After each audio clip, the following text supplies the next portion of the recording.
What's up? It's your girl Vero G, and you're watching right now the Vero G Spotlight Radio Show. Tune in on YouTube, Facebook Live, and on Twitch. Check out all these amazing episodes and so much more. Tune in to check each and every Sundays at 8 p.m. Eastern Time.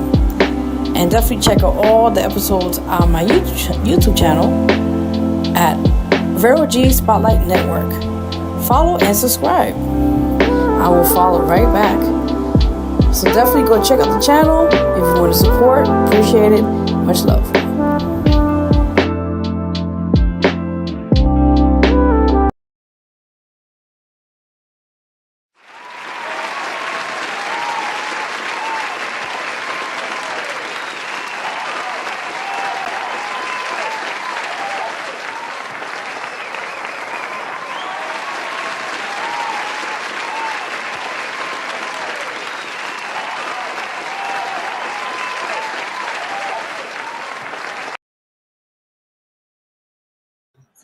Hey guys, what's up? It's your girl Vero G. Welcome to the Vero G Radio Show.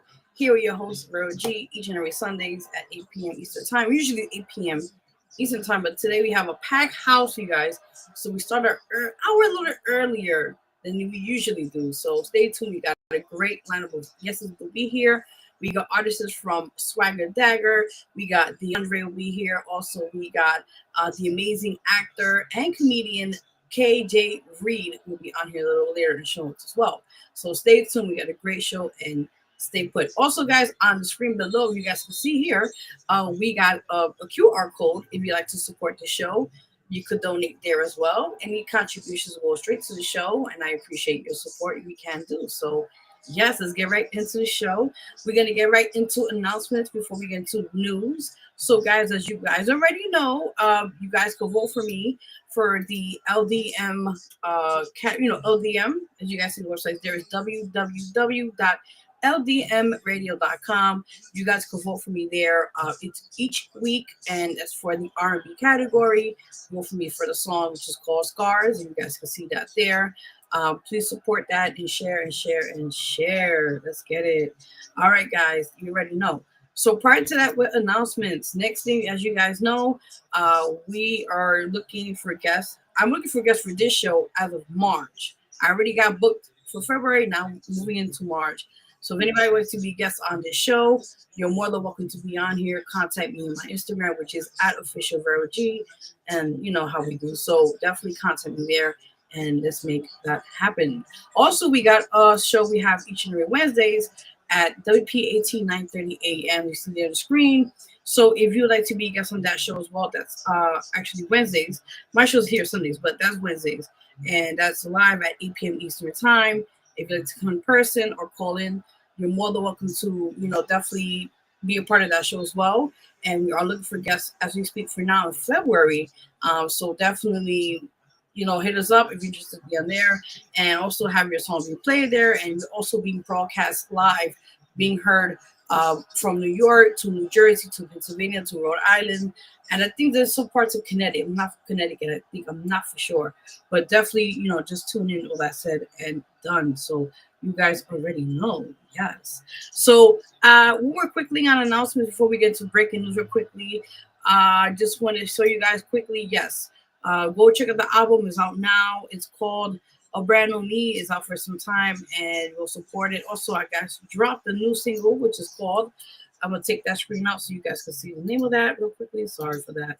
It's called Since You're Going Away. It's out now on all digital platforms. So definitely go support that if you guys get a chance. So we're going to get quickly into breaking news. We got a guest already here. So give us a few minutes. We're gonna wrap this up real quick and get the show started, as they say, right? Yeah, the show started. So we got some breaking news real quickly, guys, on this show, as we do each and every other Sundays on the show here.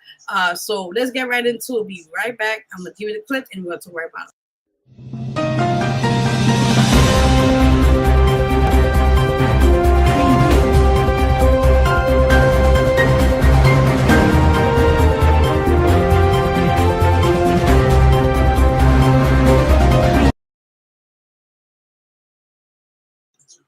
All right, guys. So that was breaking news right there. We work with the budget situation on here. All right, guys. So that's breaking news right there. You guys see. Let's get right into it with the one and only, our president, our 47th president of this year and 4 years on, as you know, Donald J. Trump. So as you guys know about him, apparently he has been already officially, his inauguration's already in. He's already sworn in. He's already working very hard, as you guys know. Let's get right into it. So apparently, since he just got right into office, he's been working straight like 24 hours. And as we said, has several. He has done several execution orders. Starting from the DEI, also the classification of the files of the Martin Luther King, also JFK and RFK assassinations will be finally revealed after how many years? How many years? That has been classified from the FBI and everything else, the CIA, will be revealed to the public. So that's going to be interesting. I really want to know about that as well. Also, from the deportation of illegal immigrants, they're sending them right back to their homeland and come directly the right way, coming to the process of becoming illegal immigrant, as they call it.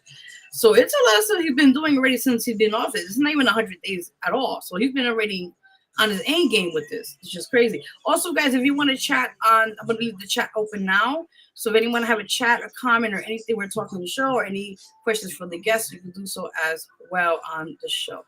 So get back to him now. So apparently, as you see, he's been doing a lot. Also, there's a thing here, which actually there's a judge that temporarily put it on hold. He wants the immigrants that were here, or the children that are born here as American soil but are from another homeland.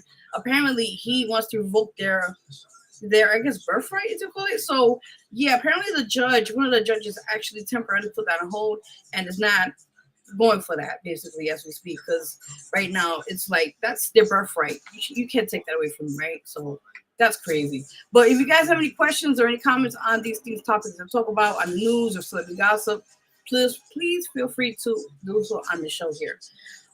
So yeah, that is kind of crazy. I don't know. But also I'm gonna add this to part of the breaking news. Let's get right into it. I'm gonna play a video clip for you guys in a few minutes.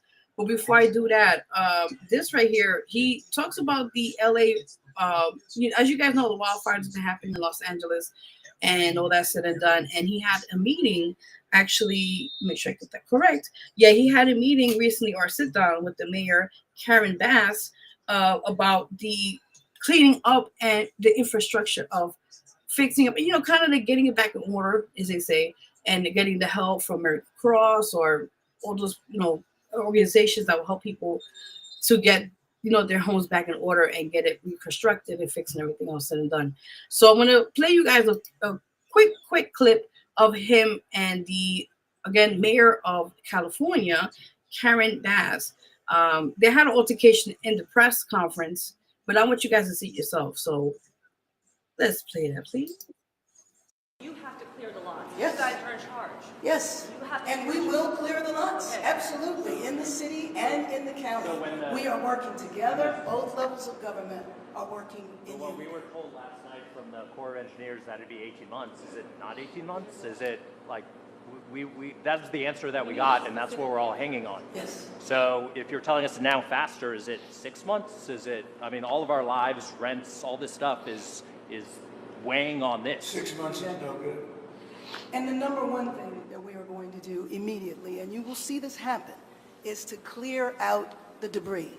And we're concerned right now over the weekend because of the potential rain, but we are going to move as fast as we can, but we want you to be safe, and we want you to be back in your homes immediately. But the people are willing to clean out their own debris. It doesn't Yes, cost and a they lot. can, You and should they are let them able do to- it because No, by the they time you can do hire that. contractors, it's Right. going to be 2 years. If a family... People are willing to get a dumpster and do it themselves and clean it out. And they can There's do not that much left. It's all incinerated. That's right. And, it's just going to take a long time if you do. You can do some of it, but a lot of these people, I know that guy right there that's talking.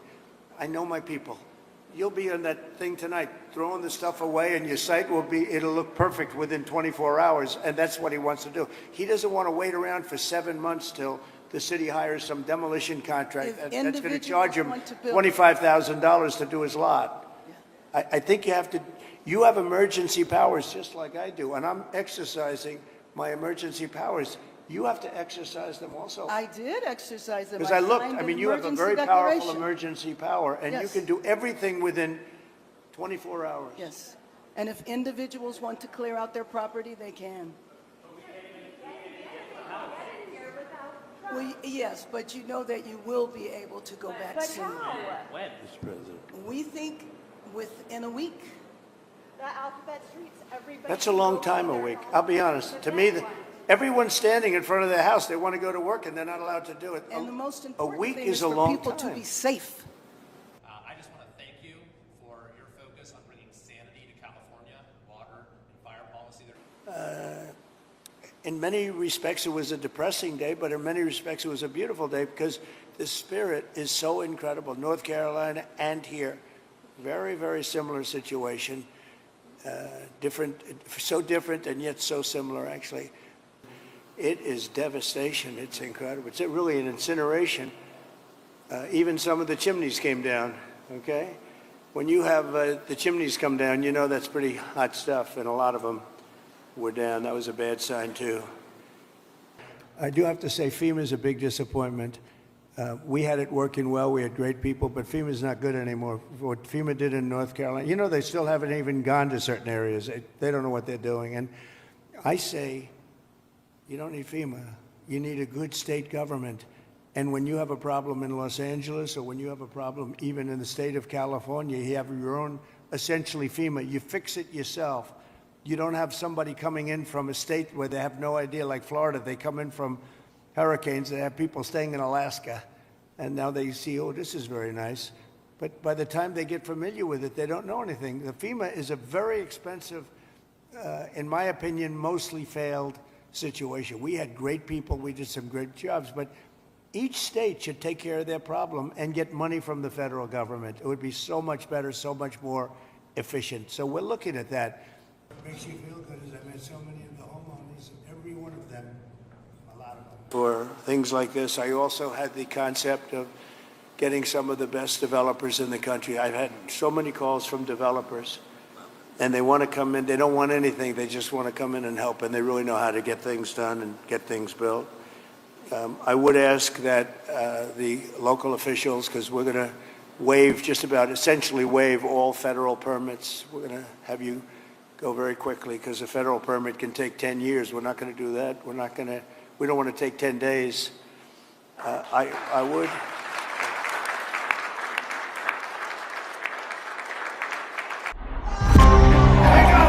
From breaking news to the day's biggest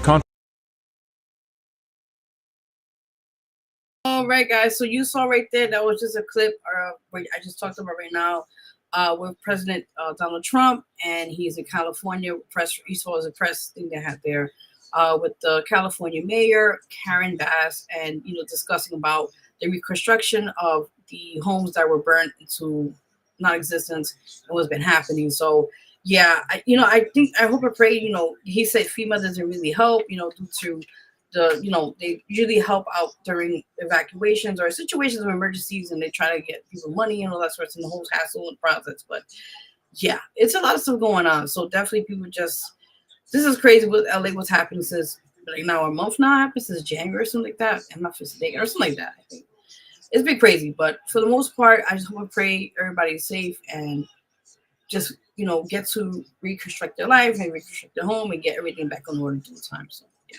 So that was that for breaking news. Real quickly, guys, let's get into celebrity gossip, which is my favorite part of the show as well, besides the reviews. So let's get right into it quickly. Now let's get into Michael Jackson, the man of the hour. So apparently Michael Jackson, he has a biopic coming up this year, 2025. And apparently it has been on hold to being released. It's supposed to be released in April 2025, but it's going to be pushed back to October 2025 due to the fact that there was an illegal, or actually not illegal, it was a violated legal agreement with one of the accusers of Michael Jackson in the 90s that happened with one of the children that stated that he was, unfortunately, allegedly, not, I can't say it's true, but allegedly, he was, violated by Michael Jackson. May he just, pass away and everything of that situation at the time. So apparently, the cast, at the time who did the biopic, have to actually go back and reshoot as we speak some of the scenes and mention that in the movie. So yeah, there's a lot of speculation with the movie itself. There's a lot of things that have been happening behind the scenes, and I just can't wait to finally see it, to see everything that comes out. And as we already know about the Jackson 5, the list of the legacy of the Jacksons, whole story and everything, but there's some things we're gonna definitely be revealed in this movie itself. So yeah. All right, next thing on celebrity gossip, guys. Of course, Billy Ray Cyrus. Now, as you guys see, there was a lot of live performances during the inauguration of President Donald J. Trump. And as we speak, Billy Ray Cyrus, I did see a clip of his performance. I'm going to be honest with you, I was not impressed. The audio, I think there was a sound issue. Then he did a cappella, and he seemed like he was really drunk or not incoherent, as they say. So apparently, his family are very concerned with his well-being, especially his son. And right now, his son is actually working with him. They're working on doing a collaboration or working on his upcoming album or something. But it's unfortunate how Billy Ray Cyrus is a well-known legend in the country world, in music scene, and his way he was acting at that time at the performance, I saw it and I had to just look away because I was like, this is not him. And from the technical issues they were having in audio, and he was like, he didn't remember his words from the It Can Break Your Heart, and it was just so disheartening. I don't know, guys. How do you guys feel about what I'm talking about now from here or anything else? Again, you're more than free to. Sorry, I'm a little tired.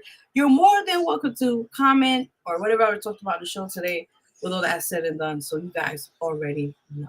Yes. So that was that for celebrity news, and also for the celebrity news or gossip, as they call it, and also for breaking news on this show. So guys, I'm excited. We have our first guest in a bit. He's here right now. Guess him. All right, so he is an amazing artist. I gotta check out some of his stuff. Really, really good. And I'm honored to have him here on the show with us tonight on the Vero G Spotlight radio show live. Tuning in on YouTube, Twitch, and also on my Facebook Live. So share. And if you have any comments or whatever you want to call it on the chat, you can do so as well.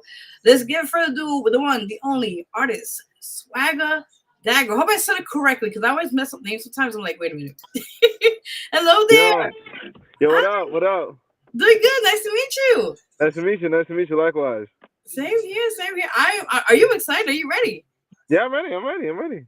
Okay, let's get it. Yeah, I'm ready. Nah, shout out to you, Vero, for real, man, for this, man. I appreciate that, for real. Much love. You already know. Don't worry about it. You know how we do. Already.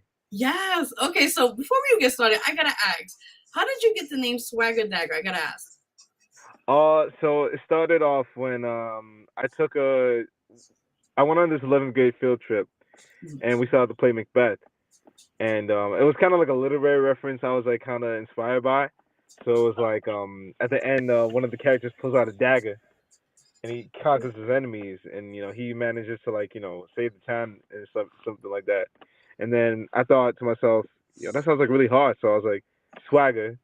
I kind of got that in a sense, you know what I'm saying? And then dagger's more like conquering your fears. You feel me? Like just going above and beyond what anyone thought you could do possible. So I think that's what it represents to me a lot. So yeah, that's how I pretty much kind of put the two together. Oh, that's cool. Cause I was like, I gotta ask them. I was like, everybody has different staging, but different kind of thing. I was like, I gotta know what's the meaning behind it. But that was good. That part I like that. Yeah, I appreciate that. Cool. I like that. Oh, awesome. I used to love it too in English literature many years ago, and now things change. I'm like, now everything's technology. Everything's right in your face. You're like, forget about it. Yeah. You got to. I get it. Let me just go check it online, Of course. Definitely. So tell the viewers watching now a bit of who you are as an artist. Well, I'm from Valley Stream, New York, the 516.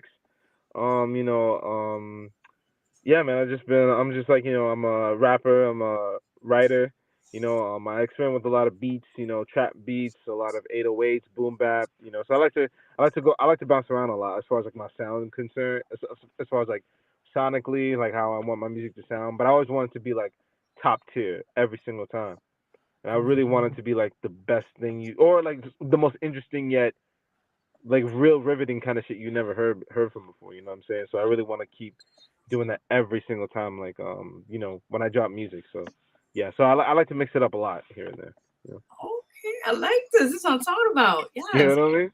Yeah, because it's like, especially that as you say, being an artist, you always want to try different things, different Yeah, types of sounds, and see how it goes with the public. See how they yeah. react to it and that sort. So tell us more about your music. 'Cause I checked out your songs. We'll play that in a little bit. Your two songs you sent us, and we'll play that in a bit. But like what kind of genre of music you want to tap into more into? I mean, I know you do like rap, but tell more of like what the songs you want to count or sounds. Yeah.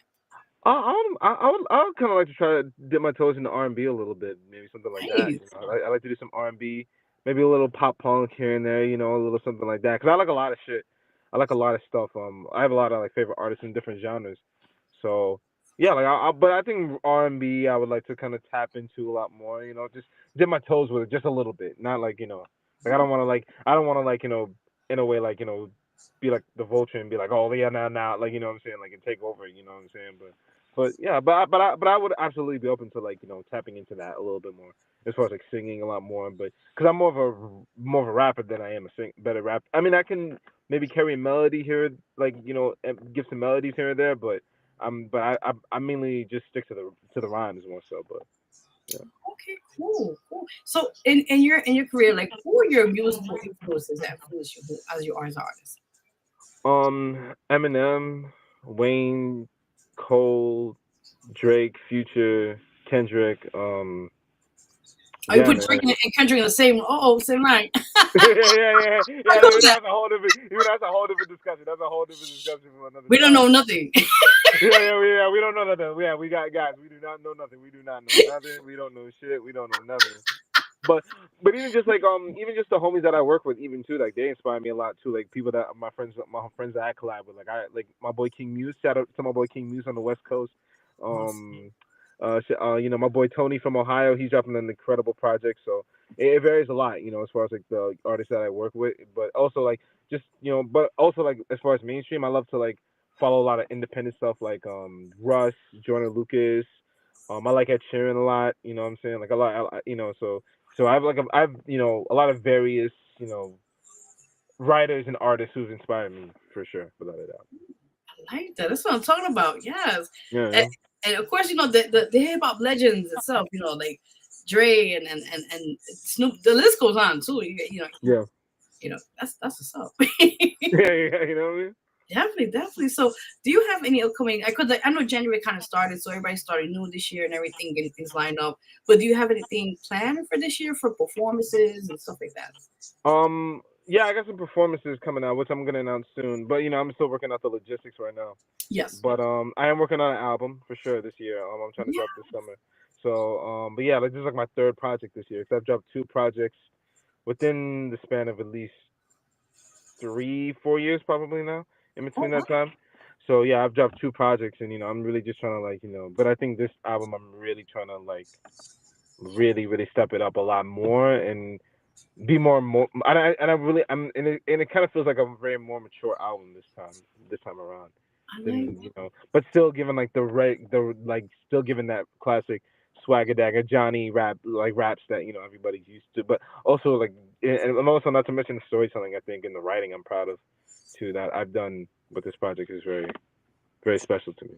Awesome. Well, let's talk about that. Like, what sounds or what different types of songs will be discussing in that album? Just life experiences, and just like things that I've gone through. And I feel like, I mean, even though that's kind of how I approach every project and how I write and how I make music, but this specifically, it just feels like a more of a reawakening album, you know what I'm saying? But also just like, but still being me, just more like elevated and just more like growing up. Not because I'm turning 28 this year, so I'm just like really, still finding my feet and still finding my balance, but also still just like not afraid to still do what I love to do. So, I love that. And let's talk about what do you have a name for this album coming up this year? because it was nothing. Ooh, I like that. Yeah, Okay. Ooh, yeah, mystery. I like that. Yes. something a little mysterious, because I think my whole life has kind of been around that title, like because it was nothing, because it was like, I really want, like honestly, like I want to make this like a classic, you know what I mean, like something that people could look back like when people saw like Drake, So Far Gone, or J. Cole, Friday Night Lights, or Kendrick Lamar, like High Power, so Section 80. You know what I'm saying? Like those projects, like I want people to look back at those projects and be like, oh wow, like Johnny was like Swagger was like kind of giving us those kind of feel albums. You know what I mean? So I want to be able to do that, but just at the height, but at the best that I can be, and do even more. So. Amazing. Wow. No, and that's a great thing. You said, as being an artist, you have the growth, you have the creativity. You want to expand. You want to try different things and see, how it gravitates to people, and also, continue what you're doing, which is great. Yeah. Okay. Awesome. Yeah, you're right on. Yeah. So prior to that, let's talk about the two songs you sent us. I wanted to ask you both of them. The first one, 2529. What's that about? Oh, that's just more like a motivational kind of song. So it's like when people think you're down. Like I was trying to put in like sports references, kind of, but it was kind of like I kind of put it, but it was more like like people, when people say you're like you're going down, like let's say when you're playing basketball, and like let's say you're down like 20 points, but you up it up. And like people, like the other teams, like scoring 25, 29, but you're at 25 right now. So the 25 is like the underdogs, and just like So it's kind of like I like people didn't understand it necessarily at first, but I just thought of a really cool title when I thought of it. So I just thought of it. It just made sense to me, like as far as like 25, 29. So we was down bad, like we was down 30, but now we up 25. So it's just like, so like no matter what people, whatever life throws at you, you can always just bounce back and really do it.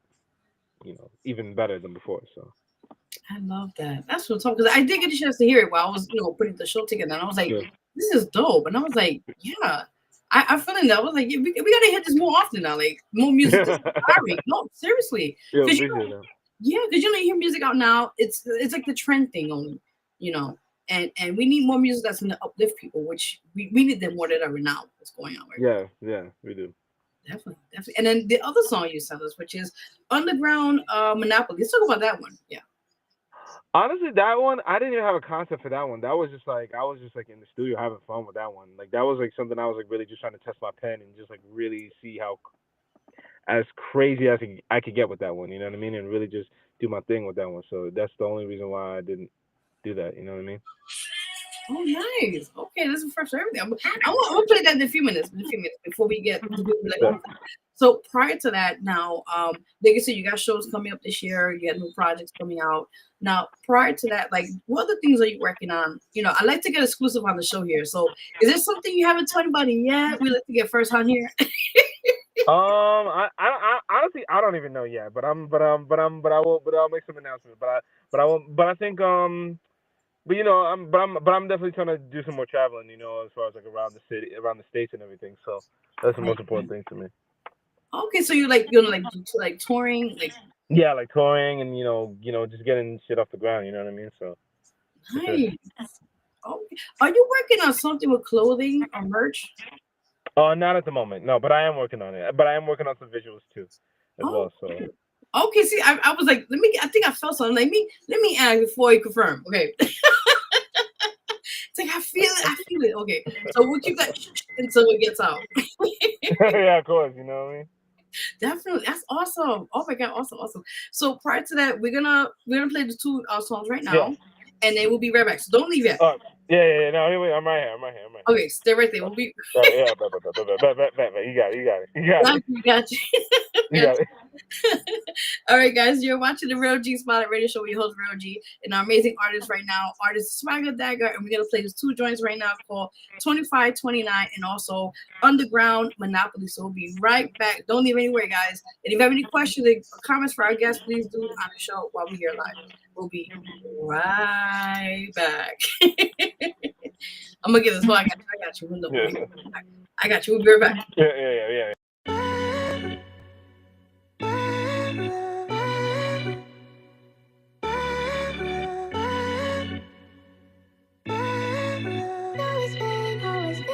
If you ain't Brittany, Lindsay, Heather, Fran, all you hoes is men. Heard a fake rumor about me and got something on the kid. That don't change the fact that there's just no flavor in your riz. That was given from the start, so it just is what it is. Now drop the pin, well, when I step to the plate, everybody knows that I electrify. Every time I just pray and never fall, even when the bullets stick when I signify. Every girl is out of my league, so these days, man, I just wife Geminis. They thought they had us down bad, now we going 25, 29. So I guess with a rum, everybody thinking they could go a set in its own simple chat to the courts, making bets and approach up in Mississippi on the internet, making jokes with the pandemic. So when a cap in the dome, originally spread from an introspective post with intellect to the breast of aristocrats and the looks, walls and redundant every millisecond interwove in the lens of the world. It's a test from the Lord. Once we pass this, thicker checks in the scope, meet the French and the Pope and the flesh and the clothes, flying out the faculty to Winnipeg in the morning, Budapest, Singapore. Don't forget and ignore life can go hit you with a left for the quote, intercepting the goals that we tread in the mold. And thank God for no arrest in the court for the chef and his folks. Motherfuckers charging for walkthroughs, me I go and barge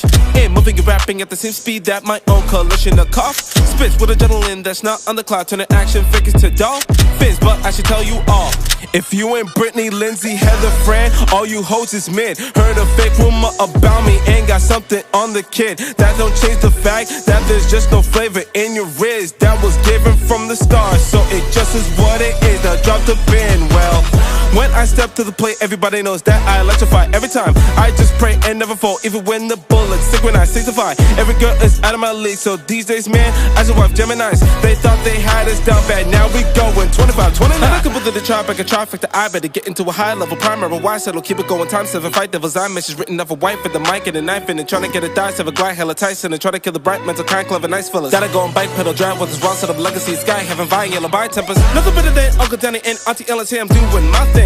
Cause the bullshit is poking me with both horns, making me lose sight on my brink. We're struggling the hours and nocturnal feasts that I stick to our guns when they're optional. Please with the crew of the young and the restless and invest in each stretching roster of thieves. See, these motherfuckers wanna get into an area that's petty and nefarious, vicarious, hilarious, up into the point malaria, carry and bury him. Somewhere it's a Maria, or maybe it's a barrier, but then again, the more the merrier, a farrier can every motherfucker body float in the aquarium. Cause they don't want a nigga living in the planetarium, so bitch. If you ain't Brittany, Lindsay, Heather, Fran, all you hoes is men. Heard a fake rumor about me and got something on the kid. That don't change the fact that there's just no flavor in your riz. That was given from the start, so it just is what it is. Now drop the pin, well, when I step to the plate, everybody knows that I electrify. Every time I just pray and never fall, even when the bullets stick when I signify. Every girl is out of my league, so these days, man, I just wife Geminis. They thought they had us down bad, now we going 25, 29. Johnny.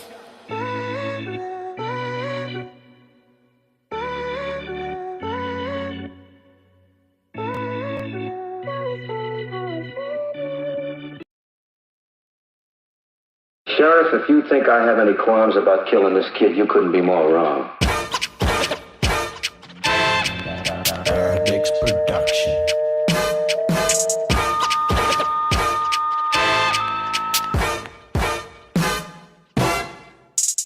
Here we go, better turn the shit up in the stereo. Came a long way from the enclaves, all fakes and hard days were heartbreak, but the more the merrier. But I wasn't really scared of it, better yet, it was a better gift. Trying to get ahead of it in this thing called life, so please don't try to give me piss. Let me chill with the fast flow shit. I just wanna talk, that's it. No, not like this, but I never really thought I would get nice this quick. So as I spit, listen close to all the rhymes I kick and lines I rip, and the different text inside this hit. Coming from the 516 where heaven's gates is shining up on the rise. But as soon as you look up, Lucifer's palace on the other side, and a bunch of motherfuckers that be giving you depth turns into the best disguise. Got you looking over your shoulder, got you waiting for your own demise. Oh wait a minute, now you think you do best, so watch out, flex up. Oh, you think you do best, and never call when I was down. Now you wanna be best friends cause I illustrate more from the tip of the fresh pen. Y'all been drinking champagne from a high tax, I've been drinking sharp blood from the wine glass. We ain't making dreams bigger than your IMAX, got my ambition bigger than the price tags. Only reason we on cause the will too strong. Kept it to 100 on 82 songs. One verse from me is 82 songs, and the team took a fall. You know we set the bar, everything we're wrong, then it gets us on to the break of dawn or to the backyard with a bunch of chainsaws and a new gold charm that'll get you off with no alarm. Could've saved half for the intro, I was on a different type of mental, hustling harder than Flintstones, inside a pool full of benzos. Then send my nigga Tyler to rush it into the end zone. After this, telling true, now you're top 5. Took out my shit, telling you that my mark's high. No douchebag, fuckery on our side. I be going for the tucker in the bullseye, trying to make it to the greatest of all time. Not to mention the ops are getting flatline, and the gang even bigger than Popeyes. And we serial killers up in the dark night. My friends always got the stories with no wholesome taste.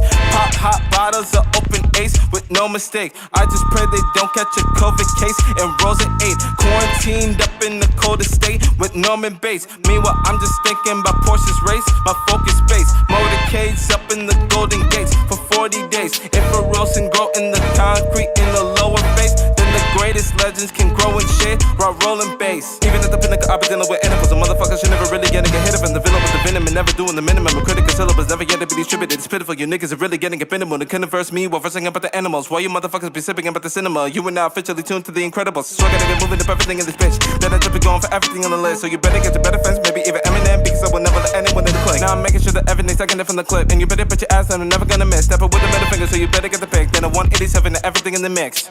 Johnny. Paradigms Production.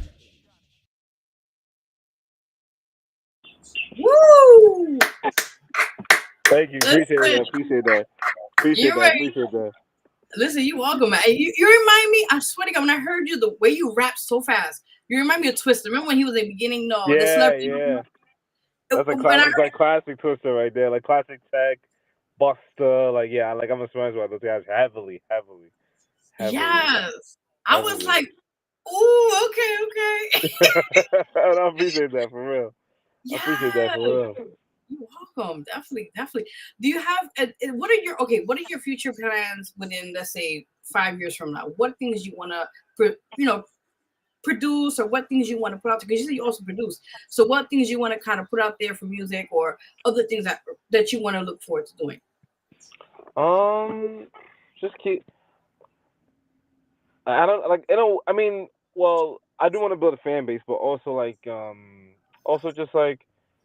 I don't know, just do shit that no one's ever really done before, really musically. Because I feel like a lot of people. I know that sounds cliche to say, but I don't know. It's like a lot of people not taking enough risk yet. You feel me? Like a lot of people not really taking the leap forward and be like, you know what? Like, even though it may not make sense now, but it's like you never know where it could really lead. So, sometimes I think your best bet can be like your best bet can really be what's in front of you, but you're just not really looking deep enough. So I think just taking more risk. I think musically and just challenging myself more on the pen and on the mic as well. So I like that.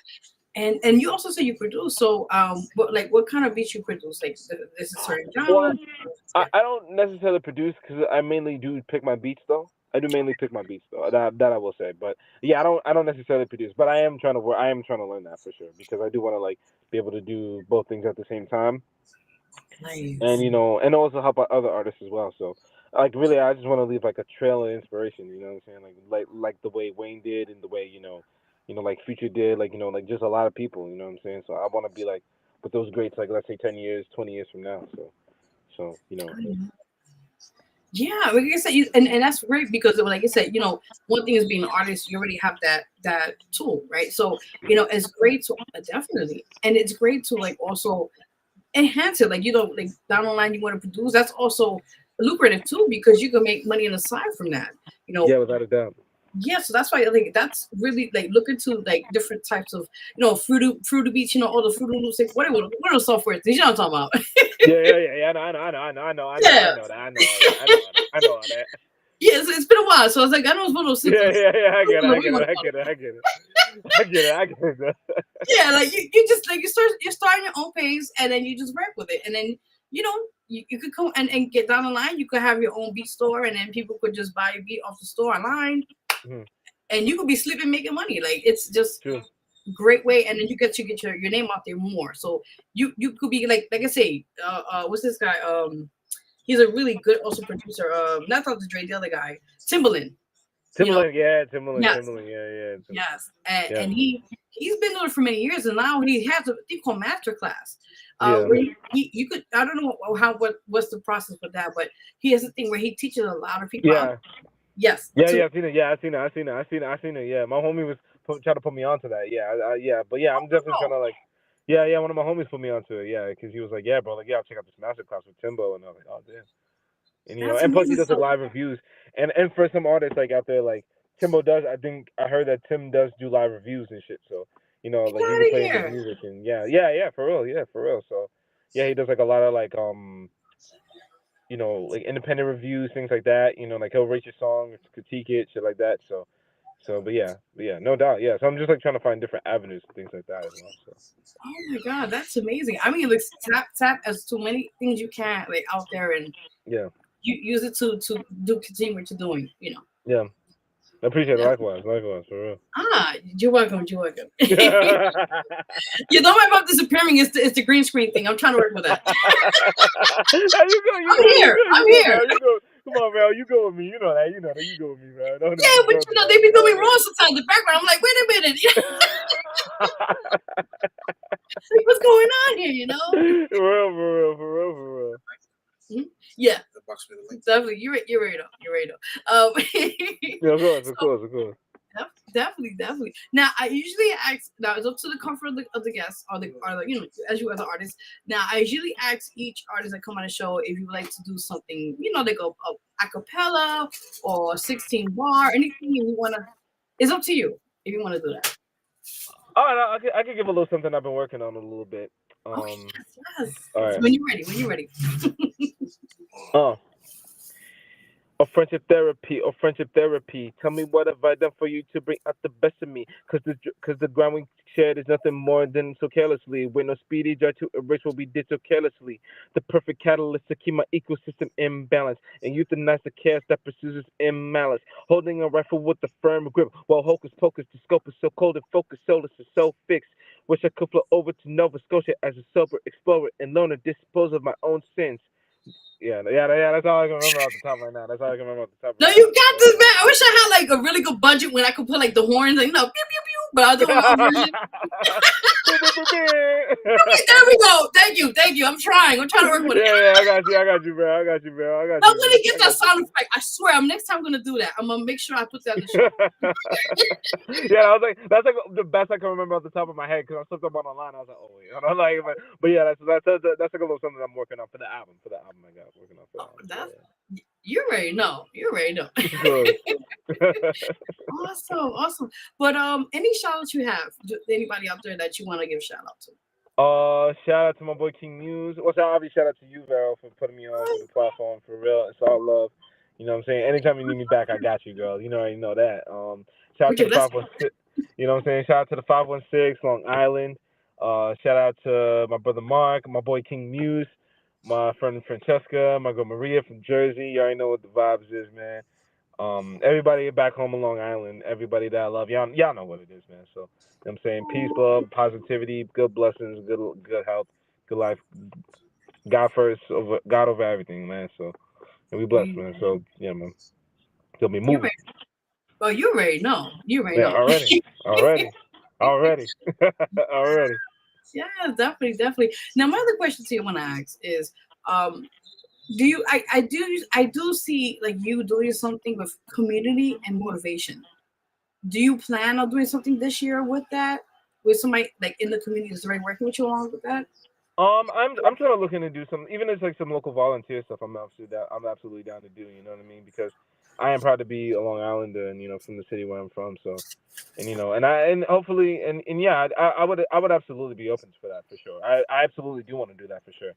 Because that's something I've always been wanting to do. Just bring the city together and just really make my city proud. As far as like Valley Stream and because we don't really get a lot of like we do have events, but it's not like we need something really on a real dope level, like we're kids, everybody can come out and just have a good time type shit. So I'm God willing when I get on one day, like yeah, I'm gonna be able to. I want to be able to do that and just get back to my community the best way that I can, and even just places that I'm not even from, just to give it back. You know what I'm saying? Like because it's like I'm that I don't know.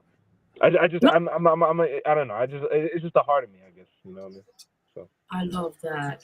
Listen, I always say if you can reach out to other places in your neighborhood that are willing to work with you, that's great because that will help both of you. Like for anybody that's locally in the church or anybody that's like wants to help, any way to contribute to work with you, that's amazing.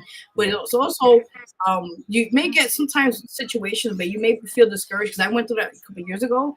But let me tell you something. There's nothing wrong with starting out if you need to on your own as grassroots. And if you need to on your own start out from that and get the word out, then maybe sometimes you got to do that also as a backup. Yeah, of course. Yeah. course. So we always have options. Look at different places. They have grants. They have different things. Like start just looking around, looking online, different places you can know, especially in your community. Reach out to them. Yeah. See anybody that's willing to help out and contribute, or any way they can help you and help each other. You know. Yeah, write it down. Yeah, that's Write really it down. cool. Write it down. Yeah, you already know. Of course. Already. Always find Yeah. a good fight. You feel me? So. Oh, you already know, man. Yes. Yes. Also, I'll put it out there. You are going to be soon on the Vero G Spotlight magazine. Yeah. So we're in the works with that right now. I'm excited. I'm just excited for this whole 2025, just to really start doing more shit. You know what I'm saying? So I really want to really take it to the next level. God willing. So No, you got this. You just stay positive and just keep pushing. Like keep doing what you're doing. Yeah. Of course. Likewise. Same here. I appreciate it. Of course. Definitely. Tell people where they can find you for your social media. Follow me on Instagram at Johnny the Dream Chaser, JOHNNYTHA Dream Chaser. And follow me on there, hit me up.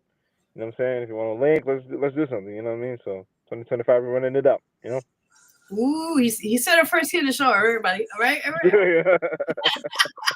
Look them up or come check them out, all that. And also you have openings for collabs as well, right? If you want to collab. Yeah. If anyone wants to need a verse, if you need a verse from me, I'm your guy, man. I got you on the spot. You know what I'm saying? Whatever you need. And I feel like there's one thing I'm forgetting. Because there was nothing coming out this summer. We're just gonna run it. So yeah. Ooh, okay, yes, I'm excited. Yeah. Oh, and check out my boy Squint. Life is What You Make It project right now. It's going crazy right now. So make sure you check that out as well, man. So that's what's up. Yeah.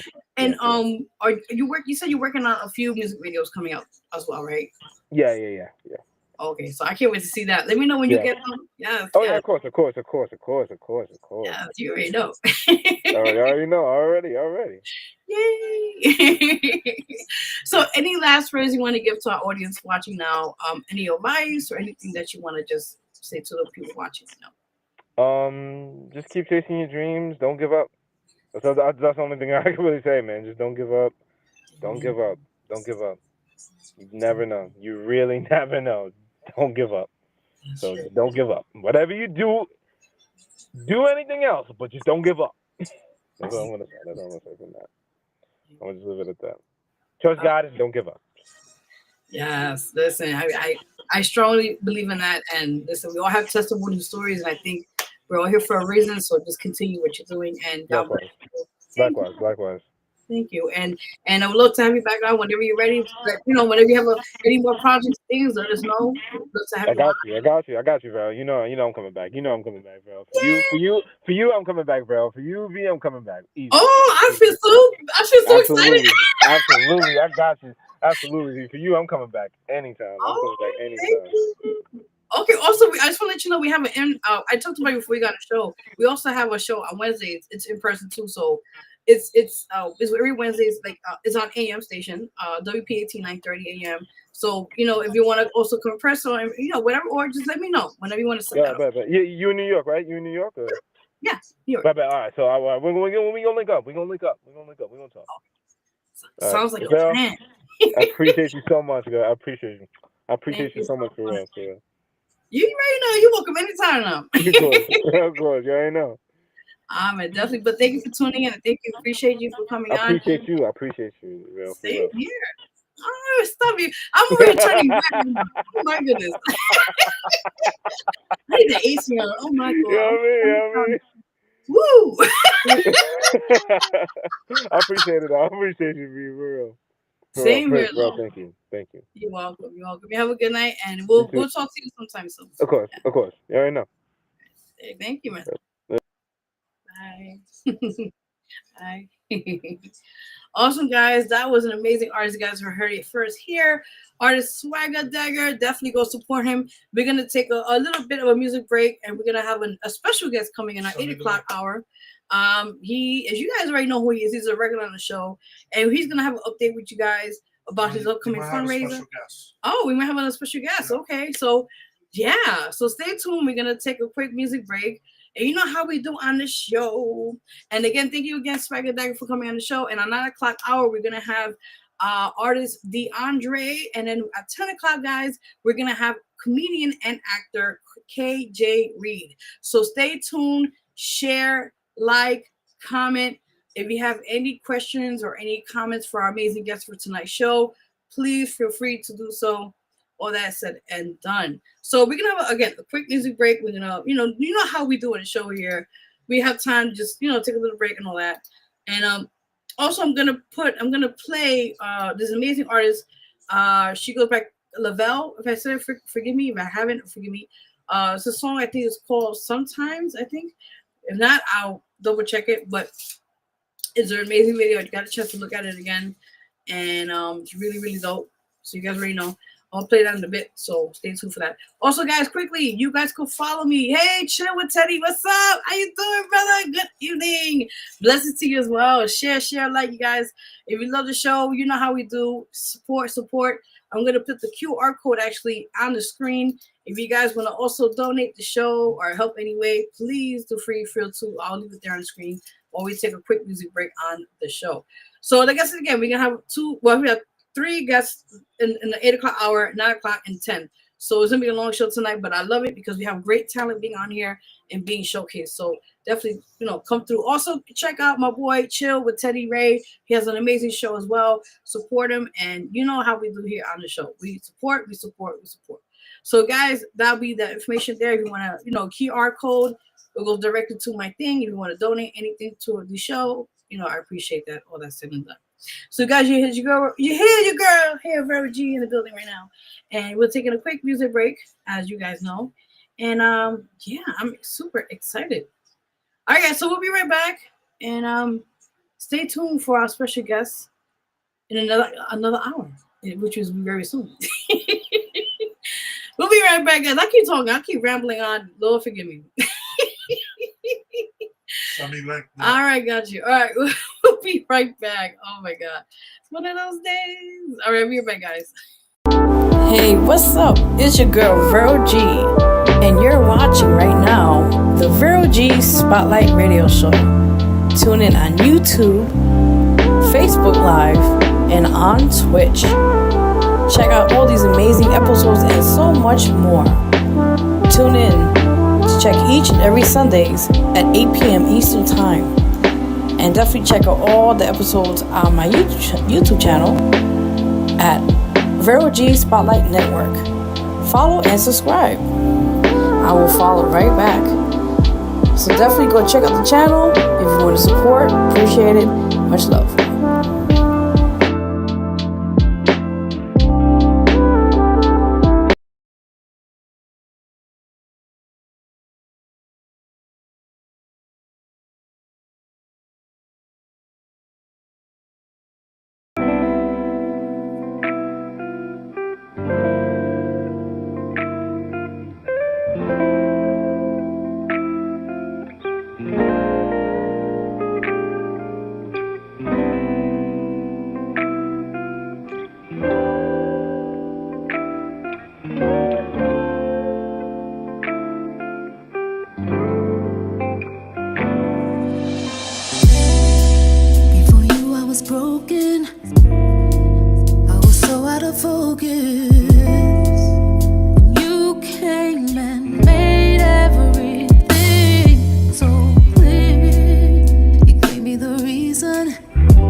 Swimming in your waterfall of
my loyalty. You're a special part of me, and I'll never leave.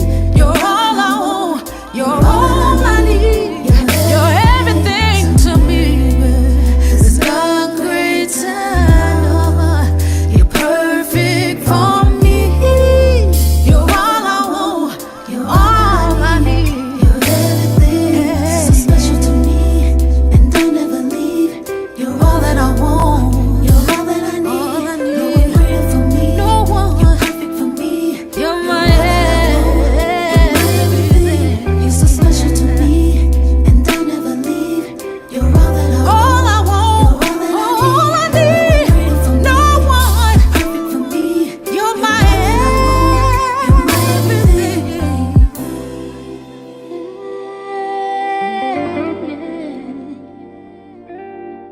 Hey, yeah. Whoa.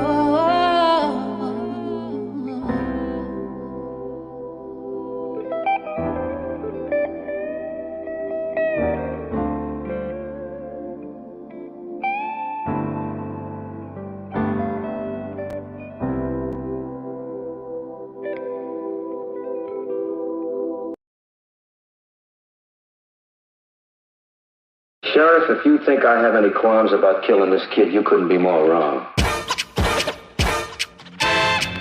Paradigms Production.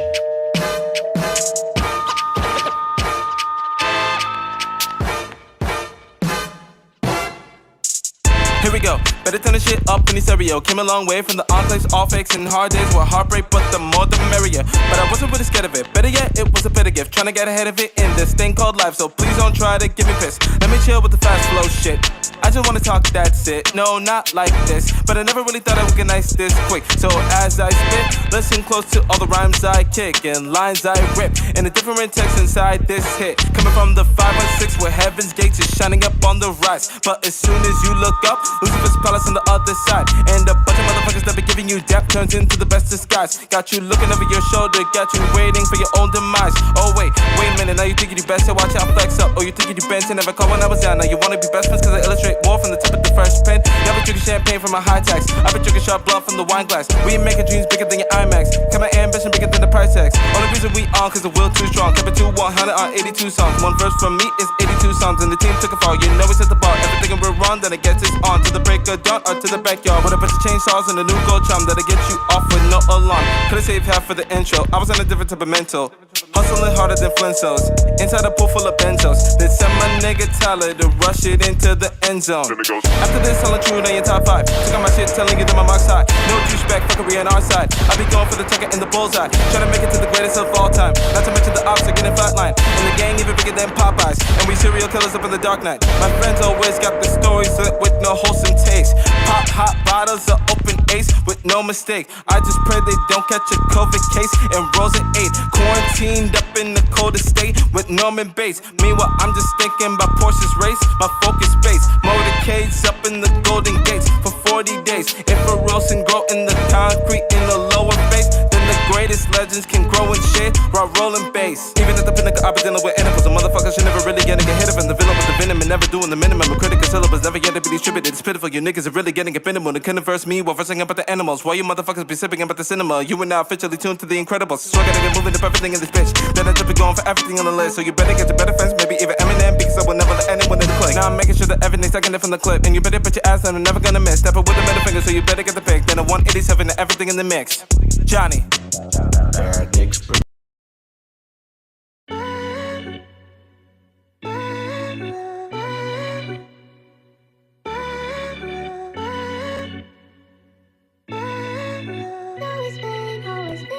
If you ain't Brittany, Lindsay, Heather, Fran, all you hoes is men. Heard a fake rumor about me and got something on the kid. That don't change the fact that there's just no flavor in your riz. That was given from the stars, so it just is what it is. Now drop the bin, well, when I step to the plate, everybody knows that I electrify. Every time I just pray and never fall, even when the bullets stick when I signify. Every girl is out of my league, so these days, man, I just wife Geminis. They thought they had us down bad, now we going 25, 29. So I guess with a rum everybody thinking they could go a set in its own simple chat to the quotes, making bets and approach up in Mississippi on the internet, making jokes with the pandemic, so when a cap in the dough. Originally spread from an introspective post with intellect to the breast of aristocrats and the lows, walls, never another TV millisect, interwove in the lens of the world. It's a test from the Lord once we pass this, thicker checks in the scope, meet the French and the Pope in the flesh and the clothes, flying out the faculty to Winnipeg in the morning, Budapest, Singapore. Don't forget and ignore life can go hit you with a left for the quote, and accepting the goals that we tread in the mold, and thank God for no arrest in the court for the chef in his ropes. Motherfuckers charging for walkthroughs, me I go and barge in, moving and rapping at the same speed that my own coalition of cough spits with adrenaline that's not on the cloud, turning action figures to dolphins. But I should tell you all, if you ain't Brittany, Lindsay, Heather, Fran, all you hoes is men. Heard a fake rumor about me and got something on the kid. That don't change the fact that there's just no flavor in your riz. That was given from the stars, so it just is what it is. Now drop the pin. Well, when I step to the plate, everybody knows that I electrify. Every time I just pray and never fall, even when the bullets synchronize, signify. Every girl is out of my league, so these days, man, as a wife, Geminis, they thought they had us down bad. Now we going 25, 29. I can put the trap like a trifecta. I better get into a high level primary. Why settle? Keep it going. Time 7 fight devils. I message written off a wife with the mic and a knife in and trying to get a dice of a glide hella Tyson and try to kill the bright mental kind, clever, nice fellas. Gotta go on bike pedal drive with his raw set of legacy sky, having vying yellow by tempers. Nothing better than Uncle Danny and Auntie Ellen's here. I'm doing my thing, cause the bullshit is poking me with both horns, making me lose sight on my brink. We're struggling the hours and nocturnal feasts that I stick to our guns when they're optional. Please with the cool of the young and the restless and invest in each stretching roster of thieves. See, these motherfuckers wanna get into an area that's petty and nefarious, vicarious, hilarious, up until the point malaria, carry and bury him. Somewhere it's a merrier, or maybe it's a barrier, but then again, the more the merrier, a farrier can every motherfucker body float in the aquarium. Cause they don't want a nigga living in the planetarium, so bitch. If you ain't Brittany, Lindsay, Heather, Fran, all you hoes is men. Heard a fake rumor about me and got something on the kid. That don't change the fact that there's just no flavor in your riz. That was given from the stars, so it just is what it is. Now drop the pin. Well, when I step to the plate, everybody knows that I electrify. Every time I just pray and never fall, even when the bullets synchronize, signify. Every girl is out of my league, so these days, man, as a wife, Geminis, they thought they had us down bad. Now we going 25, 29. Johnny.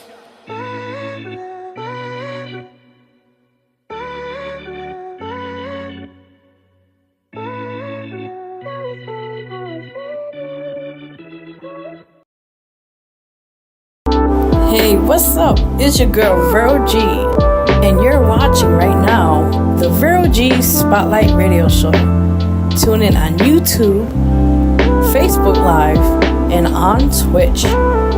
Check out all these amazing episodes and so much more.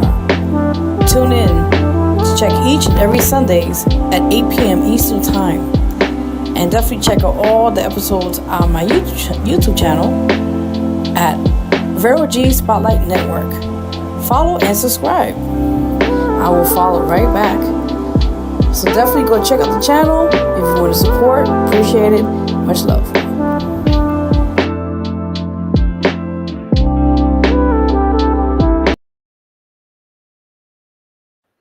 Hey guys, what's up? Welcome back to the Vero G Spotlight Radio Show. Here with your host, Vero G. Yes. Appreciate you as well. Continue to be great. Thank you. You too as well. Yes. We're in the love right now, everybody. Big shout out to everyone who's tuning in right now live on YouTube, also Facebook Live, and also on my Twitch page. Again, guys, there is the QR code there. If you want to go check out support, you can do so as well. I just want to reiterate and refresh the artist Lavelle. That was the song I just played. I thought sometimes it was actually called Every Time. Definitely go check out. It's an amazing song. As you see, the video itself was already out. And check it out on all digital platforms as well. We'll be having her soon. It has to be rescheduled, but I'll let you guys know when we'll have her on back on the show or reschedule her on the show here in due time. So you guys already know. So now we are hitting the 8 o'clock hour time. Yes. All right, cool. So we got a little time to talk before we get our special guest in the building, as you guys know. Check the screen QR code there as well. I'm going to take that in a few minutes, but you can check it out quickly. If you want to click it or support it, please do, guys. Support the show. We support everybody. We just give everybody opportunities. We just ask for a little support, and you guys can do so as well. So I'm going to take that in a few minutes. As you guys know, just wanted to show that on the screen. So, yes, like I said again, we got a lot of things we got going on tonight. We got 2 more artists coming in, and we got surprise guests in a few minutes. But in the 9 o'clock hour, we're going to have artist DeAndre in here, so I'm very excited to see his music and show you guys his line of work and what he's doing and all that said and done. Also, at the 10 o'clock hour, we're going to have the comedian and actor by the name of KJ Reed. So I'm excited to have him as well. And we have a clip of his upcoming, I think, movie he was in. We're going to play that, and also a snippet of his comedic, side as we're going to show. So I cannot wait to show you guys that as well. Again, if you have any questions, also just put that up there on the screen, or any comments for our guests. Anybody that comes on here, you're more than welcome to put in the chat. Chat is open now as you speak. All that said and done. So you guys already know. Yes. Prior to that, guys, real quickly, you guys can vote for us for the Be Free Awards. We're still on voting right now for B documentary for, I think it's communication or podcast. I think I got that correct. And all of my social media and social impact. So yeah, if you need the link or where to go, hit me up. I'll send you guys directly the link where you guys can check that out, support it, all of that said and done. So yes, also prior to that, guys, like I said, if you'd like to be a guest on the show, I got openings for now as of March. So if anybody would like to jump on here and talk about their upcoming projects, whatever they're doing, what the case may be, you could contact me on my social media, which I'm about to show that in a few minutes. Where is that right now? Hold on 1 second. Yes, that is my IG, which is @officialverog. You guys can follow me there. I'll follow back and just make it happen, right? So you guys already know. Prior to that, yeah, like I said again, also submissions. The February one is already done, but we're working on the March issue. So if anybody's interested to be on the March issue, which I'm gonna correct that, for the magazine, you're more than welcome to contact me and just to have you on either the cover or the feature or ad placement, as they call it. Definitely contact me and let's make that happen if you guys are interested for that. So this is the March one, not the February, so I have to fix that. Prior to that, yeah, like I said, just got a lot of things we're working on right now behind the scenes. I'll be working personally. I'll be working on my own stuff right now, and what that is pretty much working on, more music for you guys. I will be releasing finally the 5th EP album, Energy, which will be soon. So I'm very excited for that. I'm already working on the 7th album, which is called My Anxiety. I'm already getting on track with that right now. I'm very excited for that. And furthermore, I will be working on the 8th album, which is called Self Love. And that will be in the works this year for next year to come when it gets out. So your girl here, Vero G, is working hard for you guys. You guys already know. Show love, show support. I'll show right back to you guys. And again, the single is out now since you've gone away, forgive me. Is out now on all digital platforms. I'll show you guys the picture one more time. 1 second. Hold on, let me see if I can find it for you. Okay, I think that's here it is. So that's the cover. Again, it's called Since You've Gone Away. It's out now on all platforms. So again, go support that if you guys have a chance to. I truly do appreciate that if you get a chance, to check it out when that's done. Yes. So yeah, that's the picture of that one. And then the other one I told you, the album that's already out, it's called Brand New Me. It's already on all digital platforms. So yeah, go check that out, guys. Go support it. Also, while I'm on the topic of announcements again, you can also check out my book. It's the latest one that came out, which is called Gone Too Soon.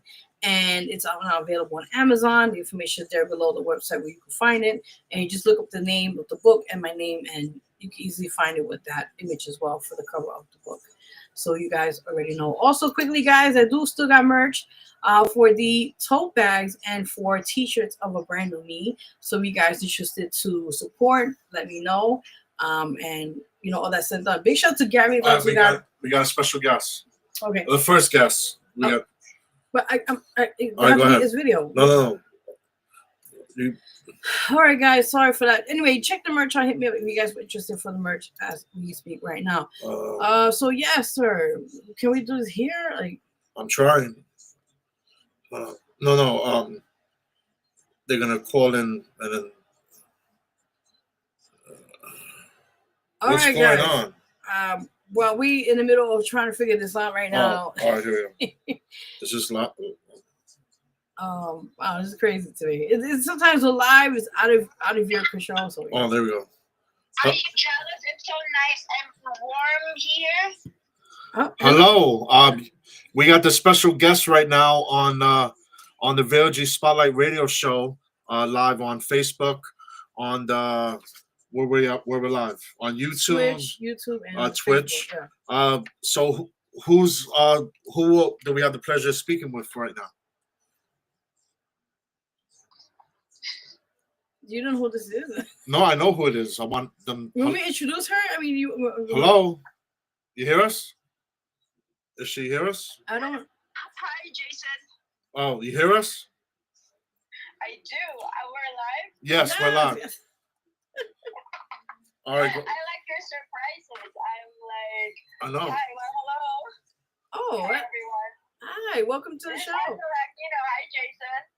Hello, how you doing? We, for those that don't know, on the phone right now is New York City Public Advocate candidate for 2025, the one and only Angela Aquino. Hi, everyone. Thank you so much for having me, Jason and Vero. How are you guys? Doing good. We're good. We're not good as you. You're in an undisclosed location, but She's hiding out. She's hiding out. Yeah, it's not that cold today. For today, it hasn't been that cold. But yeah, as you know, in New York, we got the winter. So Unfortunately, yeah, it's not summer. Aware of that, yes. Oh man, that's crazy. But yeah, how you been? How's everything? Good. Just like preparing for it's a very important time right now for candidates as we present ourselves to New York City and we present ourselves to the parties. So we're really looking forward to that and looking forward to be a voice for the party and for the people. Awesome. I just want to introduce you. So those who don't know, she is the public advocate for 2025, Angela Aquino. We have her live on the phone right now. She is right now in the middle of doing some things right now, but we have her live on the show. Surprise guest. Yes, as a surprise guest. So so I just wanted to let people know. Tell us briefly, like, what plans you have now for this year. Well, first, let them. Oh, you want to talk? No. Let them know about her. Let her tell her background, and then after she tells her background, her story, then we could go to present. Okay, so whatever he just said, yeah, yeah. Okay, well, everyone, it's such a pleasure to meet everybody. My name is Angela Aquino. I'm your public candidate advocate. And I just wanted to let everybody know that I have been an advocate all my life with over 20 years of experience in advocating for myself and for others. From my experience, I learned that there are things that are in the legislations that deserves to be revisited and deserves attention so that everybody can create a better future and a better life. So that's why I'm running, because I know that I will have that sense of justice for everybody so that we can create something that is for a brighter future. After personally advocating for myself, I won a unanimous decision changing lives in the Philippines and globally through the United Nations Convention's Rights of a Child. In the Philippines, I'm also the face for children born out of wedlock or illegitimate children because of my case, which is being studied all over the Philippines. Children born out of wedlock or the so-called illegitimate children have rights. They have equal right and they have a voice and they have an opportunity to have a good life. This ideology was also passed on in the United Nations and advocated for children in the Middle East so they don't get recruited by terrorists. So this has been a big advocacy alongside. I was instrumental in advocating for the escape of 50 illegitimate children in the Middle East. That's amazing. Captivated by terrorists. So, as we all know, that the past year has been very challenging for, especially with everything that's going on in Israel and Gaza. And I presented, one reason that I'm also here is to present the side that children in Middle East are also being recruited by terrorist organizations. This is one voice that I want to shed a light on. Now, if we look at that, ideology of children born to single household or children born to non-married parents, we look at New York City. So what is the relevance, Angela? So the relevance is right now New York City has approximately over 70% single parent household, meaning our children, our youth is being raised without fathers in their homes. And this results to poverty. This results to being more prone to criminal acts. And this is more like they're being led into something that is less promising for them. So my campaign basically is to be able to bring back the concept of the fatherhood and bring back promoting fathers back in the New York City family, because this will be and saying it's okay and we need good father images all around us, because you know what, the future yes, this is very much honoring our back and going back to our roots of conservative values, as well as the father image that the Republicans have always tried to instill in us, and always setting a very good, strong father image back in our household and promoting that, because it is important, and we need a voice to say that, look, let's take our politics aside, because actually the kids and the youth are suffering, so we need to bring the good men back. That's deep. All right. Remove the photo. Commend you for that and what you're doing right now. So thank you for the voice for the voices, as I say, for that situation and what's happening right now, especially over there with your the Philippines that you said, and you keep fighting for that, especially also over here in the United States as well. It's a lot of that happening on a daily basis out here too as well. Certainly, right now our New York youth, our junior children is more prone to poverty because of the lack of the father responsibilities, and there's no dads at home, and they become poor and they're more prone to being recruited by gangs, right? Because there's not, if to the fathers listening right now, I think you can agree that you play a very, very big role into the lives of your children. Now, please imagine that to a child and to a woman, and your role and your responsibility not being available for them. That's a big hole to the life of the child. And whatever happens between you and the mother, what matters is now the child is more prone to being compromised, their future being compromised because of this. So we have to create values. We have to put back all those conservative values that we have somehow allowed in the name of, I guess, feminist ideology, in the guise of pro-choice. We have to be able to bring back conservative values and bring back our moral compass for the sake of these kids. Very true. That's very true. What do you think about there's an ongoing situation in New York and throughout the country with all the migrants in the country. A lot of the migrants are being forced into sex trafficking and prostitution. So this is the issue, the migrants, let's be particular about the migrants that we're talking about here. The migrants that we're talking about are the illegal migrants, those that come across our borders undocumented, without any background, going through cartels, and now they are living here and now they are trafficked.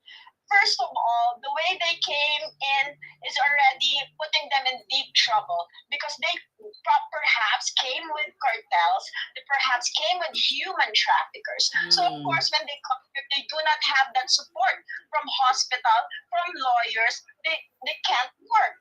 So of course, their next step would be succumb to the demands of life.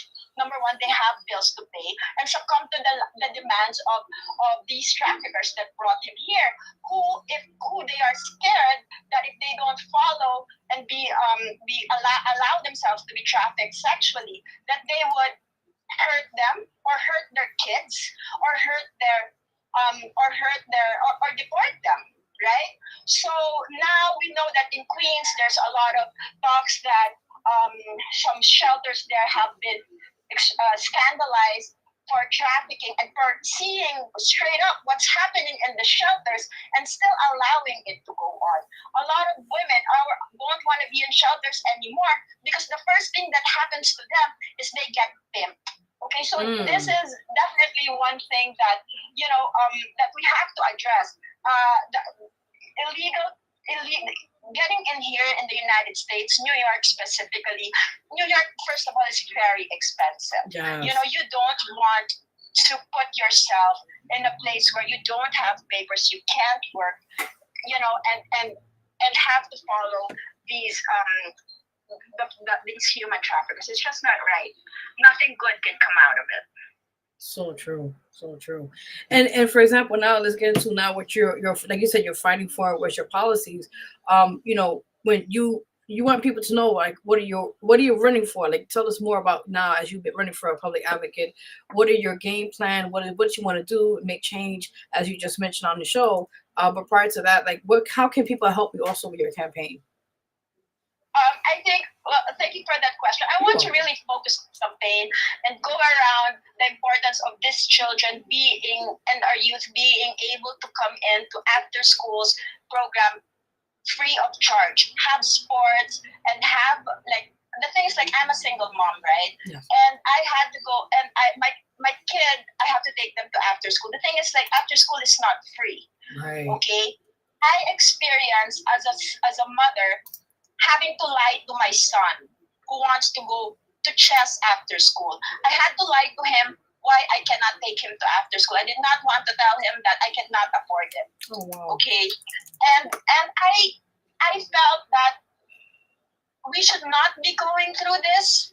Like, if my son or if anyone's child in New York City wants to go and experience bettering themselves to any after school, any chess game, any sport, I think that they should have the ability, and you know what, we'll call it the opportunity, the privilege, we'll call it what it is, to be able to go and experience this after school, no questions charged, no question asked. It should be after school for all. And it hurts me that having, and I think a lot of mother can relate to this too, that not everybody has the privilege of having extra money in their credit card to pay for after school or that their kid wants, or to send them to after school because you're at work, right? So I think that's one. If we're anything, we get out of this and out of my tenure as your public advocate, even through this campaign, that we continue to speak out and promote after school for all. That will save a lot of our kids being out of being trouble, out of being recruited from gangs for certain time, and they're not on the streets and just learning from other things, but instead having a strategic and having a safe place to go where they can learn and develop. And then, so on that question for, like, I'm sorry, Vera, what was your question? No, it's okay, it's okay. No, so the other question is, like, how can people be supporting your campaign? Like, how can they, like, find you, and also if they want to, be any role to help you, support you for your campaign as well for this year? I think that right now it's very crucial, also in the local level, that we really create a more conservative, more family values promoting New York City. Because if we have good foundations, then we can create something for a better future. How can they support our campaign? Definitely come out and vote, of course, and vote for me. That would be the best way to support our campaign. And also, if for the coming, we need to be in the ballot, so petitions will be signed. I also invite everybody to change their parties, supposed to be from whatever party they are, back to being a Republican or back to being a conservative. Because I will tell you this, the direction where the left is going is not the direction that we want to go. Neither do they have control over what's happening inside their own parties. That's true. They don't have control. Don't say maybe it's a middle left or maybe a far left, because right now there's a reckoning in them that if you don't go to one side, their political career is also compromised. That's what I've seen is being observed. It's either you go that side or it's that. So I think that they have a lot of purging to do in their side before we are able to relate to them again as people. So I invite people to switch parties to New York City, to give it a more competitive voice, to bring like real excellence back, and take out all those unnecessary things that's not healthy for us, which is basically politics, the politics of the left. So I have a follow-up question for you. Let's say you get elected and you're a public advocate now. What's the first three things you're going to do once you're elected into office?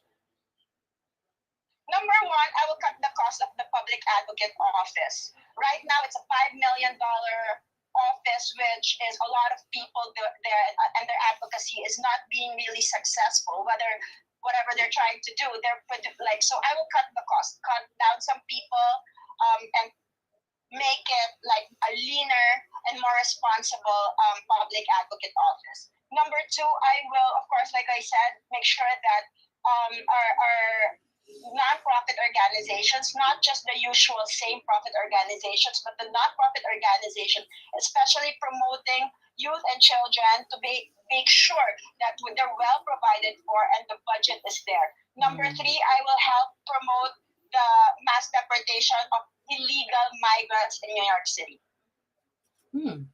Wow. Okay. That's pretty cool. Wow. Okay. Well, the last one is pretty controversial. Yeah. That's great. Because it's illegal migrants, illegal migrants. It's not controversial. It's really simple math. It's $6 billion a year that could be going to us, not to others. Because right now, like, to others who cannot even bring tax back. Yeah. They can't work. So it's like we're bringing $6 billion out and nothing in return. I mean, let's just put it at that. It's they can't work. They can't because they'll come here illegally, and we know that it's not gonna work out. So we need to make sure that budget is meant to where it's supposed to go. To the children, to us New Yorkers who's struggling to pay bills, mind you. You know, I had a little bit of a misfortune wherein I was short in cash. Okay, what do you do when you're short of cash? You go to HRA, you borrow money, you see if you can get some emergency funding, you line up in Social Security. I could not get anything, even if it meant my last meal. Right? Luckily, I was able to figure it out. But what about others who's not as fortunate as me? Right? Who has no money left in their pocket and they can't get anything in our HRA. And then what's going to happen to when the illegal migrants, probably even killers, or probably like some rapists, you know, and sex offenders and people belonging to cartels, when they come across a border, we give them $5,000. I joke you not, that's what's happened there. And I was there with them in HRA. I sat beside them and I spoke to them. That's why I can speak this way. I know that when it comes to us, regular New Yorkers, legal people who actually pay tax, we cannot count on them. We cannot count on the system. But if it's these strangers who is probably sent by, you know, some of the cartels, knocks on our doors, what? The city, along with all the councilors, along with public advocate Jumani Williams, advocate for $6 million of funding to go to them. You know what? I'll see you at the final rounds, Jumani, because you will pay for everything that you've done to us and to our city. Wow. Definitely. Oh, man, this is gonna be interesting. Yeah. Recently, there was a little controversy with you.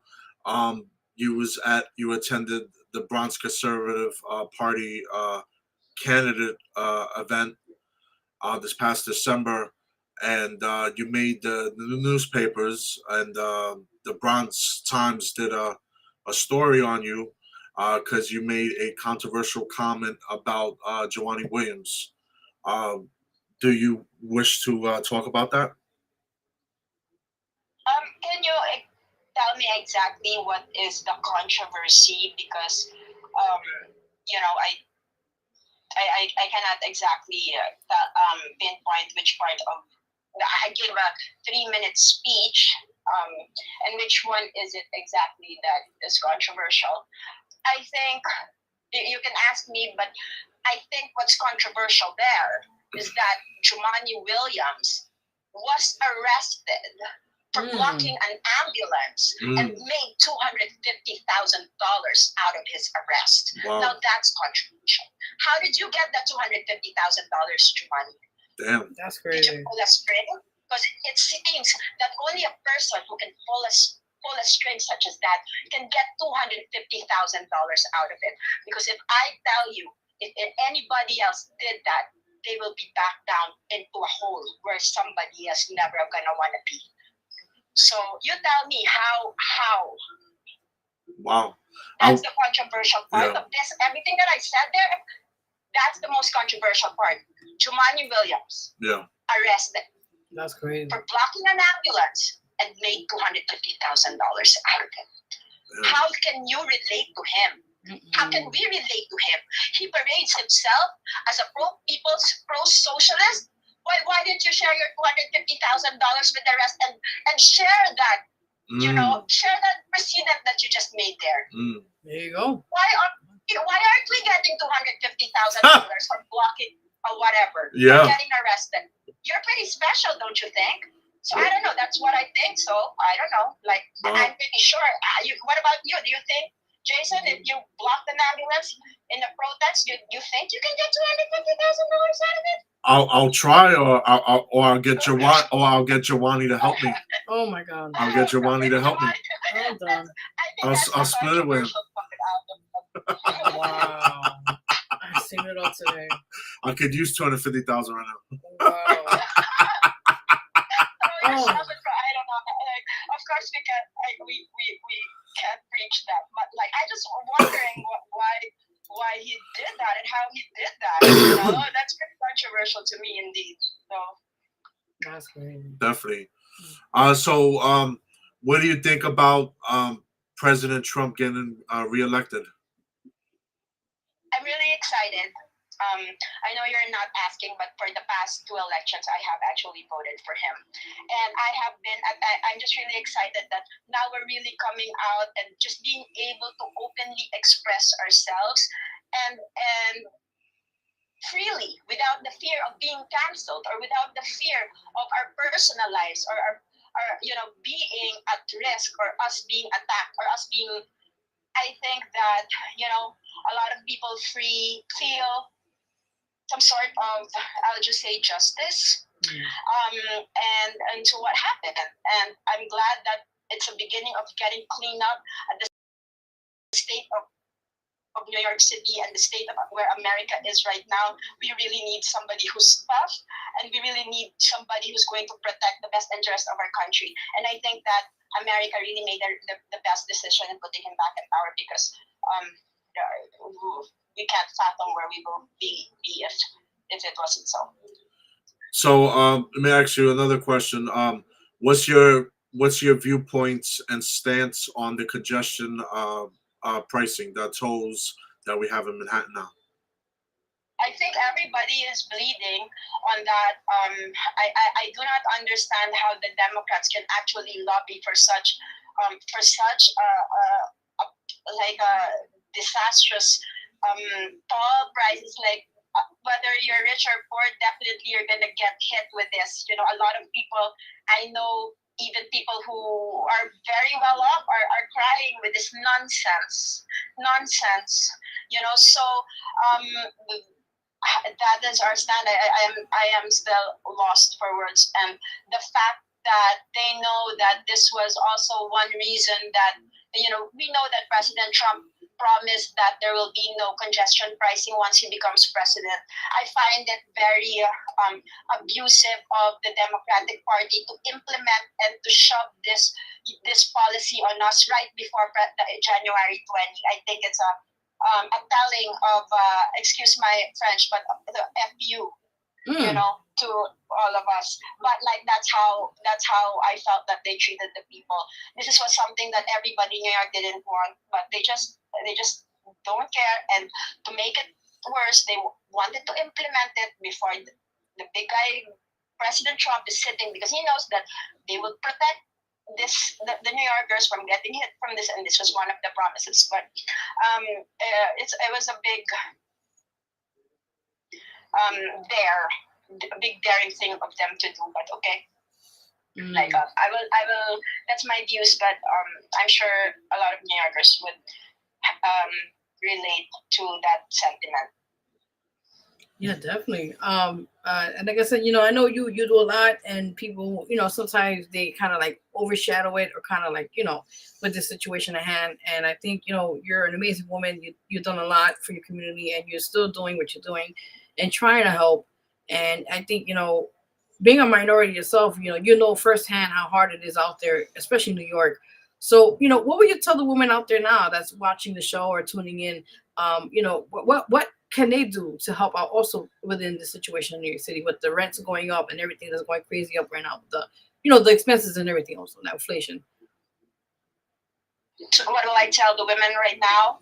I would tell women right now to make sure that before you have a child or get yourself pregnant, to really think about it, whether you are pro-choice or pro-life, to really think about it, because whether you choose either way, there's mental health.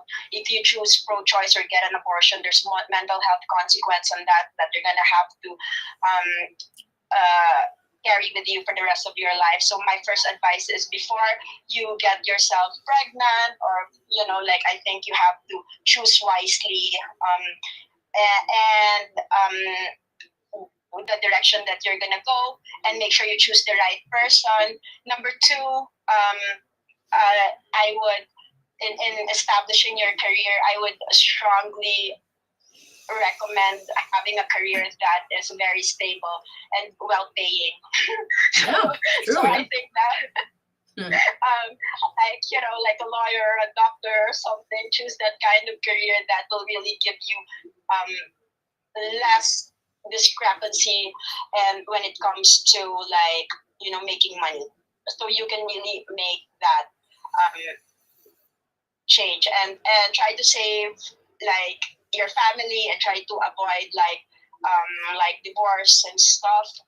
That's one thing, and try to promote a traditional family structure versus the do it all yourself, because it's not easy to do it all yourself. I'm just practical. And then I think those are the first things, and try to get into things that are really, really gonna stabilize you. That would be my advice. Oh, that's amazing. Yeah, definitely. Okay, so furthermore, tell people where they can find you, your social media, and everything else with that. Sure. You can find me in my social media, my Instagram, and you can also that's Angela Aquino NYC, and also my website. You can send us an email, angela@nyc.com. Awesome. We want to thank you again for coming on the show. I know it's kind of last minute, but we appreciate you coming, and You guys are always so awesome. I'll always introduce. Thanks for having me. You're welcome, and we'll see you soon in person. See you soon. Bye. All right, take care. God bless. Have a blessed day. All right. So that was our surprise. So special guest. I'll say surprising, but special guest, guys. That was Public Advocate Angela Aquino. You see here on the screen now, as you see below here. That is her website, www.angelafornyc.com. AngelaForNYC.com. Right, and that's where you could go and check out her latest updates and what she, like she just mentioned on the show right now, what is she's fighting for you guys in the New York City or in general, right, NYC, for this year, 2025, for public advocate. So Do you want to take a break, or no, or you want the next guest? Yeah, well, I'm time. So yeah, but before anything, I do want to announce quickly what you're on next to me right now. Those who don't know who's next to me, he's actually the running candidate for City Council of District 2, 2025, and he's having an updated. You want to tell me about it? Campaign fundraiser, real quickly. Hey, what's good? We'll have you on in a minute. Stay right here. We'll have you on through audio. You heard me? All right. Give us a minute. All right. So let them know briefly about your campaign. Yes. So launch party. I'm having my official campaign launch party event. It is on Saturday, February 8th in the East Village, Lower East Side at 125 Avenue D, New York 1009 at Caribbean Bar and Grill. That's from noon, 12 p.m. to 3 p.m. It's free admission. We're going to have appetizers, light refreshments, music, special guests. And yeah, come meet your next city councilman for District 2 in the Lower East Side East Village. And yeah, hope to have you guys support and everybody come through. We're gonna have a good time Saturday, February 8th in the East Village, Lower East Side at 125 Avenue D, New York 1009. That is 12 noon to 3 p.m. And for more information about that, to RSVP and to even contribute and donate to my campaign, you could do that on my website at Jason Morello for NYC.com. That's Jason, MURILLO for NYC.com, or DJ Loudmouth for NYC.com. And I appreciate everyone's support, and I hope you guys turn out and show love.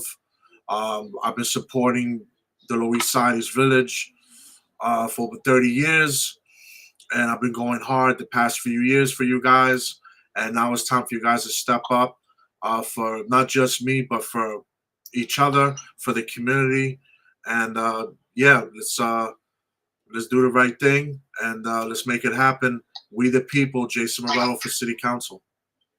All right, well said. My God, wow. All right, thank you for that announcement. So who we have now? Special guest. So on the we show? got another special guest on the phone.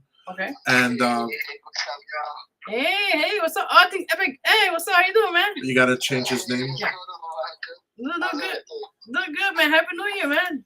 Happy New Year too. Thank you. You're welcome. We have on the phone right now, on the hotline, on the Vero G Spotlight Radio Show. Yeah. Every Sunday night here on WhosNextNYCRadio.com and YouTube and Facebook and the whole thing. Yeah. No, put his government. What? Tyreek Goodman. Got it. District 8 candidate. Got it. Okay. So we have Tyreek Goodman, who's from Epic Rev. He's the official City Council District 8 candidate.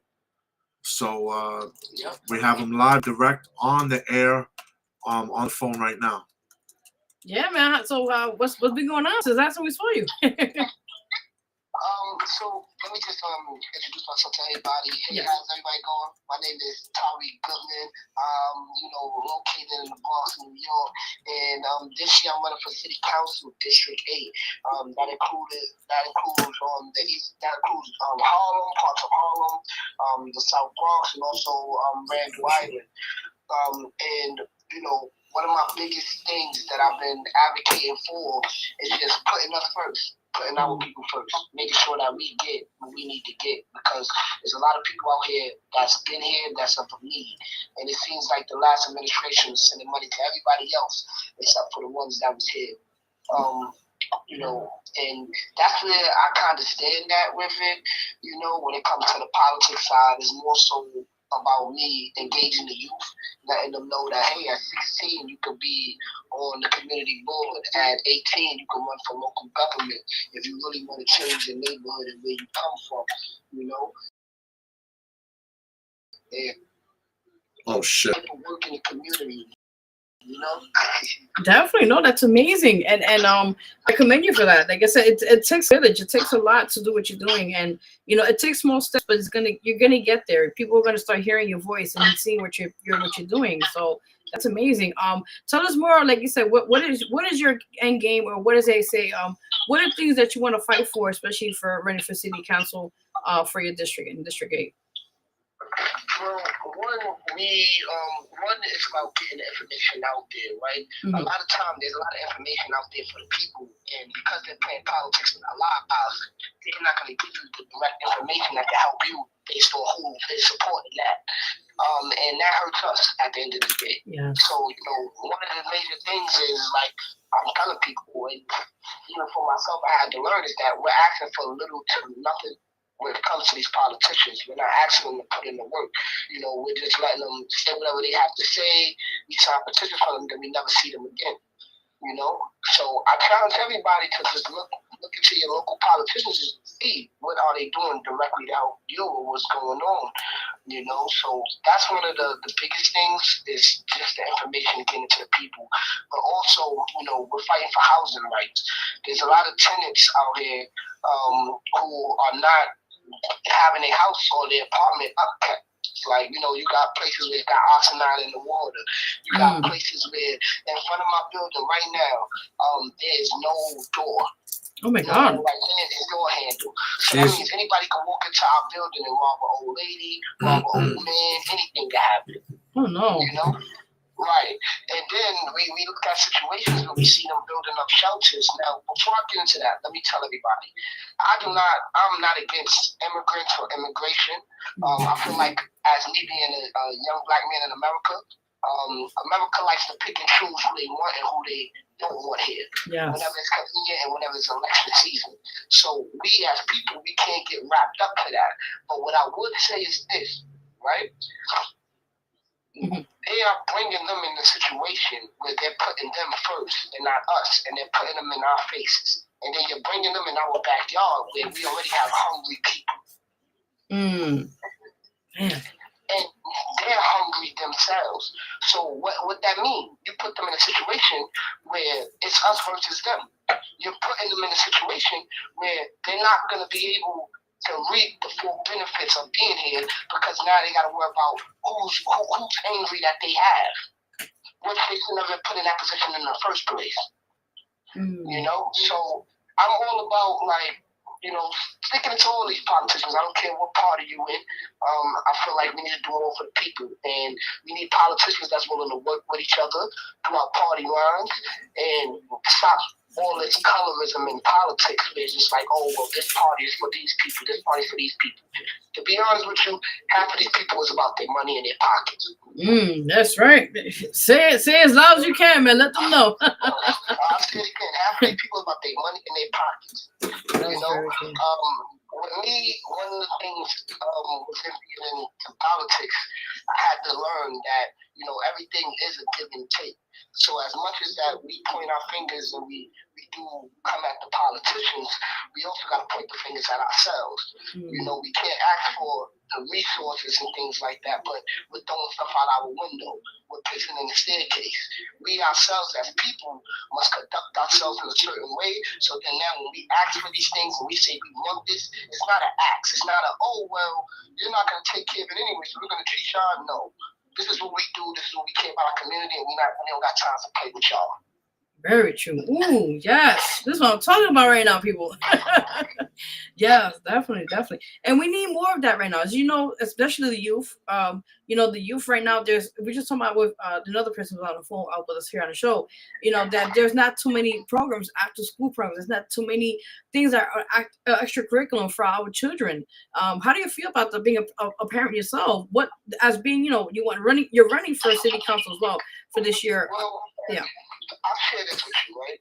When it comes to the kids not doing nothing, before they used to have programs, and nature had certain programs that were set up. These kids, pretty much, about, trades. To teach kids not only about trades, but to teach them computer programming, GED education. There was a lot of things in our community that at one point in time was given. But what happened is they started playing politics with our lives, and they started saying, well, you know what, we can't fund this community center, we can't fund this community center, we can't fund this community center. So they started shutting things down and bringing them all together in one, where now the kids don't even feel comfortable moving around. That's true. Yeah. And then you got to also look at the dynamic of this. The kids' parents are struggling. So just imagine them. They're struggling. So now we look at it and we say, oh, well, the kids is drilling, the kids is online, they're not focused on high school, because they're seeing young kids right now, their age, making millions and thousands of dollars on the internet. So we must transform and get our kids back grounded to what really matters and making them productive, members in society. Everybody has an iPhone or more. Ask a kid when the last time that he writes a sentence other than being in school. Ooh, yes, preach, yes. That is so true now. The phones are like the biggest distraction.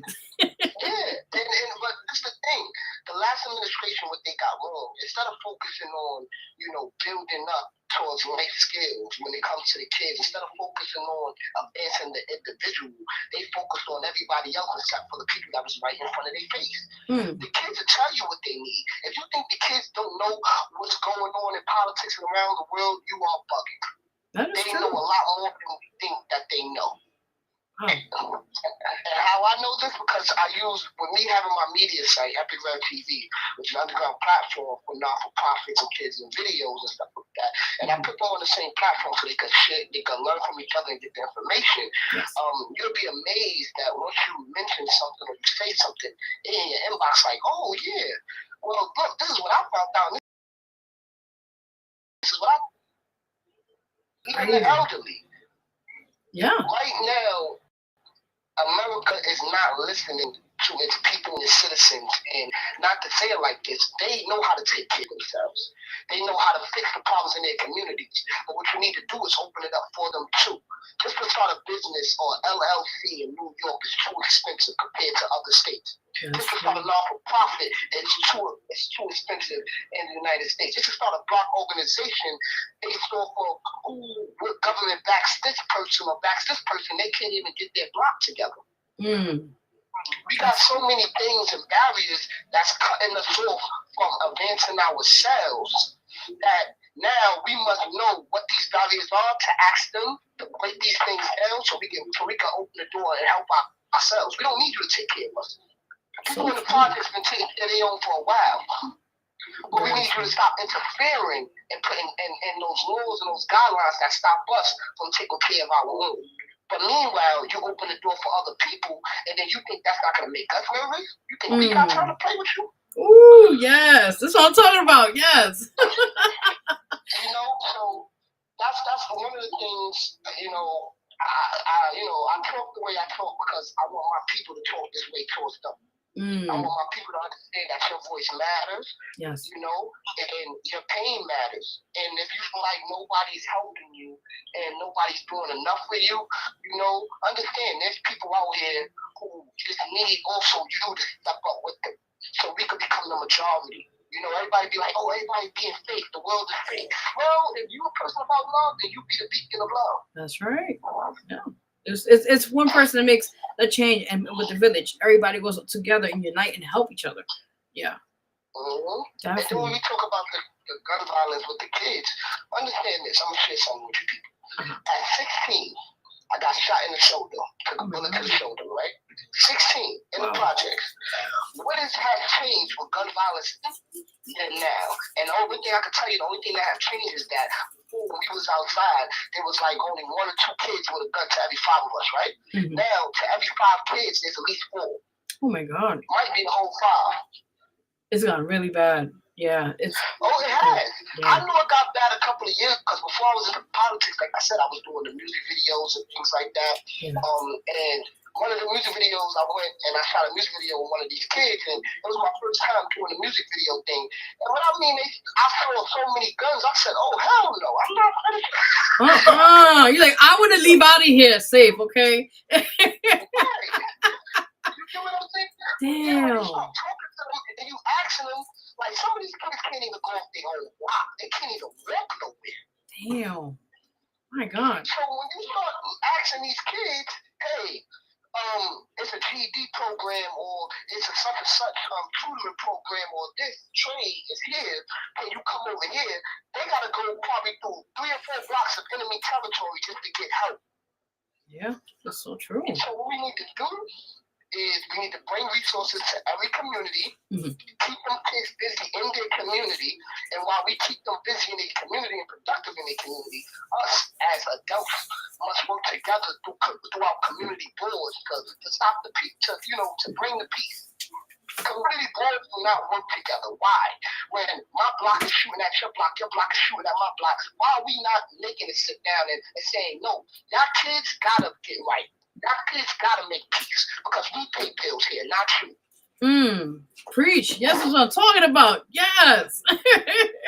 Yes, definitely. But it also comes up with strong men.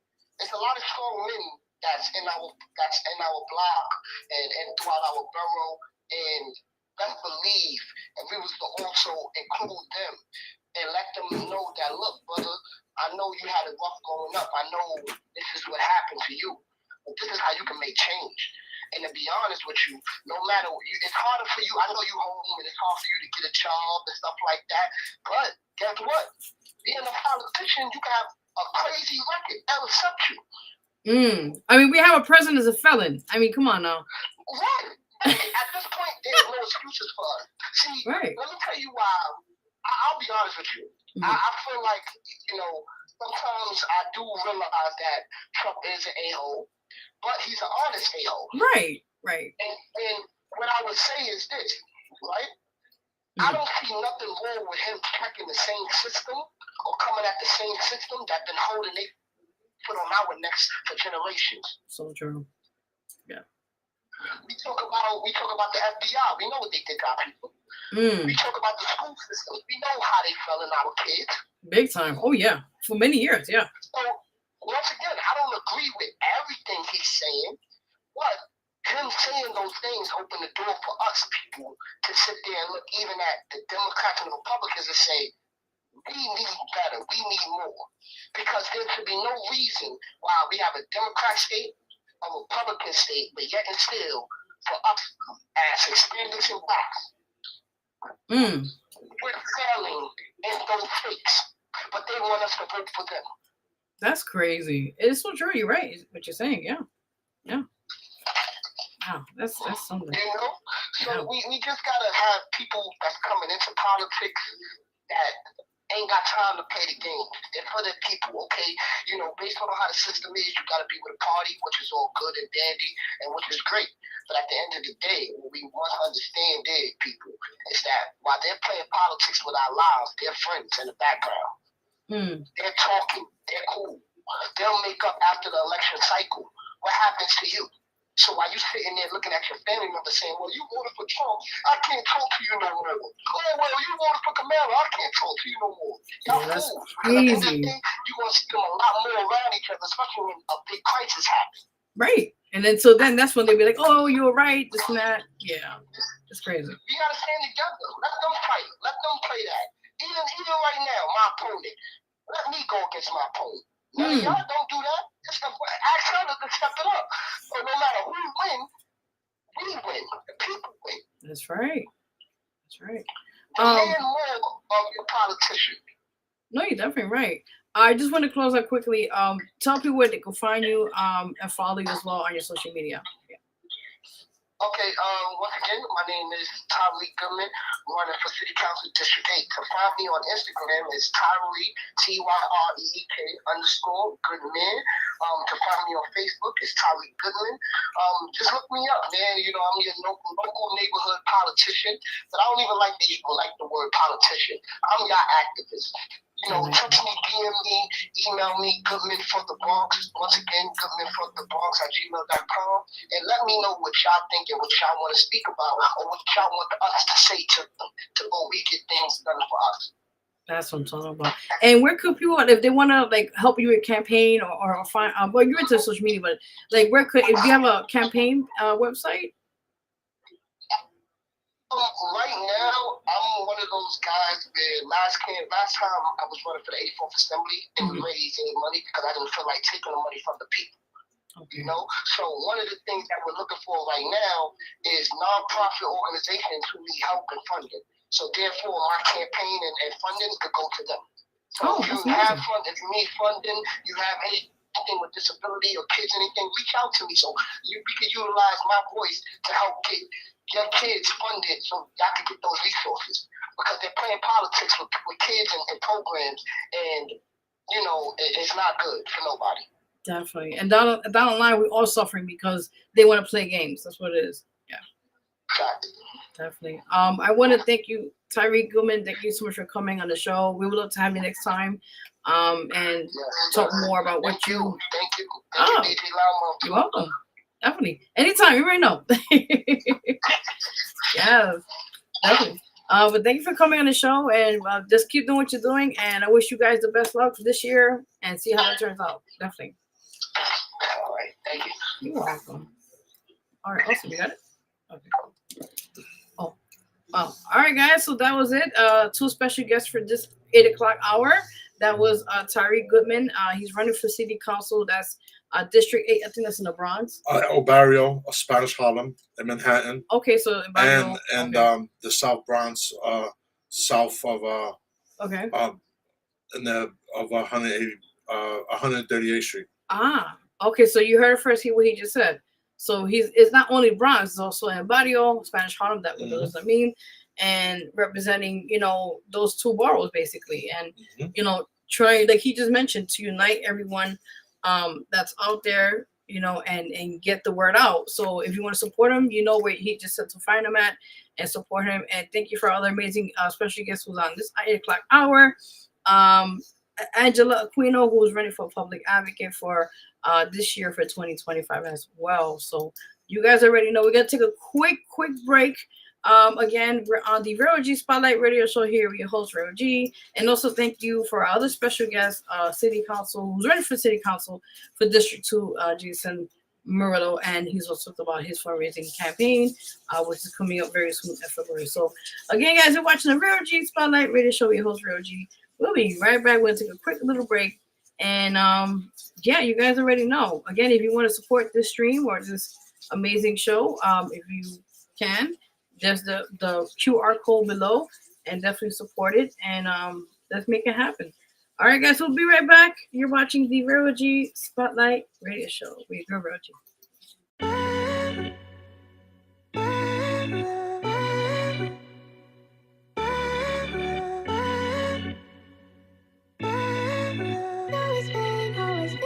If you ain't Brittany, Lindsay, Heather, Fran, all you hoes is men. Heard a fake rumor about me and got something on the kid. That don't change the fact that there's just no flavor in your wrist. That was given from the start, so it just is what it is. Now drop the pin. Well, when I step to the plate, everybody knows that I electrify. Every time I just pray and never fall, even when the bullets stick when I signify. Every girl is out of my league, so these days, man, I just wife Geminis. They thought they had us down bad, now we going 25, 29. So I guess with a rum, everybody thinking they could go a set in its own simple chat to the quotes, making bets and approach up in Mississippi on the internet, making jokes with the pandemic. So when a cap in the dough, originally spread from an introspective post for intellect to the breast of aristocrats and the lows, walls and another every millisecond interwove in the lens of the world. It's a test from the Lord. Once we pass this, thicker checks in the scope, meet the French and the Pope and the flesh and the clothes, flying out the faculty to Winnipeg in the morning, Budapest, Singapore. Don't forget and ignore life can go hit you with a left for the quote, intercepting the goals that we tread in the mall. And thank God for no arrest in the court for the chef and his folks. Motherfuckers charging for walkthroughs, me I go and barge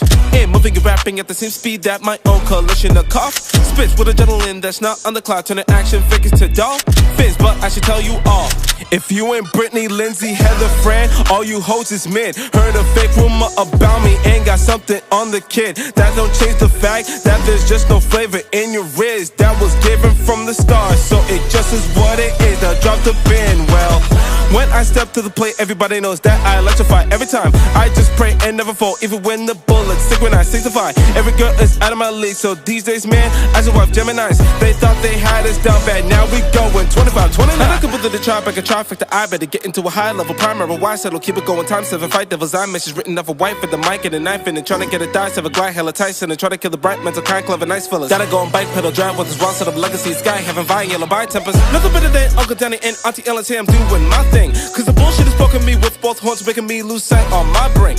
We're struggling the hours and nocturnal feast that I stick to our guns when they're optional. Please with the coup of the young and the restless and invest in each stretching roster of thieves. See, these motherfuckers wanna get into an area that's petty and nefarious, vicarious, hilarious. Up until the point malaria, carry and bury him. Somewhere it's a Maria, or maybe it's a barrier. But then again, the more the merrier, a farrier. Can every motherfucker body float in the aquarium? Cause they don't want a nigga living in the planetarium. So bitch, if you ain't Brittany, Lindsay, Heather, Fran, all you hoes is men. Heard a fake rumor about me and got something on the kid. That don't change the fact that there's just no flavor in your riz. That was given from the start, so it just is what it is. Now drop the pin. Well, when I step to the plate, everybody knows that I electrify. Every time I just pray and never fall, even when the bullets stick when I signify. Every girl is out of my league, so these days, man, I just watch Geminis. They thought they had us down bad, now we going 25, 29. Johnny.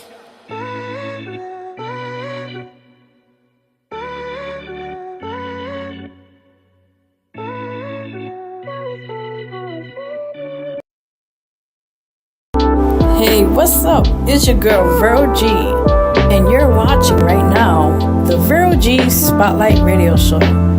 Tune in on YouTube, Facebook Live, and on Twitch. Check out all these amazing episodes and so much more. Tune in to check each and every Sundays at 8 p.m. Eastern Time. And definitely check out all the episodes on my YouTube channel at Vero G Spotlight Network. Follow and subscribe. I will follow right back. So definitely go check out the channel if you want to support. Appreciate it. Much love.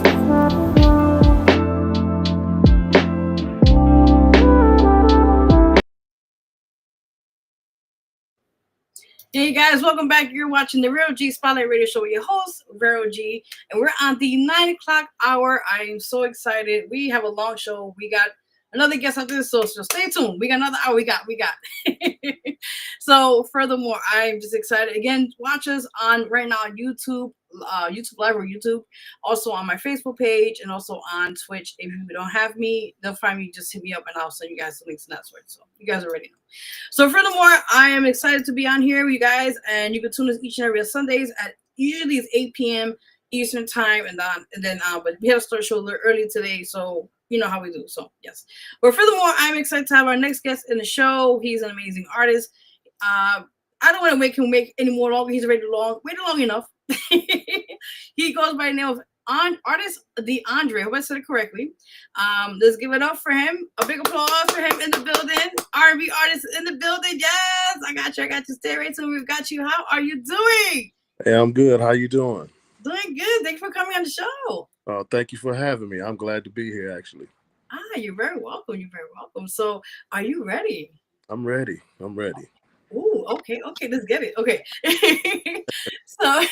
So tell the viewers watching now, who is DeAndre? Well, DeAndre is an R&B soul artist out of Peoria, Illinois. This is the hometown of Richard Pryor. A lot of different artists. Sean Livingston that played for the Golden State Warriors in the NBA. Big time R&B producers, Tim and Bob. They're from here. And Liv Warfield, she does kind of like a rock R&B. She was found by Prince. She worked with Prince before he passed, and he found her out in Portland. So yeah, this is where I'm from. I'm just R&B soul, and I just do music that I like to do. Oh man, I'm already loving it. Yes. Awesome. Okay, cool. So let's talk more about like I said, your music right now, which we're gonna play in a little while. One of the songs, which you're actually, I think you're. I'm gonna make sure I get it correctly. You're part of it, but there's a feature with it, I believe, right? Yeah, that's Crunchy Black from 3 6 Mafia. Oh yeah, so we're gonna play it in a little bit, so people can stay tuned to that. And that song is called "Should Have Bought a 7." Is that correct? Yes, it's 3-5. I should have bought a 7. Oh, okay. I was just double check. I'm gonna make sure I got it right. It's 3-5. I should have bought a 7. I'm talking about. Ooh, okay. So we'll talk about it in a minute. We're gonna talk about that in a minute. Okay. But tell the viewers watching right now, who are your musical influences? Well, like I'm kind of what they call an OG now. You know what I Oh mean? yeah. I grew up in the 90s, you know what I mean? So, like, I had a lot of musical influences. Like Usher was one of them, Tyrese was one of them, even New Edition, Donny Hathaway, H Town, which like I had a lot of musical influences that I love. So it was like I was just all over the place with the music. But those are some of the cats I listened to, and even like gospel music, like Commissioned and the Winans, and people like that. Those are major influences, for me growing up. That's amazing. And Yeah, they're really dope, by the way. And I tend to hear them sometimes on my downtime, and it gets you in the moment to like be inspired and also uplift you while you're going through certain things in life. definitely. Yeah. But yeah, those are a lot of my musical influences, growing up. I mean, I'm pretty sure there's more, but those are the ones I could think of off the top of my head. Oh, definitely. That's amazing. I'm excited. Awesome, awesome. So, what upcoming project you got going on for this year, 2025? Well, right now I'm working on two singles. I'm bringing out. I'm bringing out one single in the beginning of March. It's called "Only You," and then another one close to the summertime called "BYBO." That stands for "Blow Your Back Out." Oh, what you mean? Bring your own drink? But okay, that's a different one. No, it's different. No, it's different. Ooh, Not not BYOB, but BYBO. ooh, I like this. Yeah. Okay, you want to talk more about that? I mean, because that's kind of interesting already. Yeah, it's basically talking about seeing the lady that you're attracted to. You want to basically blow her back out. That's what BYBO stands for. Well, there's no kids, so you could be G. You don't have to be G rated. Well, I mean that's just it. It's just I'm not being G rated. You know what I'm I saying? got. We'll keep it clean. Basically, making romance to the woman. Yeah, since you say it's no kid, I want to fuck the shit out of her. So There we go. He just said it blatantly. that's really what it is. That's I'll really toast to that. no doubt. Yeah. Okay. But yeah, I'm working on those two songs right now. Like I said, I'm just bringing out singles right now. So in March, I'm bringing out the song "Only You." Before I'm I'm releasing that before I do my show in LA, and then I'm releasing later on in the summer the BYBO. Ooh, so I can't wait. Ooh, and there's gonna be visuals with that and everything, right? Yes, it is. It is. Ooh, I want to see It is. that. Yes. It is. Yes. But you just mentioned, let's talk about performances. You mentioned you're performing in LA. Yes, March 22nd, I'll be performing in LA with Danny Girl LLC. It's an indie R&B show. March 22nd. She's flying me out all the way from, like I said, I'm in Peoria. She's flying me out to LA, doing a big show for a lot of indie artists. I don't know like the other artists, but like I said, it's March 22nd. The tickets are on sale now. Just went on sale yesterday on Eventbrite. And you can find those pre-sale tickets at 15, and then it's 20 at the door. They had to change the location because all the things that's going on in LA with the fires and things like that, which is very unfortunate. I feel for those people, but yeah, they're getting a new location now, but the show is going to go on. Like I say, tickets are on sale March 22nd out in LA. Ooh, so I'm excited. Ooh, I'm not in LA. I'm at the East Coast, but I'll be supporting Red Spirit. Hey, love it. I appreciate it. You're welcome. You're welcome. Do you have any other live performances coming or lining up for this year, or for now? Well, that's it for now. I just did a few performances. My last one was December 21st, I believe. No, it was December 30th, I believe it was. And then the show before that, I did a show with Case, Belle Davis from Public Announcement. Yeah, 3-piece. I did a show with them as well. And so that was celebrating our friends' 40th year anniversary in the music game. So yeah, I've been doing concerts with a lot of these guys for a while now. Did a show with Joe Little from the Rude Boys. Remember, it's written all over your face. Yes! Oh my God! Yeah. Me and him have done 3 shows together. I've done I just did a show with Cut Close as well. So we're doing nice shows all around here. Oh my God! Whenever you're going to New York City, let me know because I'm in New York. So yeah, Yeah, I haven't been to New York in about 20 years, but I do need to get back out there. Oh, you have to come down here. Yeah, especially Yeah. when it's nice and warm because it's really cold out right now. So Yeah, it's freezing cold here too. So I know, I know. Oh my God! So you feel my pain. I really do, and it pisses me off too. So I'm getting too old for this cold weather. I should say that. Listen, I understand. Trust me, I'm in that age right now. I was like the aches and pains of summer to come. I'm like, nope, not today. Right. Definitely. Right. That's amazing. And like, okay, now my question to you is like, the artists that you want to collaborate down the line, who would that be and why? That's my main question to you. That I would collab with like one of the artists that I really would want to collab with is Tank. Ooh. Yeah, because he is such the epitome of R&B, and he's the man in R&B to me. You know what I mean?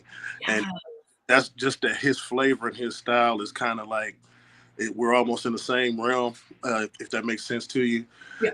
And that's one of the collaborations that I really would like. And on the female side, I would like to collab with. I've always wanted to collab with Marsha Ambrosius from Floetry.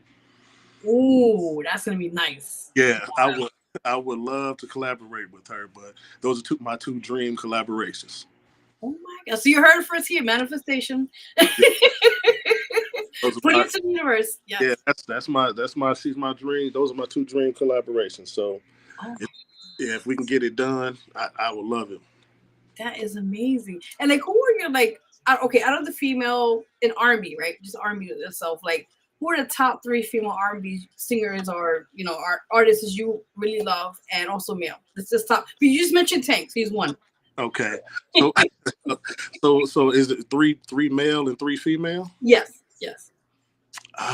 Well, I know it's a lot, yeah. Well, I would say, Tank. I love him. For males, oh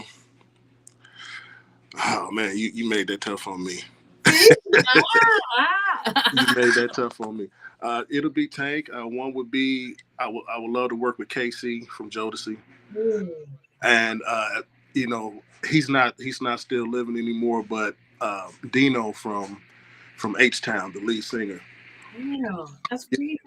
Yeah, I would have loved to work with him. But those are my top probably 3 I could think of right now. Okay. Female wise, like I said, it'll be Marsha Ambrosius, Jasmine Sullivan for sure. Yes. And Brandy.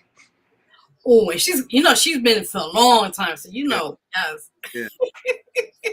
People don't realize Brandy's one of the best R&B female singers in the world. So. And she was doing it. She was very young back in the days. Yeah, that was like we're going back in our time, but the 90s and that, and right. Right, and she's Brandy is dope as hell. So I give her flowers all the way. Oh, that's amazing! I love it. Yeah. So let's talk about before we play that in a bit, but before we do, talk about any prior projects you have out that people want to hear about. You can talk about that as well. I have a lot of projects out. Anything you want to listen to is on my. Is on all social media platforms. It's on all digital platforms. I have my last project out, which was called Get Lifted. That's my EP that was our 6-song EP. That's on all digital platforms. I also have the song 3-5. I should have bought a 7 on that project, as well as I have my title song called Get Lifted that has Shauna. That was with Ludacris from DTP. Ooh. Yeah, she's on that title track. Like I say, everything I've done is actually there. My last single called Vibe With You that I brought out last year, that's on there as well.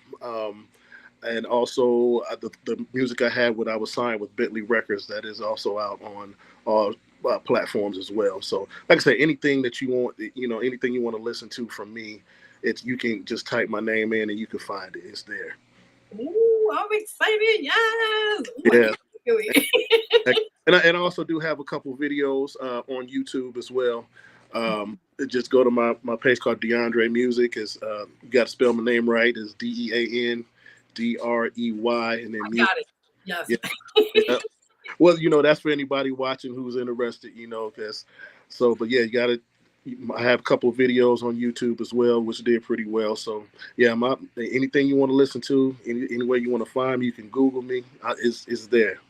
Oh, that's amazing. Oh my God. Are you also available for booking for like weddings or anything of that nature right now as we speak? Because I know January just started, so Yes. everything's still, in order for this year. But are you available for that? Like, if we want to hire you for that? Yes, I am. I am available for that. You can contact me on my Instagram page, DeAndre Music, as well. That my info is takes you strictly to my manager. You can email him or call him from my page, and that'll link you straight to him. His name is Victor Richardson. Um, any bookings can go straight through him. Awesome. Okay. So before we play this song, the video, or let's talk about the song itself. I don't want to mess it up. I'll let you say it because I don't want to mess up.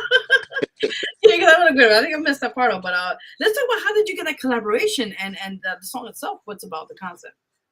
Well, I had the music, and me, I write the way I write. I don't write just regular. I write about like real life stuff that nobody really would think about to write about. And I'm not gonna lie. I was smoking one day, and I was listening to that music, and it was some good weed. I said, "Damn, I should have bought a 7 of this shit." I said 10 or some good stuff. Man, I said, man, I should have bought a 7, and I just bust out and said, I should have bought a 7, and I'm like, wait a minute, that sounds pretty good, man. Let me start writing to that, and so I was writing it, and I took it to the studio to the engineers. I said, hey, y'all got to bear with me. I said, don't laugh, but it's gonna be funny to you, but it's gonna be dope. And so I started singing it, and they bust up laughing, not be. Because they understood what it was about. Yeah. They wasn't expecting that, they wasn't expecting that melody and what I was singing about at all. So they was like, yo, that is super dope. We gotta record that. So yeah, so that's how I came up with the song, and with Crunchy Black being on the song, that wasn't really supposed to happen. No way. Yeah. Well, first of all, that was my first single off of that EP, and originally it was supposed to be the song with Shauna. Yeah.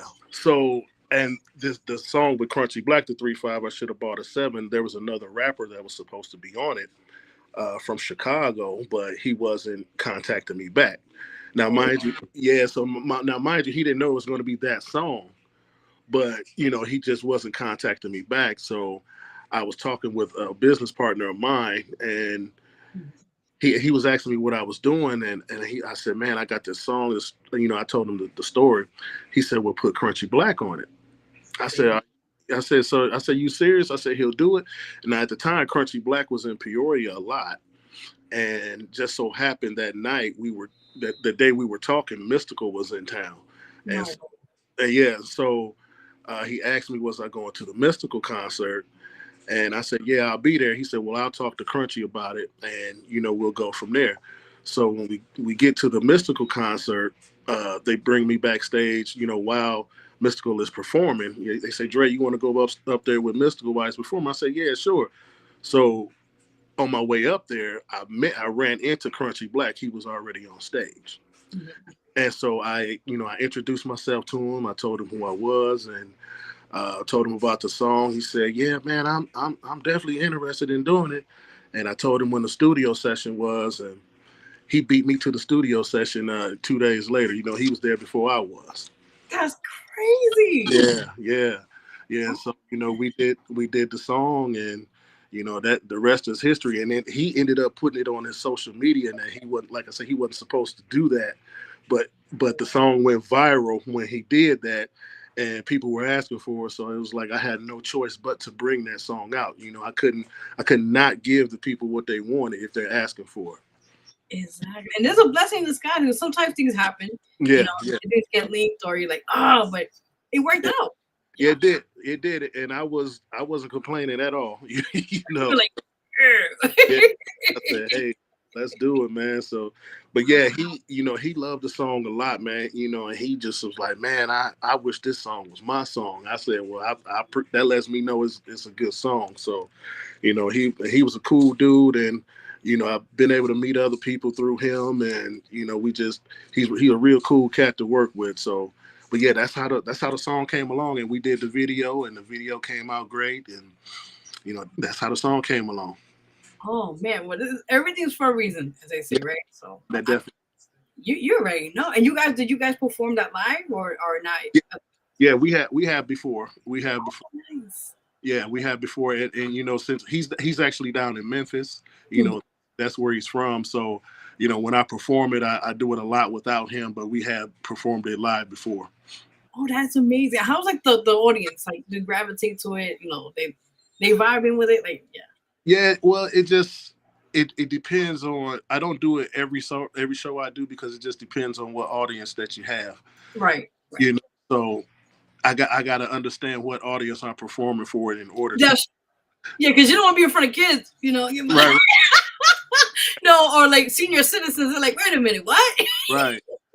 Right, and that's the thing. I have to when I do perform it, people love it because they like, oh shit. They was like, I ain't never thought about it like that. So, but when I do perform it, I get a lovely reception because that was my number one hit, and that's what people know me from is that song. Oh, that's amazing. Oh man. Yeah, I mean they know me from my other songs too, but when you had that one, Sticks. yeah, that's one that sticks, and when people see me, all they say is "should have bought a 7." I can't with you. It's catchy. It's going in my brain right now as we speak. Yeah, and that was and I think that's what makes a good song. You got to have something catchy. You know what I mean? So, something that'll stick with you. Because like I say, you could just bust out and say "should have bought a 7," and people automatically, they automatically know what you're talking about. So, Wow. Yeah. This is amazing, and like sometimes, like you said, I love how you change it up the songwriting. And let's talk about that your songwriting process. Like everybody has a different kind of style or habit of when it writes to their creativity, their songs. Like you mentioned, you're kind of different. Do you also write about your own experiences or like just things that you top of your head? I do. When I write, I don't think I'm a real good writer, but I can write. Okay. If that makes sense to you, I'm not. I don't see myself as one of the best writers, but the way I do write, I do go off experiences sometimes, but I just write off of what I think the music gives me, the vibe that the music gives me. Whatever I think the music is telling me, that's what I write about. I love that. Yeah. Huh? No, that's what I'm talking about. Like you feel like whatever you hear, you kind of put the energy back to it. So Yep. So I don't like I say, I don't go in just have this. Oh, this is what I'm going to write about. It's more of the feel of the music, what I think is speaking to me, and what I can interpret. That the music is saying. So, that's how I write. Sometimes it takes me a while to write some things, but that's okay. But when I'm finished, it's going to be a nice project. Awesome. Are you writing? I don't know what. Maybe it's just me thinking, but are you writing something that's going to be like something out of the norm that you usually write about? Which I'm talking about is something like, are you writing something which nobody knows about yet, but you're in the works of doing something like motivational or something of something in the community? Are you doing something like that right now? I am. I kind of am. But right now, I'm trying to figure out which way I want to go with it. Which topics I want to address as far as that, because there's so many things that when you try to write something positive, and to get the community together, it's kind of what do you want to focus on and what do you want to talk about that's bothering these people. How do you want to uplift them? And for me, those are some of the hardest songs to write because you have to write it correctly. You have to write it correct. You have to have the right rhythm. Everything has to be good with those kind of songs. So for me, like I say, for me personally, those are harder songs to write. But I am working on a song like that. Oh wow! You see, God wears mysterious ways. He knows. No, the reason why, because I picked it up, I was like, because I was getting the vibe from it, and I was like, let me ask you before, confirmation. But what you're doing, it's gonna hit a lot of people. I'm just letting you know, whatever the song the process, right? Yeah. Whatever title or discussion or whatever you're gonna write about, it's gonna touch a lot of people, and it's gonna touch people in everywhere, not only just locally. It's gonna be worldwide. So take your time with this and make sure everything that you put everything to it, and just make sure that you get other people to listen to it before you put it out. Definitely. Get their feedback. Yeah, because that's gonna be your confirmation or goal sign to know that you're on the right path with that. Yeah. Oh, definitely. Yeah, I've got songs that I've never let anybody hear because I hated them. You know. Because you own like how you say you like your own worst credit. You're like credit. You're like, yeah. Is this good or not? Yeah. I will write something and I think it's gonna be a banger. It's gonna be fired, and I record it and listen to it. I'm like, nope, this ain't. No, but it's okay to be that way. I mean, you perfect it. You just, yeah. Yeah, and I don't have a team of yes men that'll say, "Oh, Dre, that's fire." That's fire. They like, nah, man, I don't think that's one of your best works, man. I think you need to go back to in the kitchen with that one. But I appreciate that because I'm not just out here sounding like anything. I'm already strict on myself about how I sound, but then just to have those extra people on your team that'll tell you like, hey man, no, that wasn't good. That's just like they say you ain't got a real friend if they ain't telling you don't look good when you go out. You'd be like, I'm looking all fly. You're like, yeah.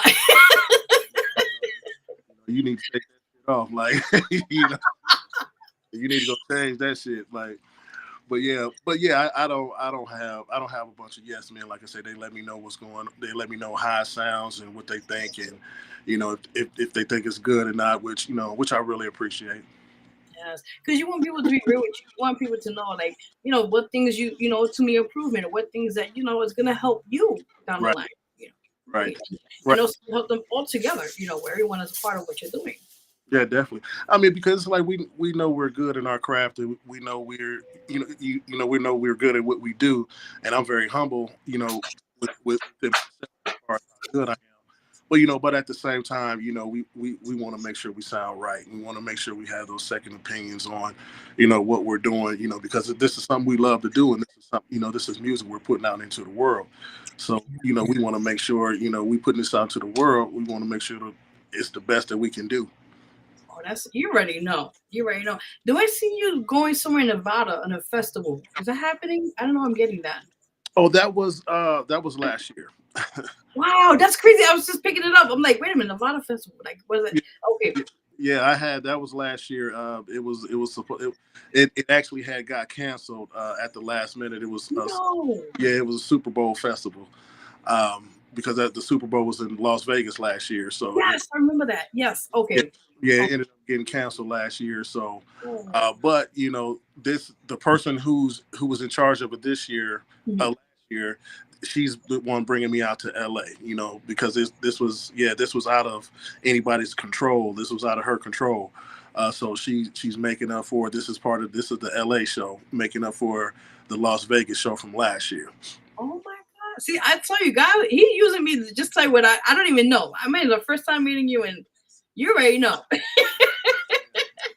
Yeah. No, that's amazing. And I'm telling you, like, it was weird. I just can't. I got that message, but yeah, definitely. Just when you go out there, I mean, just do your thing, kill it. Definitely. You already know what you're doing, so you already know. Definitely. Yes. I can't wait. I honestly can't wait. Oh, that's amazing. Yeah, just give it your all and listen, promote as much as you can, and have the people just come through and show love. You know how it is. So. Oh, I definitely do. But yeah, we've I can't wait for this. Can't wait for the new songs to come out, and just promote these things. And I'm working on some new.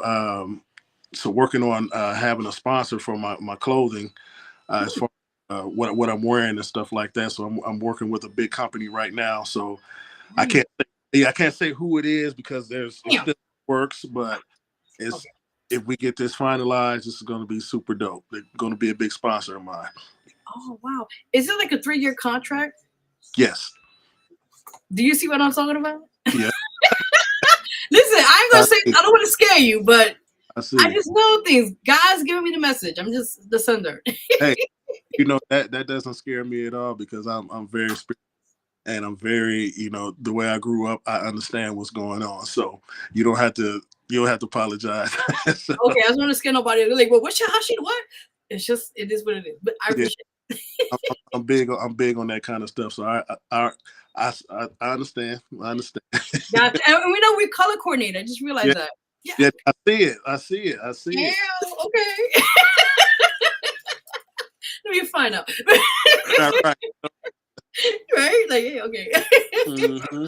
No, but I do see good into what you're talking about. I don't want to say too much details, but it's a 3-year contract. I do see, make sure you're protected. Make sure you get the legal part done. Make sure you get your protection right away with it. I don't want to say too much, but just make sure everything is crossed and your legal team take care of that before you sign the dotted line. Yeah. I'm already on top of that, but I appreciate you. I understand it. I appreciate you a lot on that. You're very welcome. That's what I said. I don't want to say too much, but just out of respect, just make sure everything's good. No. Yeah, you already know. Now I'm gonna take a break. I'm gonna play the song. I'll let you introduce it because I don't want to mess it up. I'll let you introduce your song and we'll play it, and we'll be right back. We'll play that, but go ahead. All right. Hey, this is DeAndre. This is my song 3-5. I should have bought a 7, featuring Crunchy Black from 3-6 Mafia. I know y'all gonna enjoy it. Yes. Oh, I like what you just said. Okay, we'll be right back, guys. You're watching the Vero G Spotlight Radio Show with host Vero G and our amazing artist, artist DeAndre. We'll be right back. Stay tuned.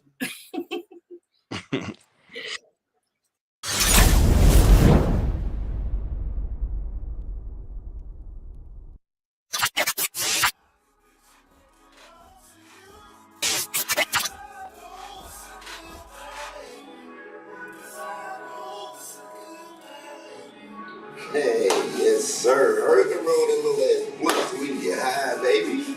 Hurry up. Yes. We, you, me, and him. Put my lips on it when you done. Just hurry up, roll it. You want me to go to the weed store sober? Hell yeah. You ever went to the grocery store high? Yeah. It's not smart, man. I'm gonna be buying everything. Just because I'm sober. Man, you make me wish I would have bought a 7. You damn right you should have bought a 7. Your mama raised you better than that. Your big ass on 3-5. Come on. Yeah, baby. Start with this up. Yes, sir. Come on, man. I got the lighter at least. You see what I put on?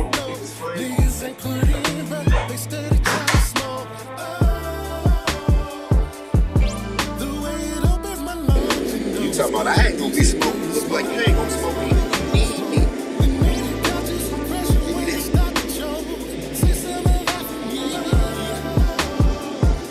It's gonna be a sober ass ride, and neither one of us gets it.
Eggshell weed.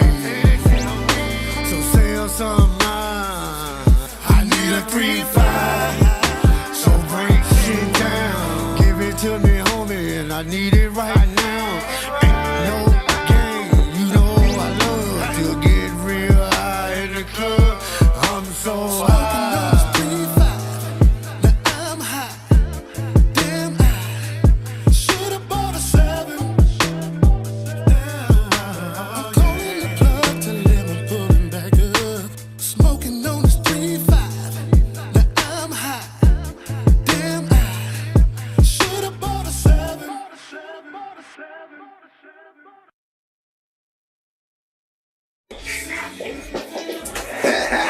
It's like,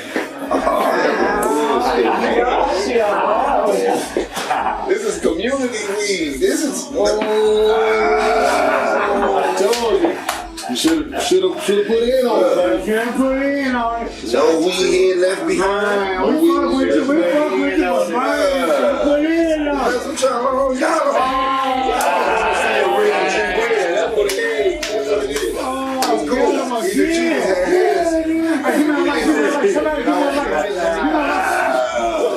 It takes a village. Yeah, we don't stick together. We ain't together at all. That's crazy. I knew you was gonna get your boy right. I knew you was. Yeah, you was, but I ain't. This nigga don't even got no facial hair. How y'all let him? Nigga thought I got the weed. I don't need no facial hair when I got the weed. That's the girlfriend. She loved it when I was down there. Set your shit on fire. No, give it to him. You was gonna look out. Weak shit anyway. Our job says little. That's why y'all. Right. That's what it is. Come on. Let's see how many times you can hit. Come on. You need to go, Shan. We need to catch him. Somebody need to catch him. I think they need to go, Shan. He finna choke. He finna go home and be with the Lord. That's a new shirt.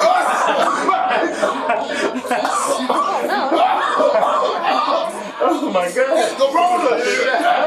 Hey, you sit on that Chanel for me. Oh my God. He's trying to kill us all. Somebody better grab Let me grab the weed. Somebody grab the weed. Let that nigga die. Somebody grab the weed. He finna go home and be with the Lord. Jesus, yeah. I'll be with my auntie, you know.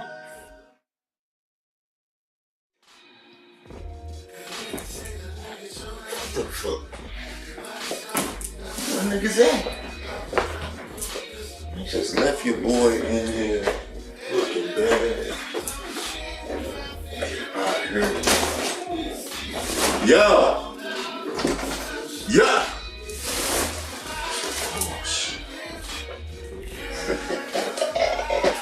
Cause it was probably some fluke shit anyway, you know what I'm saying? If we ate that motherfucker good. Sit down and get my bearings. Put that flame to it.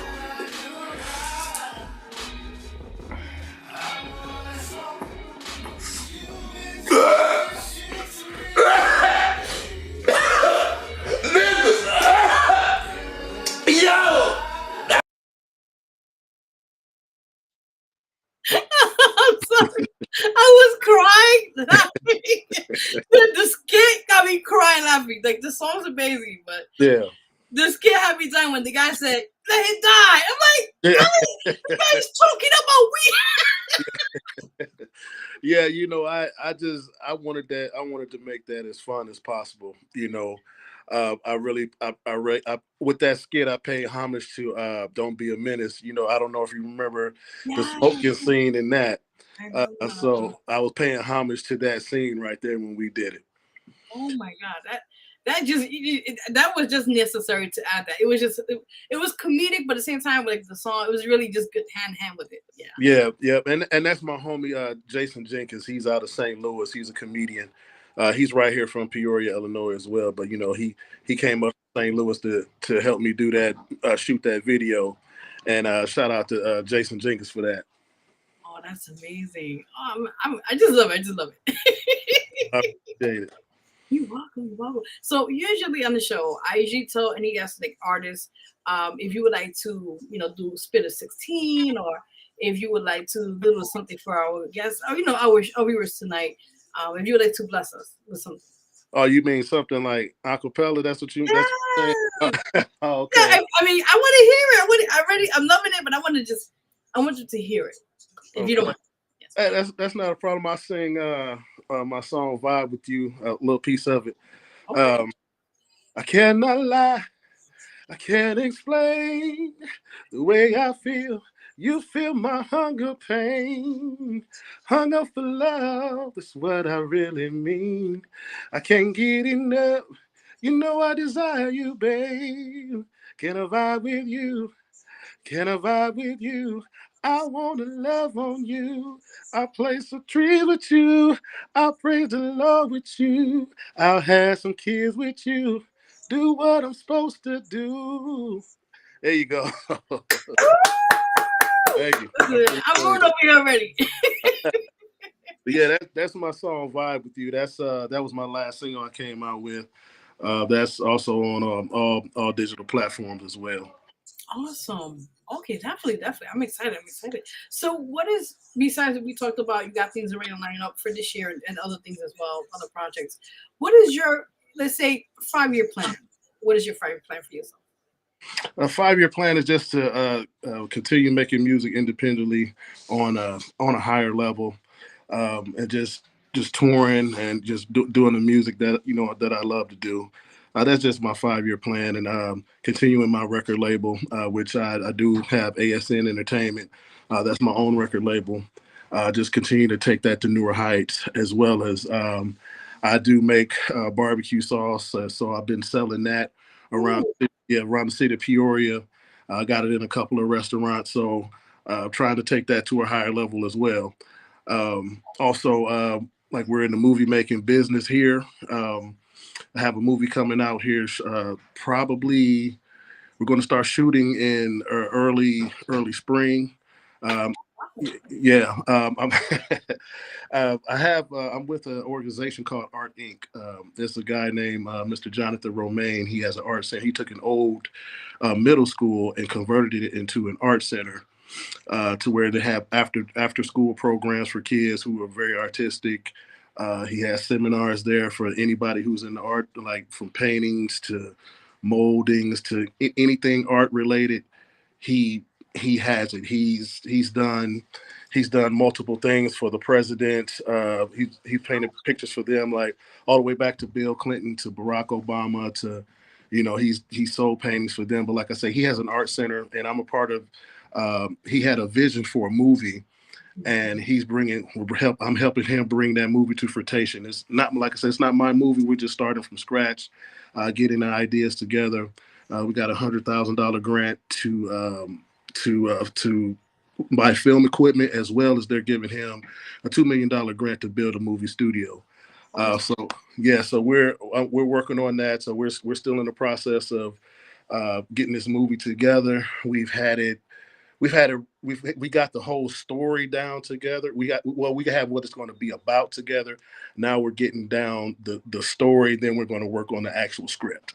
That's amazing. Are you guys trying to get involved with Tyler Perry? Are you trying to like work something out with them, or when it gets released or something like that? Well, we're in the beginning stages. Like, I've been in a couple movies before, but like this is new territory for me. Gotcha. So I don't know, all the processes that it takes to get in touch with him and things like that. I'm just being a part of this movie, and I'm trying to learn as I go. But I'm pretty sure he would not turn it down. So, ooh, you never know. I'm just saying. Yeah. But yeah, it's gonna be real nice, because we meet every week. We've been meeting every week for about 6 months now. And so it's coming to fruition. It's going to be really nice, really nice, really nice. It's going to be really nice. So I can't wait. It's just going to be about two young kids, two best friends, who they want. it's going to be a movie about choices. One makes a wrong choice and one makes another type of choice, and you get to see where it leads them, the path that leads them down to, and other little stories within the story. So we're looking at about an hour and a half movie right now. Okay, so full feature. Got Yeah, it. full feature film. Full feature film. They didn't give us $100,000 to do 20 minutes. Oh Lord, woof, man. Yeah. Yep. So we're trying to, in my 5-year plan, that's one of the things, hopefully we can, we could progress in the filmmaking, business and, see where it takes us. That is amazing. Oh my God. So as like I said, everything is baby steps. Everything is steps right now. But yeah, I can't wait. When you guys release it and you guys put out there to be seen worldwide and streaming also. That's another great thing too.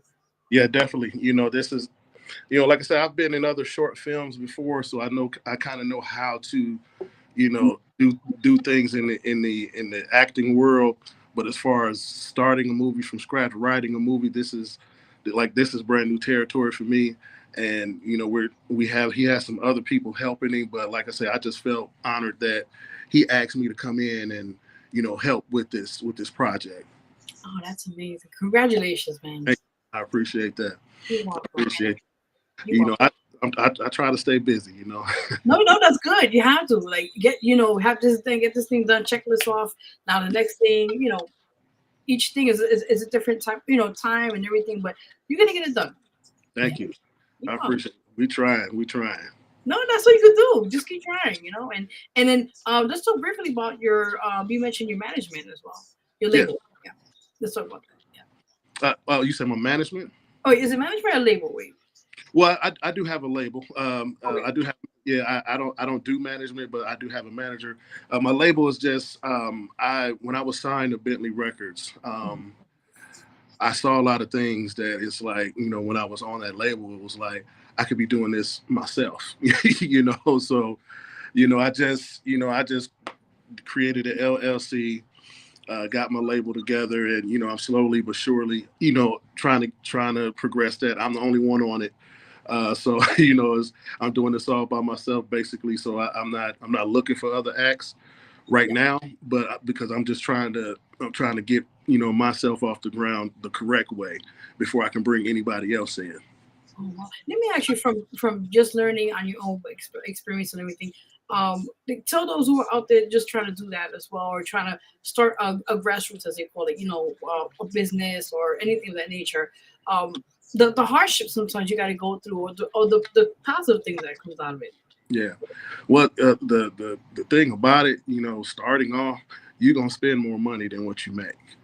You're gonna spend more money, and it's gonna seem like you're not progressing anywhere, and you're sort of like, man, I'm always spending more money than what I'm pulling in.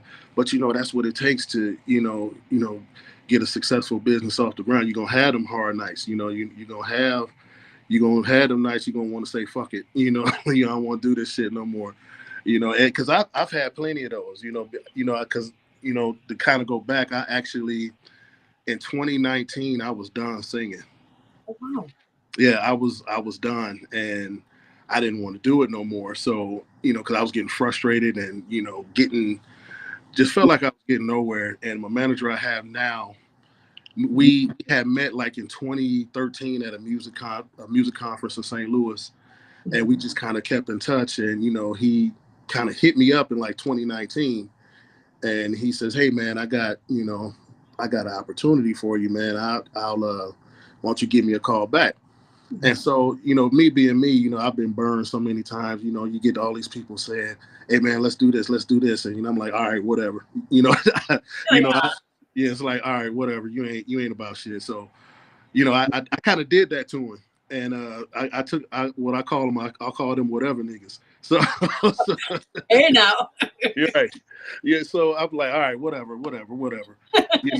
And so he hits me again and says, "Hey man, I got something for you, man. Let me holler at you." Right. I said, "All right, man, whatever." And I never called him back. So the third time he hits me up, he cusses me out. What? He ain't playing. Yeah, he cusses me out. He said, "Man, I told your punk ass to call me mother," in a joking way. Okay. But we kind of laughed about it, and I told him, I said, man, I really don't want to do this no more, man. Like, I'm tired, and I'm tired of doing it by myself, and blah blah blah. And he said, bro, well, that's why I'm calling you. I want to help you get as far as you want to go. He said,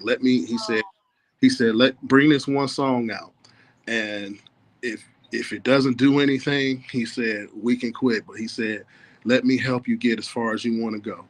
And in 2020, right when the pandemic started, I had brought out a song called These Four Words.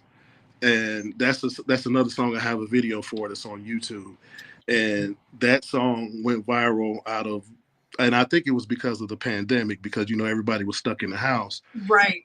So you had nothing else left to do except for watch videos and watch TV and, stay.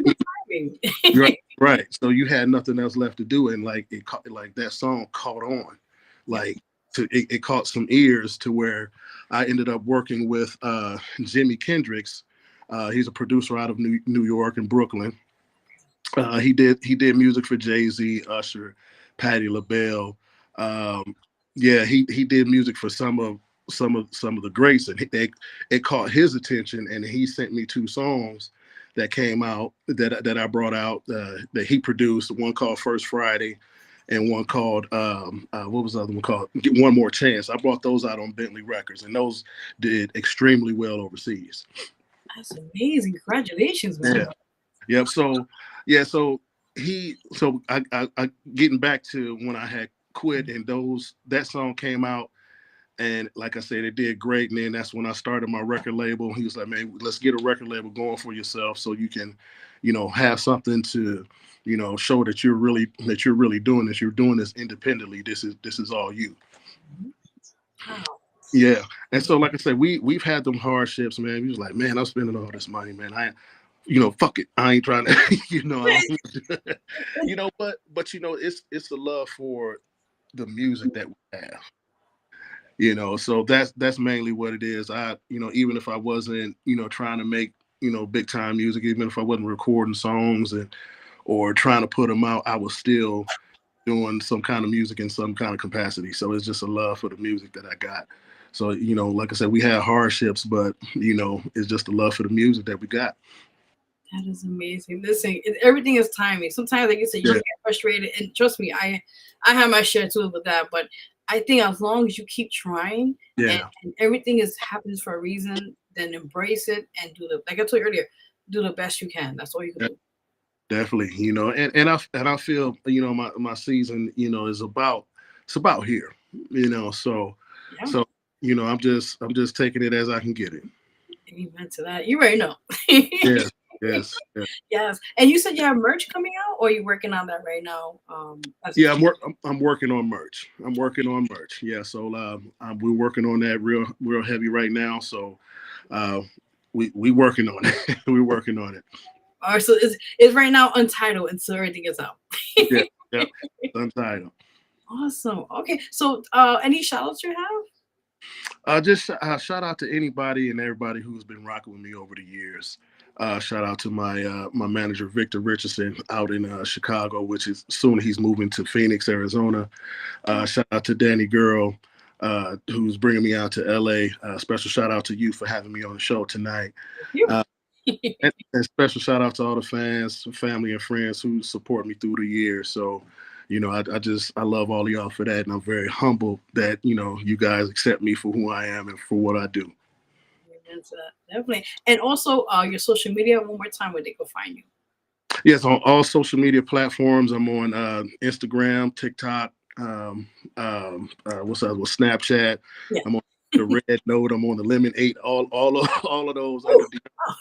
DeAndre Music, DeAndrey Music. You can find me on all of those platforms, as well as all of my music on all digital platforms. Anything you listen to music to, iTunes, iHeartRadio, Pandora, anything you listen to music to, you can find me on. You can find my music on. Okay, awesome. Well, I want to thank you so much for coming on the show tonight, and thank you for your amazing talent, and just continue on your amazing mission, what you're doing. And thank you for having me. I humbly appreciate you for having me. This was This was a pleasure talking to you. A pleasure vibing with you on here, and feeling the energy you got is dope. I appreciate it. Welcome. Anytime now. You already know. Definitely. But I thank you so much, and continue your much success in what you're doing. And let us know whenever you want to come back. Yeah. Oh, definitely. I'll definitely be back. You gonna hear from me again. Okay. Sounds good. Sounds good. All right. Thank you so much. Have a great night. All right, thank you. You too. You all. Bye-bye. Bye. Awesome, guys. All right, I'm back here, guys. Where did he go? Okay. All right, guys, that was amazing. Wait, I think, okay. Yeah, let me take him out. Hold on. Okay, there we go. Oh, like, where did he go? All right, guys, that was an amazing artist right there. You just tune in, check it out. If you missed it, don't worry. We have a replay when this is already online, watching live, but you're also, when it finally, you get to watch the whole interview again, you can do so on any time on my YouTube channel, which is Vero G Spotlight Network. So you guys go subscribe to that channel, and I will subscribe back, all that said and done. So you guys already know. So yeah, thank you again, artist DeAndre, for coming on the show. Really, really dope. And thank you for just showing your talent, what you got going on, and all that said and done. So yes, like I said, guys, we got a great show for you guys. We got one more amazing guest for tonight on the Vero G Spotlight Radio Show, which I think is here now. He is an amazing comedian, actor, and let me get everything situated so I can get hook it up, as they say, hook it up, right? So yes, he is a comedian, and he is also an actor, and he goes by the name of KJ Reed. Hope I said it correctly. Forgive me if I don't get it right. Let me know. I'm working on stuff. So yes, all right, so wait till he gets on. So furthermore, while we have him waiting, we'll wait for him to get on in a few minutes. But before that, if you like the show, guys, I'm gonna send you guys the QR code so you guys could support the show.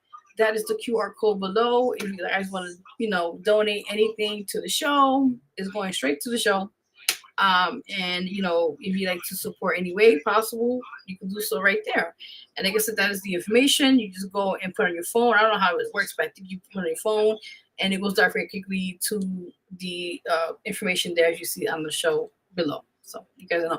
Again, guys, if you'd like to be a guest on the show, we have openings now available in March. We only got 2 dates available, which is limited. So again, if you'd like to be a guest here, you could be doing anything as of any kind of talent in the world. You want to be heard, and you got something coming up, whatever case may be, you're more than welcome to come on the show, or the show I mentioned before. On Wednesdays, we have in person. That's only in New York City, though. But this is online, so it's anywhere in the world, as they say, right? So, yes. So, furthermore, as you know, if you'd like to be a guest on here or on the other show, let me know. You can follow me. Let me take this down so I can show you guys my information. With all that said and done. So you guys can follow me. That is my Instagram, which is @officialverog, and you can follow me there, and you can hit me up there as well, or DM me, as they call it, to get further information, either to be a guest on here or also to be a guest on the other show. Actually, I could show the picture while I'm talking about it right now. Hold on one second, guys. So that's the other show we have. Also, it's, like I said, on Wednesdays, and that's the date we usually started at that time. But technically, yeah, as you see guys there on the show, it's Wednesdays. I think it's from 8 p.m. to 9 p.m. Eastern time. And again, if you'd like to be on there or on this show, either or, doesn't matter, just let me know and we'll make it happen. Yes. So we got our amazing guests on the show right now. I see, I'm excited. Yes, I want to end the show with some comedy, man. Get some action going before I go to bed. Yes. So I am excited. Again, introduce our next guest on the show for our 10 o'clock time right now on the Vero G Spotlight Radio Show, as you guys can see. And he is an actor, he's a comedian, and he is also an actor. So I'm excited to have him on the show. He goes by the name of KJ Reed. I think I just saw him. Oh man, I think I just saw him. Oh, there he is. I was like, is he there? Is he gone? What happened? Like, where did he go? All right, let's give it up for comedian/actor KJ Reed in the building. What's up? How are you? I'm good. How are you? I'm doing great. Thank you for coming on the show. Thank you for having me. I'm really excited. You're very welcome. Very welcome. Are you ready? Are you excited? You ready? I'm ready. Very kind of nervous. It's my first like ever interview, but I'm ready. Oh, but don't worry. I'll break you. Don't worry about it. And not in a bad way, but I'll break you in. Oh my God. All right. So let's get right into it. Tell the viewers watching now, who is KJ Reed? KJ Reed is just a kid from Los Angeles, California. I've been doing stand-up comedy for 6 years now. I've been acting since I was a kid. I've been in some form of entertainment since I was a kid. I started off as a child model and kind of just went from there. So that's me. Okay, cool. So, I saw some of your stuff, pretty good, and your comedy is it's just right to the point. It's like a Richard Pryor kind of comedy thing. I love it. Who got your influence? Who was your influences in comedy? Believe it or not, my favorite comedian is actually Steve Harvey. When my dad or my stepdad technically, when him and my mom got married, I was 12, 13, and he had like a bunch of old Steve Harvey DVDs. Oh my God. So, I watched him and I really got into that. So he really opened that door to stand-up comedy for me. And then even as a kid, in the early mid 2000s, watching Cat Williams, he's a favorite as well, even though, they have their beef. But yeah, Steve Harvey definitely is my favorite. I used to get in trouble in school for repeating his jokes. Oh my God. You're like, you're not supposed to say that. Yeah, so Steve Harvey is definitely one of my favorites. My comedy style, I take a little of the style from him and kind of just, make into my own as far as the stuff that I write and come up with. Mainly because a lot of what he talks about, how he grew up in the church and his mom, is a lot of me as well. So, I definitely take a lot of influence from that. That is amazing. That's really cool. And I always say comedy is like, the way we all go through certain things in life. And I think comedy is the best way to kind of let it out, but in a funny way, Yeah, definitely. Especially like now, so much going on in the world. Oh yeah. Where, a lot of my material that I've been doing right now is really just based on what's been going on in our world. So just being able to find the humor in it, find that light, just being able to make people laugh through the pain. Really, that's just what it is. So true. Thank you for doing that. Keep doing that, please. Yes, definitely. So now I want to break this out because now you have two parts. You have the comedy and the acting. So I'm gonna first focus on the comedy, then we get into the acting. So okay. So prior to your influences, like how was your first experience of stand-up comedy? How was that experience? It was very nerve-wracking. The very first time I went to a stand-up comedy club, it was the Comedy Store here in LA and Hollywood. Oh my God, yes. But I didn't get picked. So the way they work is, you have to sign up for the open mic, and I didn't get picked, and it kind of irritated me because a guy in a chicken suit got picked. Are you serious? I'm so serious. It was a guy in a chicken suit who got picked, and I had my cousin with me, and I looked at him and I said, "Really?" And that could have been a comedy joke right there. Like, yeah. So the very first time I was on stage was actually at Ha Ha Comedy Club. Oh, wow. In North Hollywood, and that was the very first time I did stand up. I had on my New Orleans Saints jersey, a very big New Orleans Saints fan, so I had on my Saints jersey. I did 5 minutes, and that 5 minutes felt like 5 hours. Ooh. Okay. Yeah. So when you're up there, and especially when it's your first time and you're nervous, it definitely feels like a lifetime. You got everybody watching you, looking at you. You're just trying to do the best you can to get the best response, the most laughs out of people that you can. So it was very nervous, had a lot of fun. And then, just kind of going from there. Each time I got on stage, each time I got on stage, it was like, I was kind of counseling out those nerves one by one, to where now when I go to a club or if I have a show, I don't even realize or know what I'm gonna say until I hit the stage. So yeah, I kind of got into the point where it's like there really is no nervousness now. So Oh, that's amazing. You got the chance to like just shake it off, you know. yeah, so Awesome, awesome. Like I said, I love comedians. By the way, I watch from the classics, like I said, Richard Pryor, Eddie Murphy. The list goes on of so many great yeah, comedians. And like you said, like, we all go through certain things, and we use that as a positive light in that situation. I mean, for your situation, if you don't want to get too much in detail, but is this something that kind of that transition mode, as they called it, in your personal life, that kind of made you to realize comedy is your go-to? um, I had a I had a really deep conversation with one of my older cousins about it. Because comedy has always been lurking in the background. I just didn't realize it. In school growing up, it was always, if someone was to describe me, one word everybody will always say is funny. Oh, So never really realized that was something for me or like I was intentionally trying to do it. But it was actually in 2019, early 2019, when the job I was working at, it was okay. It was going okay. And me and my cousin was working at the same job, and I kind of had a conversation. I told him, I was like, I think I want to try comedy, oh, because at that time, there really wasn't any. To me, the comedy scene wasn't really what it should have been, the way it was at one point in time when you had Eddie Murphy, Chris Rock, Chappelle. You had all the heavyweights all at one time, and especially in our world now where everything is PC, and you say the wrong thing and you canceled. immediately, yeah. Yeah, to me, it just felt like the comedy scene in the comedy world wasn't really what it once was. So to me, I'm like, what if I can go and change that? What if I can really put the world of stand-up comedy back on the map and back in the forefront? Because now a lot of people just use the stand-up comedy just to get to the acting.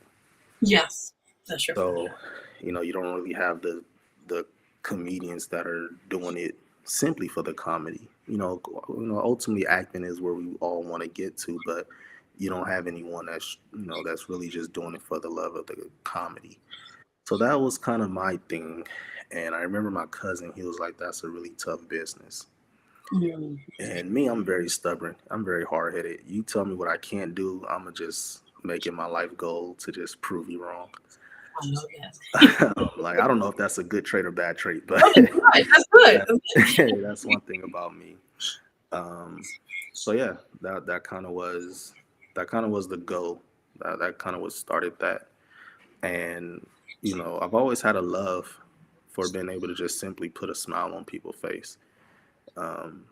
Especially the times that we live in, so much hurt and pain going on in the world, especially here in LA right now with the fires. So it's like, if I can make someone smile through that pain, then I feel accomplished for that day. So And you're not. Luckily, you're not around that. no. I'm like on the other side of the map from Oh. where the fires are. So the fires are like past the downtown LA area, past the Santa Monica area, Wow. Palisades, Pasadena, Easton. So I'm literally, I'm not actually too far from Disneyland. So Oh wow. yeah. Okay. Okay. But you are okay about it? Yeah, I'm 100% safe. Yeah. Yeah, I know it's really bad for a while since it's happening like a whole month now. It's yeah. I'm sorry to hear that. I hope everybody gets back into order and everything's in due time with that. Yeah, definitely. It's definitely been a rough about a month for LA. So Definitely. But prior to now this before we get into the acting part, but to continue on your comedic career, as they say. So let's talk about have you gotten any offers as of getting booked to other shows and doing more of those things right now? definitely, as of right now, for the past month, have stepped into a producing role. Awesome. Producing shows and getting shows, putting shows together. So my next show is actually on Valentine's Day. Oh my God, it's perfect. Oh, you got a lot of good stuff to talk about. Yes. Yeah, so it was actually in December when because I always look at the calendar to see what day my birthday will fall on for the following year. Yeah. So when I looked at February, I seen that Valentine's Day was on a Friday. So I was like, it'd be a really good idea to try to get on a show, try to find a show I can get on for Valentine's Day. And I don't know I don't know what I was thinking about to where it kind of just popped into my head of the title, The Booed Up or Lonely Show. So Pretty title. yeah, so ready if you're booed up or ready if you're lonely, you can come out. And then so I kind of got with a couple owners of a club that I know. Shout out to Chaco Social out here in Fullerton, California. Really, really nice place. It's a restaurant / nightclub, and it's a really beautiful place. So I got with the owners. I pitched that idea. They loved it. They loved it so much they wanted to do a show before then. Oh, that's great. Yeah. So we just did that January 16th. So kind of produced that one. Then I'm producing the one for Valentine's Day, and I don't know what in my mind possessed me to want to produce because it is very stressful. It's fun behind the scenes, yes. It is very stressful. It is a whole new life versus just going on stage and doing my set. When it comes to producing, it's everything. You know, you have the owners in one ear, you got the other comedians in another ear. You're trying to compile a list of comics that you feel would be best, not only just on stage individually, but comics who you feel who's the best comic to be able to come after this person. Now, who's a good choice to come after this person. So it is a lot, and it can definitely tend to get stressful. It's a lot of moving pieces. You know, you never know who may hit you up and be like, hey, I can't do it at any given time, which that actually happened. You know, someone hit me up literally 20 minutes before showtime saying, hey, I'm going to be able to make it. So now I got to figure out, as the producer of this show and as the host, what do I do now? Right.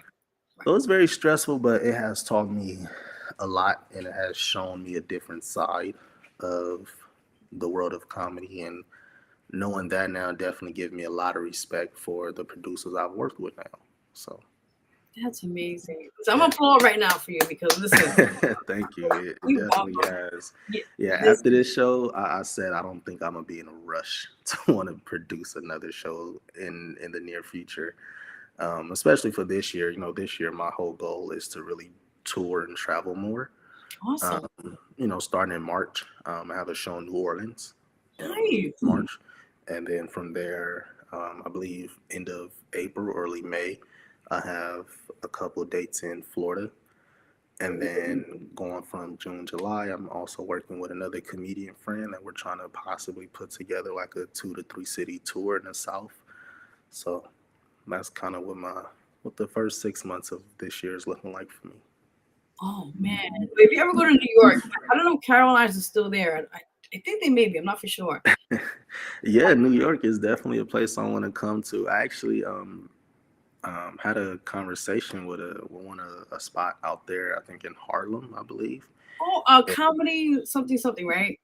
I think I'll have to check, but yeah, you know, somewhere in Harlem, we're kind of talking about a date potentially, and they were just, you know, telling me they have to get back to me and figure some things out. But New York is definitely a place I want to come to. So if you know anybody, please let them know and let me know, and I will definitely jump on a first flight to the Big Apple. Ooh, okay, we'll see. I don't know too many spots. I know Caroline is like the really well-known one, like in Times Square. I don't know they still open though, because I know some of them shut down. But I know that's the first one. Broadway, that's another one. Broadway something, East Broadway, I think, or something like that. I forgot the name. I'm gonna look it up and find a show to you. You know, I'll send it to you. So yeah, but I know that was really good. A lot of people go there. A lot of celebrities go there too, as well. Yeah, I know. The Comedy Cellar is one of the famous ones out there in New York. You know, a lot of the bigger names go out there to really work on material and just do pop-ins. Yeah. Oh, that's awesome. And you never know. Yeah, you know, they say if you can make it in New York, then you make it anywhere. There you go. Awesome, awesome. So you're already booked for a couple of months from now for shows, and that's amazing. Yeah, that's last year I had set a goal. One of the really main goals I set for myself. I wanted at least one book show every month, and I went 11 for 12 last year. And October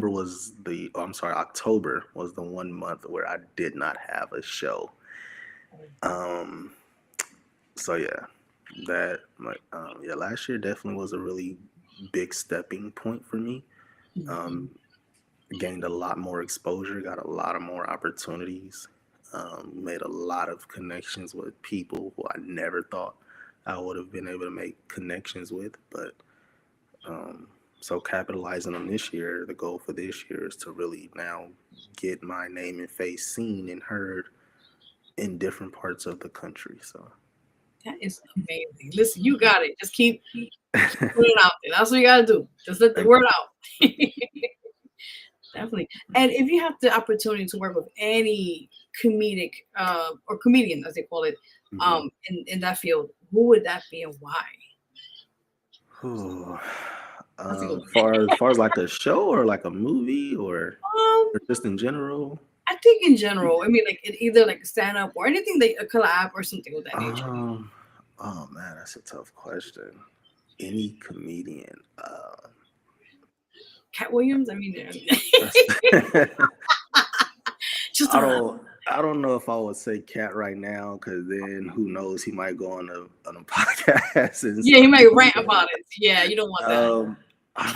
That's a tough question. I would probably have to give it to Eddie Murphy, simply because to me he's the GOAT.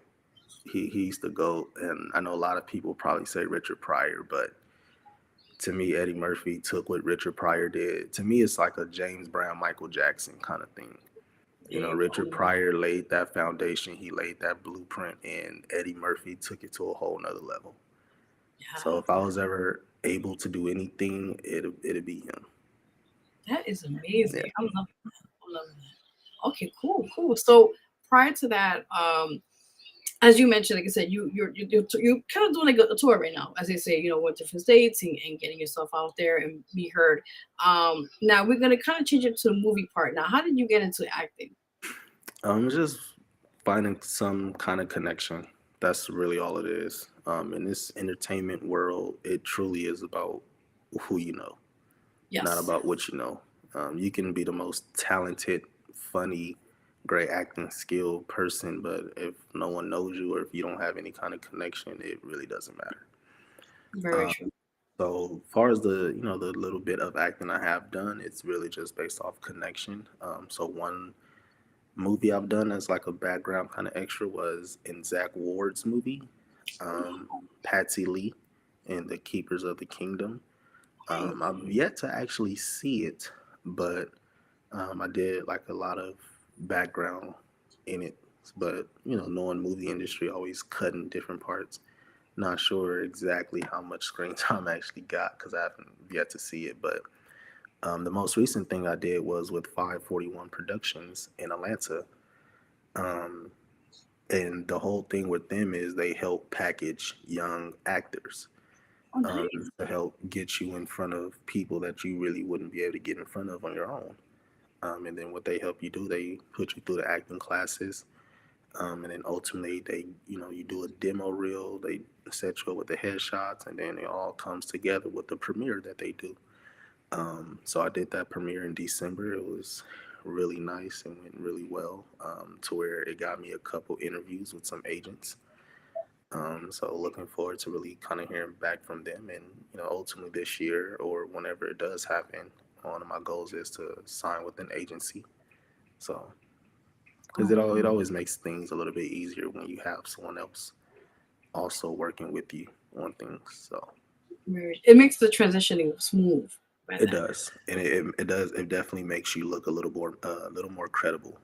Yes, definitely. And the clip you sent us, explain more about that, because I was actually watching. I was like, this is pretty funny, but I wanted people to know more before I showed them. So that was like the demo reel for 541 Productions. Oh, okay. So with that, we kind of just chose what kind of genre we wanted to go to, and obviously being a comedian, it wasn't anything else I would have wanted to do but a comedy reel. Um, and then to make it really interesting, I did it with no shirt. Um, Yeah. I'm not disappearing. so I'm here. so when I talked to the director, when he was asking me, how do I want to do it? Is there anything I really want to do that kind of, special or stand out? I was very hesitant to ask him to do it with no shirt. Because when he asked, do I have any ideas? I'm like, yeah, but I don't really think it might work. So he's like, no, just, tell me. So I'm like, is it possible for me to do it with no shirt on? And when I said that, his eyes lit up. He's like, absolutely, let's do it because it'll definitely make you memorable. Considering the fact that out of everyone there, I was the only person who did my scene with no shirt. Oh, wow. So it definitely got a lot of people attention, and it definitely made me memorable to where after the premiere, I had a lot of people coming up to me saying, good job, that was funny. You were bold for doing it with no shirt on. So, yeah.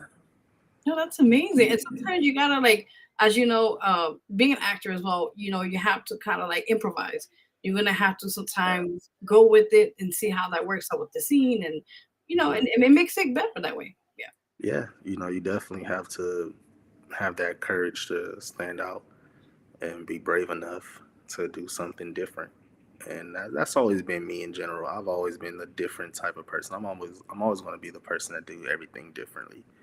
So yeah, that definitely was big for me. It got a lot of attention, which just kind of it definitely I definitely appreciate it because to me we want everything to be perfect. We want that recognition and appreciation. So once I got that, I'm like, okay, I must have did something right. Well, that's great. I mean, and like I said, people see that and like, okay, I want to now. They want to start the booking part. That the booking agent comes in and Yeah. get you all the gigs you need, and especially with acting, and then you never know what happened from there. Yeah, definitely once we got that, once I posted on my social media, I definitely got some people hitting me up about it. Definitely got some show opportunities based off of it. See? I Yeah. even got like another podcast offer, simply based off of that and then based off my other stuff that I have posted. So There you go. Yeah. You never know who's watching. I always say that, like, just yeah, keep putting content, and people could be like, "Oh, you put it every day. Doesn't matter. Put it out there. Put it out there. It'd be fresh for other people's eyes." and I've always been a person like I'm such a perfectionist to where even the stuff I have put out, it's like we're our biggest critics. So it's like I've always feel like, oh, I could have did better, or I could have delivered this joke better. Like even the stuff I have posted, I hate posting, but I know I have to do it because as soon as I post it, I'm like, I come up with 3 different ways I could have said the joke now. Oh man. So, so it's just kind of one of those things. I kind of have to kind of get over and kind of get out of that, and not be afraid to post things and kind of go from there. Kind of get out that shell myself. Definitely. No, but you're doing it. You're doing it. That's the main thing. Baby steps. Baby steps. Yeah. Definitely. So prior to that, now, in acting, like, who are your acting influences in your life? For sure. I actually just thought about that. Like my favorite actor for sure, it's Jamie Foxx and Will Smith. It's like a one or 1 and 1A kind of thing.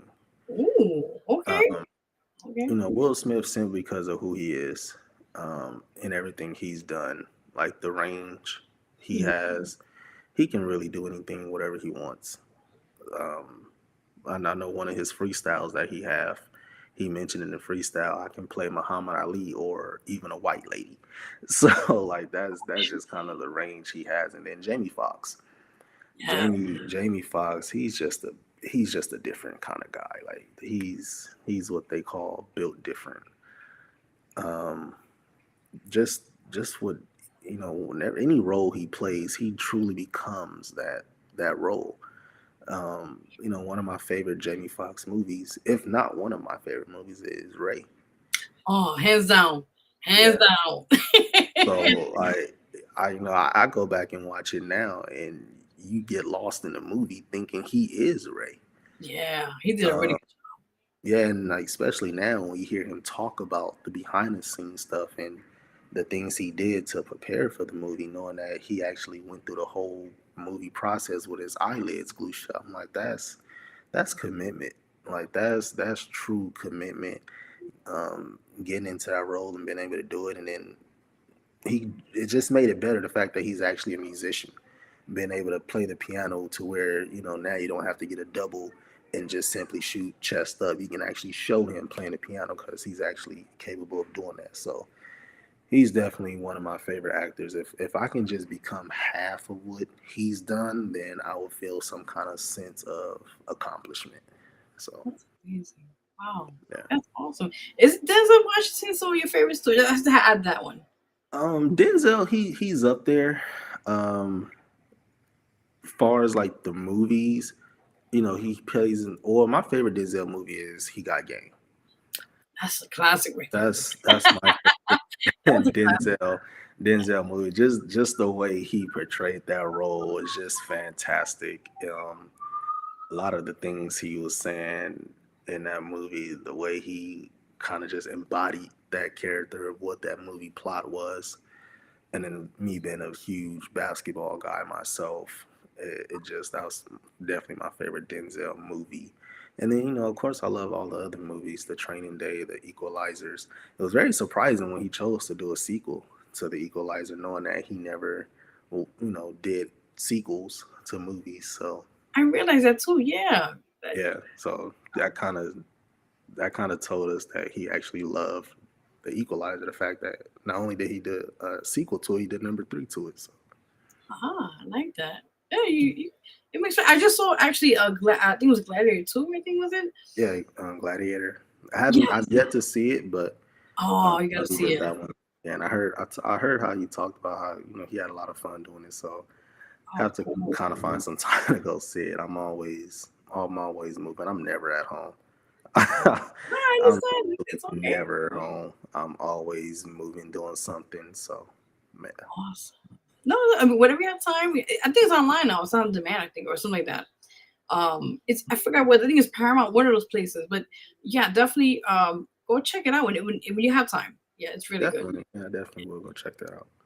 Awesome, awesome. Okay, so prior to that, now what acting roles would you and would you not do? I would do just about anything. Only thing I wouldn't do is not because I have anything against it, but I wouldn't do anything when it comes to the LGBT community. Okay. I wouldn't play any roles of that simply because it's just my own beliefs and feelings. Even though we're behind a camera, I don't think I can play a kind of role like that and then go home. Gotcha. And it's not because I have anything against the LGBT. I know a lot of people who is a part of the LGBT community. They're my friends and I love them. But I just personally don't think I can play that role. And then I've actually had some people, when the whole thing about actors wearing dresses and all that. I Yeah. actually had people ask me like, "Oh, KJ, would you wear a dress?" And I thought about it. And only way I would do it if I was to play my mom. That's the only way I would do it, because if it's not my mom playing the role of her, then it's only one other person that can play her better, and that's me. So that's the only way I would ever do it. Oh, wow.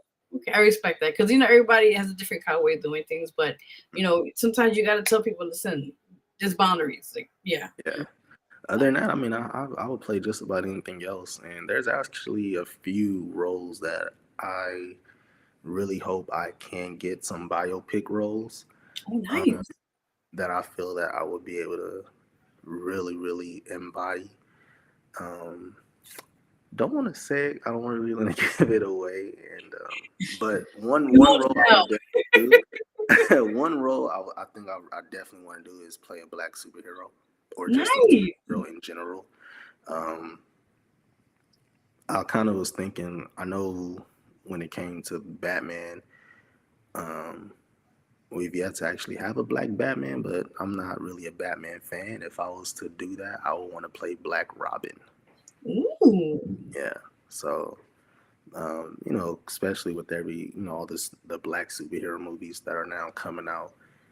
If I can play a black superhero and little kids can look at me and be like, he looks like me, and he's playing a superhero who's on my lunch pail or backpack, then that'd definitely give me a sense of gratitude. So That is amazing.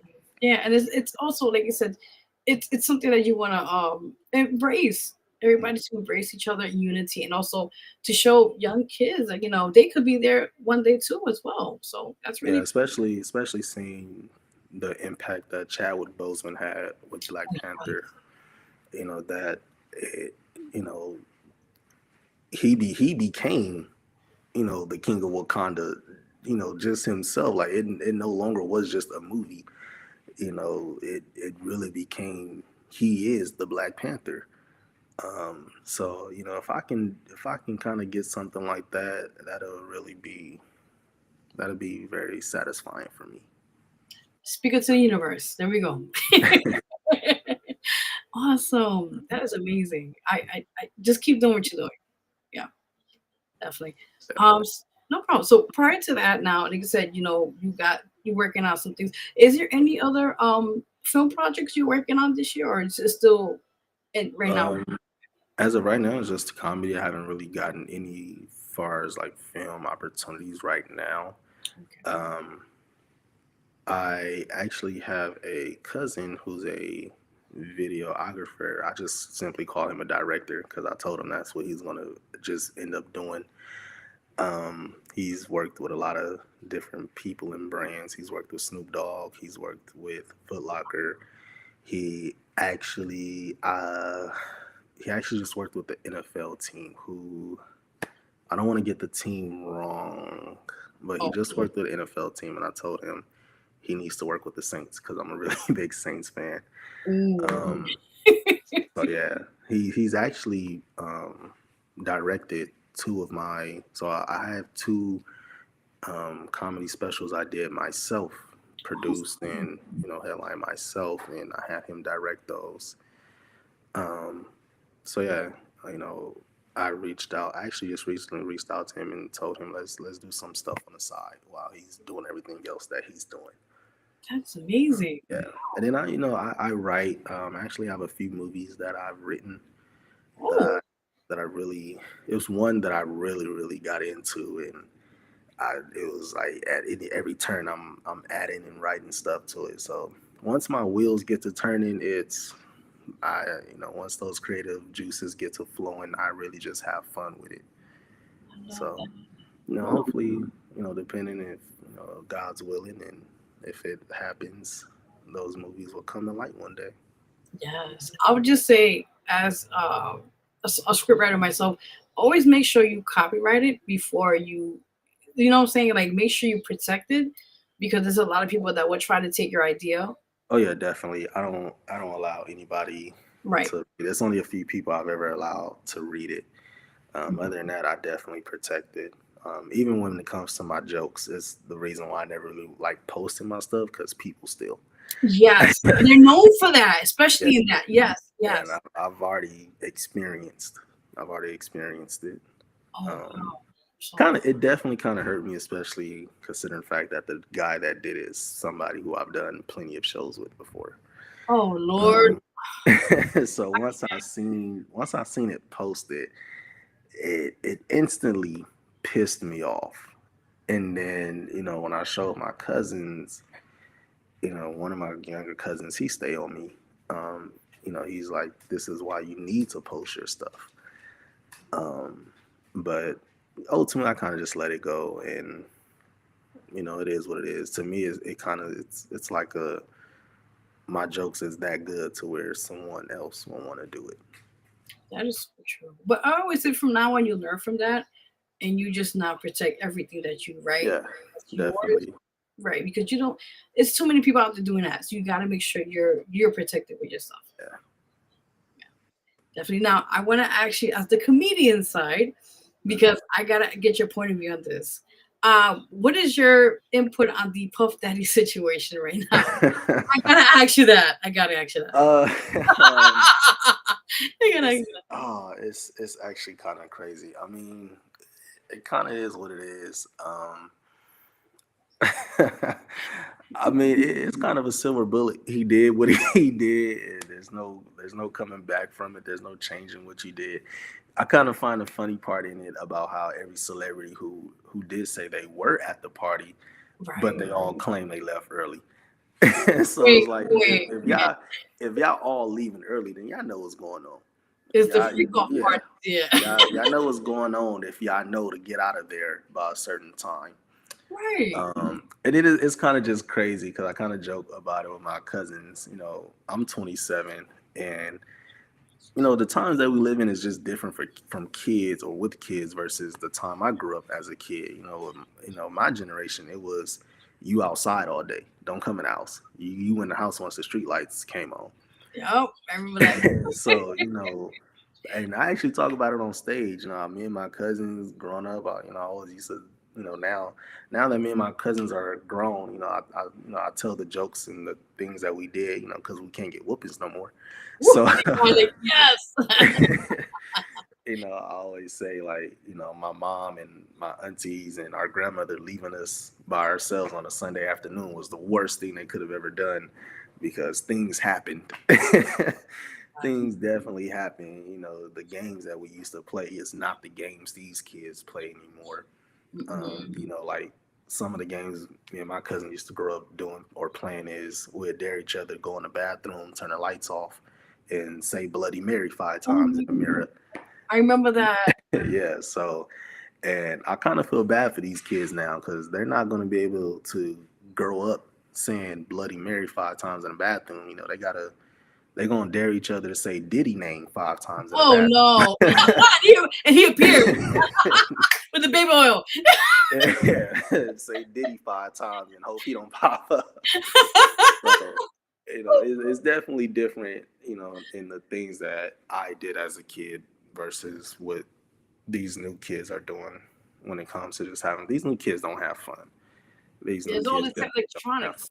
Yeah, everything is, TV, tablet, game system. I didn't have my first game system until I was grown and bought it myself. Oh my so God. yeah, Wow. so these kids, I definitely tell them they are definitely spoiled. So yes, even when it comes to school, like finding out that some of these kids don't have to be at school till 9 o'clock, and I'm like, the hell, when I was a kid, you was up at 6:30 in the morning. Yes, you was at school. Yeah, you was at school till 4 o'clock. So yeah, it definitely is a different time, and seeing these kids, I definitely kind of makes me feel old at times. So I mean, it's just a different generation. That's all. Just a different generation. So much has changed. Growing up, we was able to say certain things to each other. Mm-hmm. That now, if you say that to somebody, you're canceled. Oh so it definitely is a different time. Yeah, and you know what is the millennials now? It's what it is. It's like now they're like very super sensitive, and like back in the days, the 70s and 80s, especially in comedy, they went raw. Like Raw, for example, Eddie Murphy. Yeah. You saw that. That was that, and it was nobody. I forgot the name of the other stand-up he did. Mm-hmm. It was hilarious. He talked about everything, and nobody canceled him. Yeah. If he was to say half that now, we wouldn't know who Eddie Murphy is. He'd get buried so fast. Oh yeah, in a heartbeat. Even I think the last thing that was able to really cross the lines was Everybody Hates Chris, which is one of my favorite TV shows. Wow. Any given night, I'd turn on Everybody Hate Chris and listening to the things that they were saying in that show, I'm like, they would never get away with that in 2025. No. The racist comments that Chris's teacher used to always say to him, and Rochelle, the mom, been that mom of the 80s. Oh my God. It'll be Chris's mom beats her kids. So I'll get you when you come in the house. You're like, no. Yeah, I think that was probably the last real thing that we had of the 80s and 90s growing up, and then now everything is just so PC. Yeah, To it's not where, the same. Yeah. yeah, to where I actually kind of classify myself as the comedian who talks about the things other comedians are scared to say. Ooh, so I do want to ask you that too. Like, what, like, when you do your stand up, right? And like, what things you talk about? Like, besides like you I mentioned, right? talk about any and everything. If it pops in my head, I go on stage and I talk about it. I'm not afraid to say it.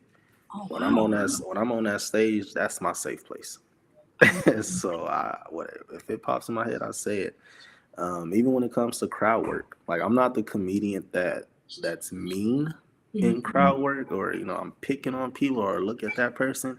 Right. If I do crowd work, I'm bringing them into the joke. It's more interactive with the joke. But far as I talk about you know how it's really starting to get out of hand with teachers sleeping with the kids. Yeah, that's absurd. Yeah, I talk about that. I know one of the latest cases I seen was the teacher had a baby with a 13-year-old student. Yeah, and then Yeah, and she, you saw what happened.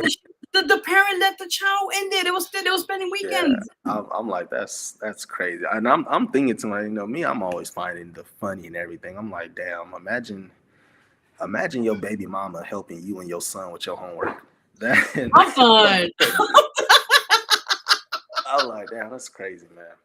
and, Jesus, that's crazy. No, but, and then I'm thinking, I'm like, damn, what if she give you detention? And I'm like, hey, ooh. your homies be like, damn, bro, why you got detention? Like, man, my baby mama tripping again. Like, just being able to find the humor in that kind of stuff, So, I'm yeah. done. Oh my god. So, break up. But how do you work with people like hecklers? As you know, how do you manage to deal with that? Especially I really haven't had many. I really haven't had. I probably have had maybe one real heckler. So in one of my headshot pictures, I'm kind of just in an all black fit and kind of with my head tilted to the side, just a smile. And somebody said I look like an insurance salesman.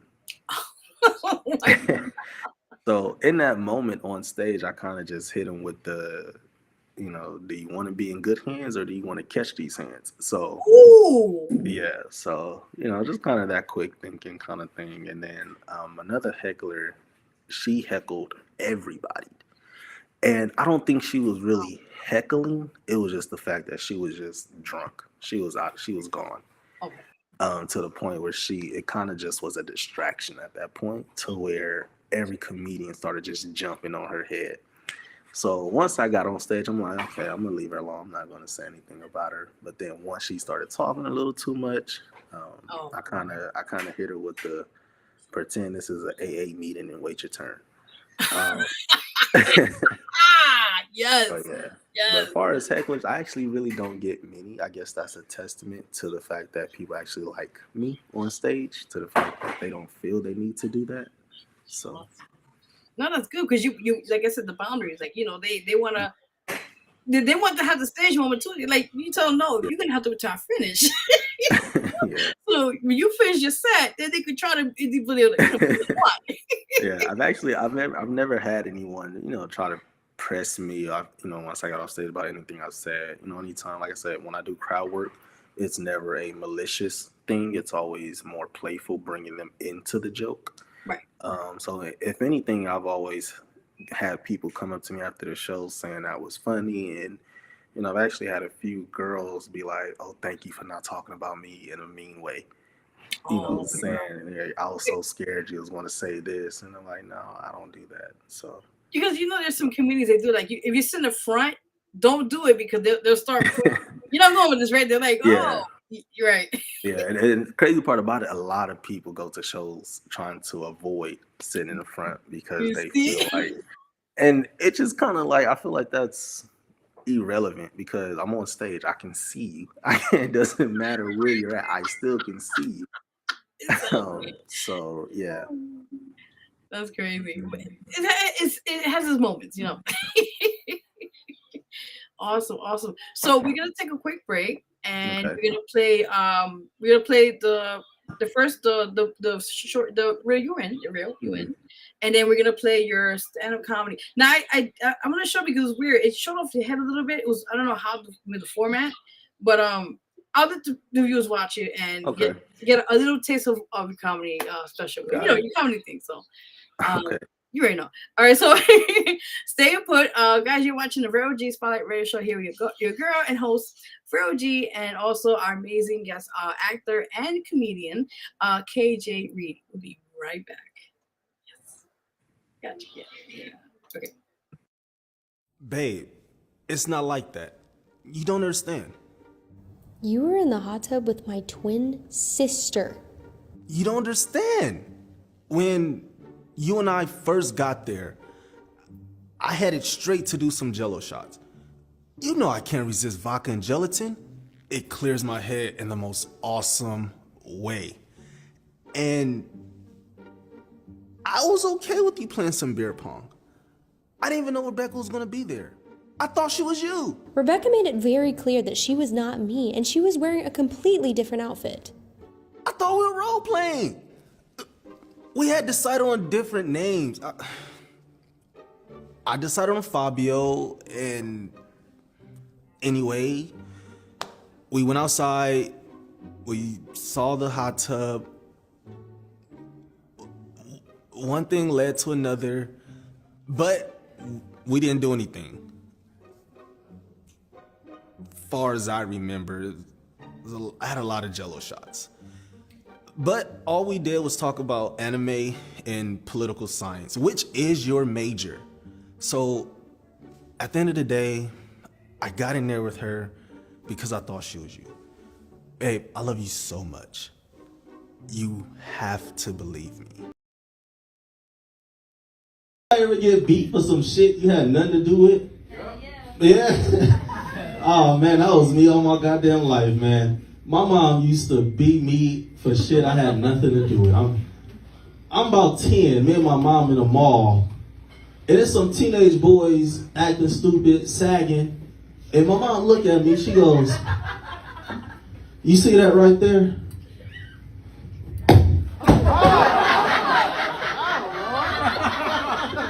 If I ever catch you doing some shit like that, I'm gonna beat your ass. Oh man, white kids growing up, white kids had the privilege of calling child services. I didn't have that luxury. It's kind of hard to call child service when your mom worked for child services. I'll be on the phone with child services. Hello? My mama hit me.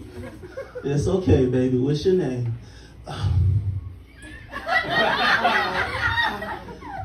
K1. K1, boy, what the hell your ass been doing now? God damn. Call everybody else on the phone. Y'all, Keisha done whoop K1 ass again. Awesome. I wanted to just let you know, I did try, I don't know, maybe the size of the video, maybe it's too. Yeah, it might just been the size of it, yeah. Okay, I was just like, I was trying to like see what I could do, but I was like, damn it, but they heard you. Awesome. But yeah, like what other things you got going on, like in sometime next year? So if you have anything planned, or just right now, it's just for now? For now is really just booking more show dates for me now, and if I can get some more acting opportunities, no matter what it is, as far as like TV or movie, whatever it is, I definitely take it if it is the right thing for me. So it definitely is something that I truly want to get more into, but I'll always keep that love of comedy to where I'm still doing shows, booking shows, touring, whatever. But acting and TV is definitely something I really want to transition into. Yeah, I love being behind the camera. A lot of people have always said, or they do say, when I'm on stage, I'm a totally different person. Okay. Because even now, or just off stage, I'm very chill, relaxed, laid back. So yeah.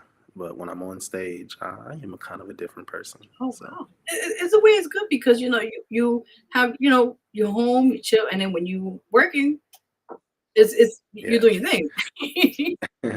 Yeah, to the point where it was actually a show where I so me, I'm really that comic where I'm just chill.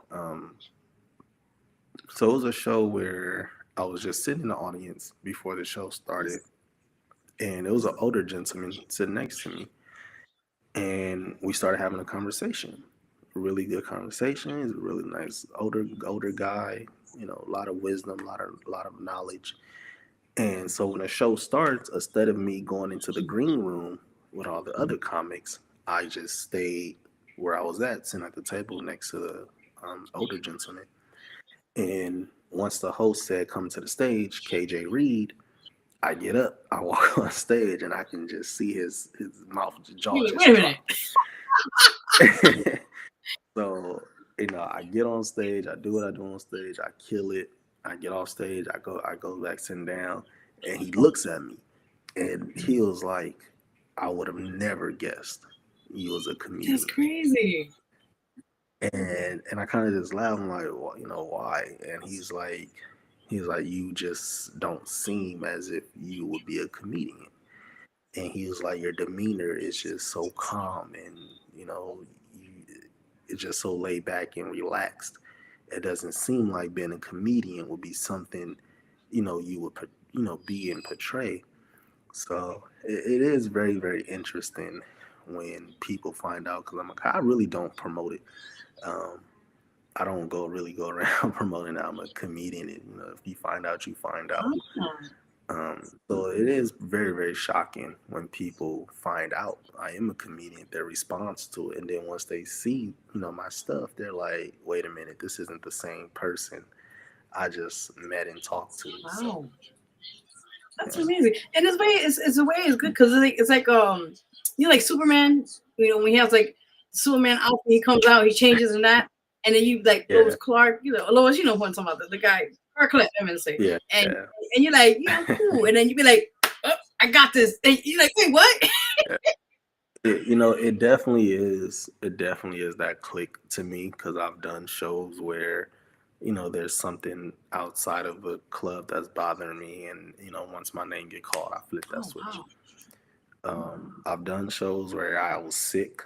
I was sick, had a Oh wow. cold, and I still had to fulfill that commitment to that show. And but once KJ Reed, I flipped that switch. Amazing. So yeah. Yeah, it definitely is a different person off stage. Kind of like almost kind of like Michael Jackson. Not saying I'm Michael You're like, woo. Jackson, but especially me being a really big Michael Jackson fan, how Michael has, you see the difference when he's on stage and when he's not on stage. So I definitely can say that is a lot of me. When I'm on stage, I'm on stage. I'm in that mode. I'm in that gear. But when I'm on stage, I'm kind of like this. I'm very chill, laid back, very nonchalant at times. And yeah. No, that's great because, like I said, you differentiate it. You know what I'm saying? Like you separate it. Like you work thing, and then when you're home, you're home. So it's good that way. Yeah. Awesome. Any shout outs you have? My daughter. My daughter, she is definitely a character. She is.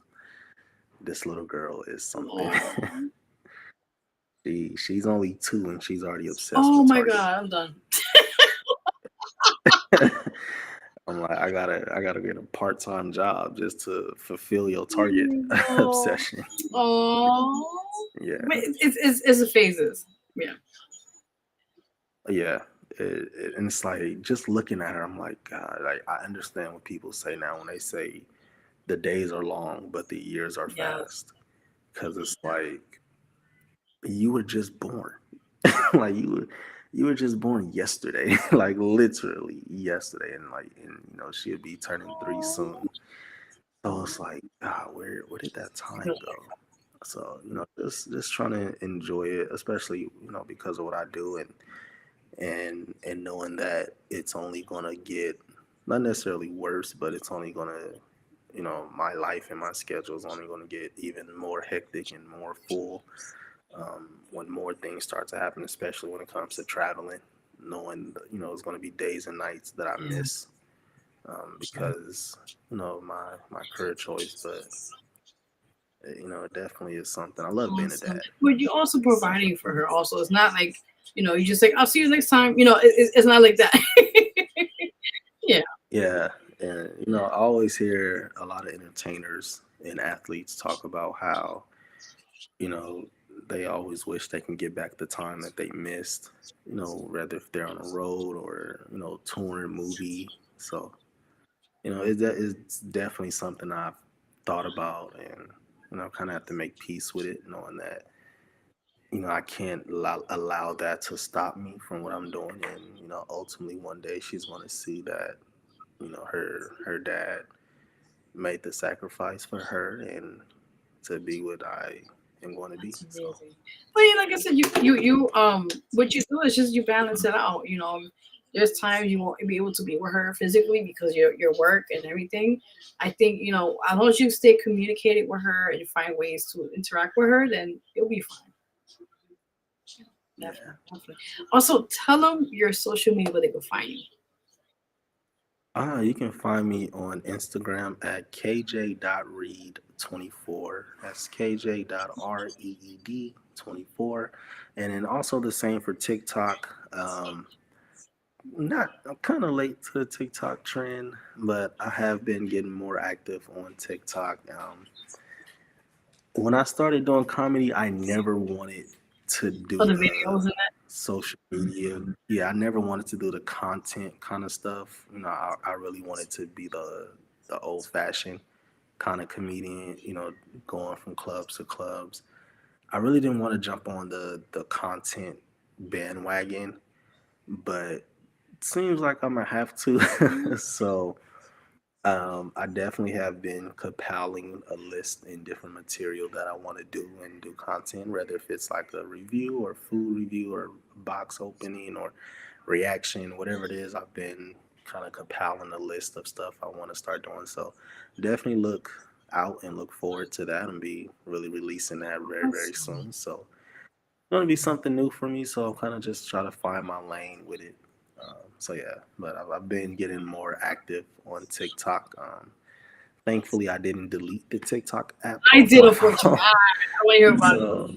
Yeah, you did. They say it was done. I said, well, Yeah, especially because seeing. Have you been seeing how much people phones have been going for? What that still have the TikTok They app said on that, it? Yeah. So I think it's GameStop or something. They're willing to pay like $40,000 or something. Yeah, GameStop is offering people money than people who just putting their phone on eBay. I seen one that was on there for like $58,000. I'm like, that's crazy just for TikTok. Wow, like what kind of chokehold does this app have on us where somebody's paying $60,000 just to be able to use the Damn, app? and you know what's the craziest thing? I couldn't imagine the people when that one time the app turned like totally off, and people were like in a frenzy. Oh my God! Everybody was boo-hooing over that. It was banned for 2 They're like, weeks. oh my God, I can't make no content. It was people was boo-hooing over it. It definitely reminded me of that SpongeBob episode where they, the police officers kind of told them, if you can't do the time, don't do the crime. All right, time's up. And because that's really how it was. TikTok wasn't even a full 24 hours. Like less than a full 24 hours. So, Yeah, it was crazy because everyone was like, "Oh," I saw so many people like mad and upset, and then someone was like, "Oh, it's back on." Everybody was like commenting crazy, like, "Oh, really? Oh my God, I'm going to check." I was like, "Really? They're so serious about this?" Come on. Yeah, it'll be fun, but yeah, I'm definitely kind of looking to truly get more active with it, and whatever happens. Awesome. Well, yeah, definitely. Just like I said, figure out which is your thing, your niche, as they call it, and get more people to just be like, hey, and you put have a next show coming up. You want to see me, and that's how you get more people to be like, oh yeah, I'm gonna go in the city, and tune in, check them out in person, and that. Yeah. So it's a great way to market yourself in that way. So yeah. Yeah, my younger cousins, like I said, they're always on me. They're my biggest supporters and my biggest critics as well. and they've been telling me for a really long time, like, you need to do this. You know, even just to simply gain more exposure.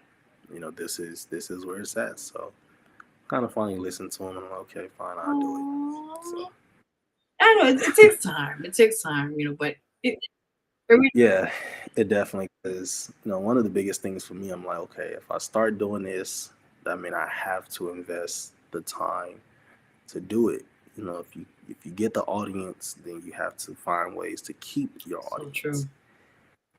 So, and, at that time, like, I really don't want to invest that much time into that, because it's like once you start, you really can't stop. You just simply have to keep going and going and going. So I wasn't ready to do that, but I'm kind of ready and kind of forced to do it now. So I'll definitely be doing it. So definitely be on the lookout for that as well. Awesome. Trust me, when you start like the first 2 videos and that sort, and you start seeing the attraction, and then you start seeing, you know what, see how it goes, and then down the line you're like, okay, this is looking good. Then you start making more. Yeah, you right now. Definitely. Definitely. But I want to thank you so much again, KJ Reed, for coming on the show and just showing us your amazing talent, and continue much what you're doing as well.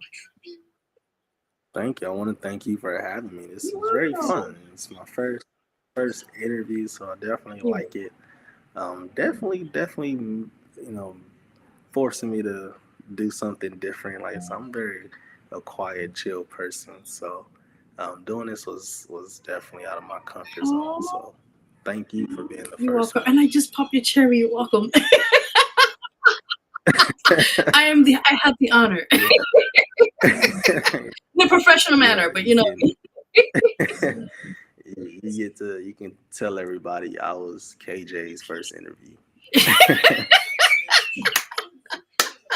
It's platonic. It's only professional. Okay.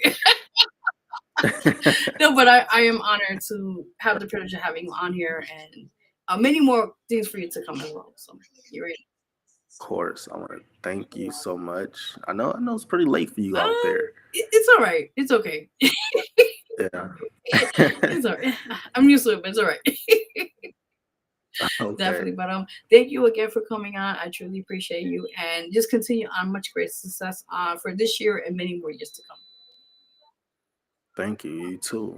Hopefully, hope and pray that you continue to grow, giving young up and coming people a platform to use and have, and continue to do what you're doing. You just made me cry now. Stop it now. Thank you. I just love helping as much as I can. So I appreciate it. Of course. Definitely. But of course, you be safe out there, please. I know the wildfire thing's still going on there, and Yeah. but just more things to come, and I'll send you some places in New York that I could send you and check it. You can check it out, and see if you can contact the promoters and stuff out there. So. Definitely looking forward to this upcoming show on Valentine's Day, especially considering the fact that I do you know who Darren Waller, comedian Darren Carter is? No. He's a very, very well known guy. He's like very famous for his crowd work. And I was able to book him for that show. And once I got the green light from the owner, and then once I got the green light for him, I was very hyped. I told my cousins I was gonna go get me a plaque that said I booked Darren Carter for a show. Yeah, he's definitely very, very well known, and I've actually done a show with him at the Yamashiro. If you're not familiar with it, the Yamashiro is a very famous Chinese restaurant in Hollywood Hills. It's very famous to where people get married at that place. That's nice. People get married at that place, and I've done a show there. The show I did was with the lineup with Darren Carter. So you have a lot of top name comedians. Tiffany Haddish, she goes there. Yeah, so for a comedian, that's almost like like you got a chance to be in the same room. Like now you got to put that in your resume now. Yeah, I once when I think about it, I'm like, damn, I have done some places and been on some lineups with some people, but I'm just such a laid back, humble person to where it doesn't really like phase and bother me. Even when I like the people I have connections with when I'm going through my phone contacts, like, damn, I forgot I actually do have this person's phone number. Um, but I'm just such a chill, laid back person. At the end of the day, I'm just simply KJ. I like that. That's Have it. that same attitude. You have to have that. Yep. Keep that attitude like that. Yeah, for sure.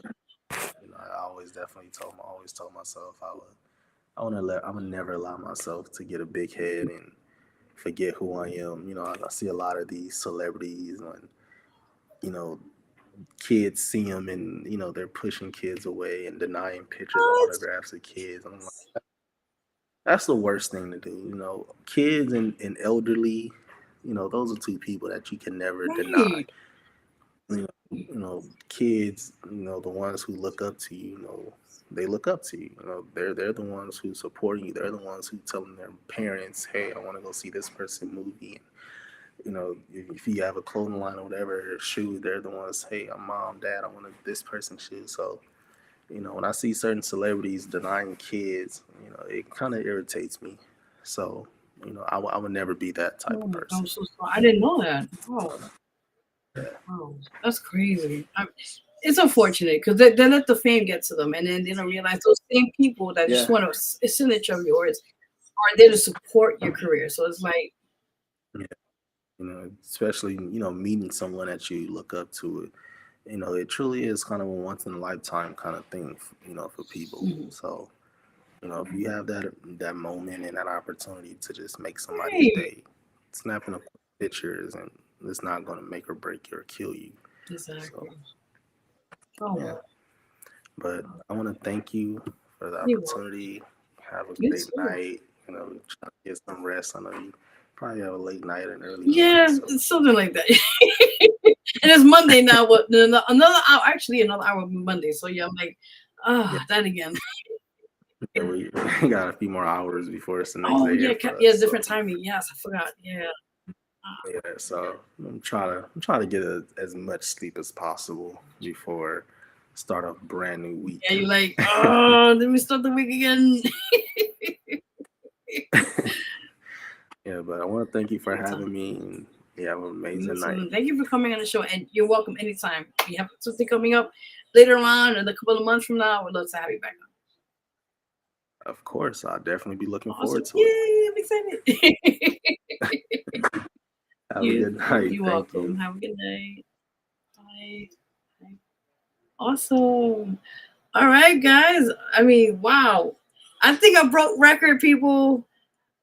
This is just amazing to see the amount of amazing talent to come on this show and to show people that people are amazing out there and to touch so many people's lives and to have them experience, just to be on my show or anybody's show for that matter. It's just amazing. And I just want to thank all my amazing guests, from artists, Swagger Dagger tonight. Also the special guests we had tonight, public advocate, Angela Aquino, also, he's running for city council for District 8, Tyree Goodman. Also, we had the candidate for city council. We know him a different name, but he goes by DJ Lamo, but also by Jason Merlo for District 2. He just came to stop by real quickly.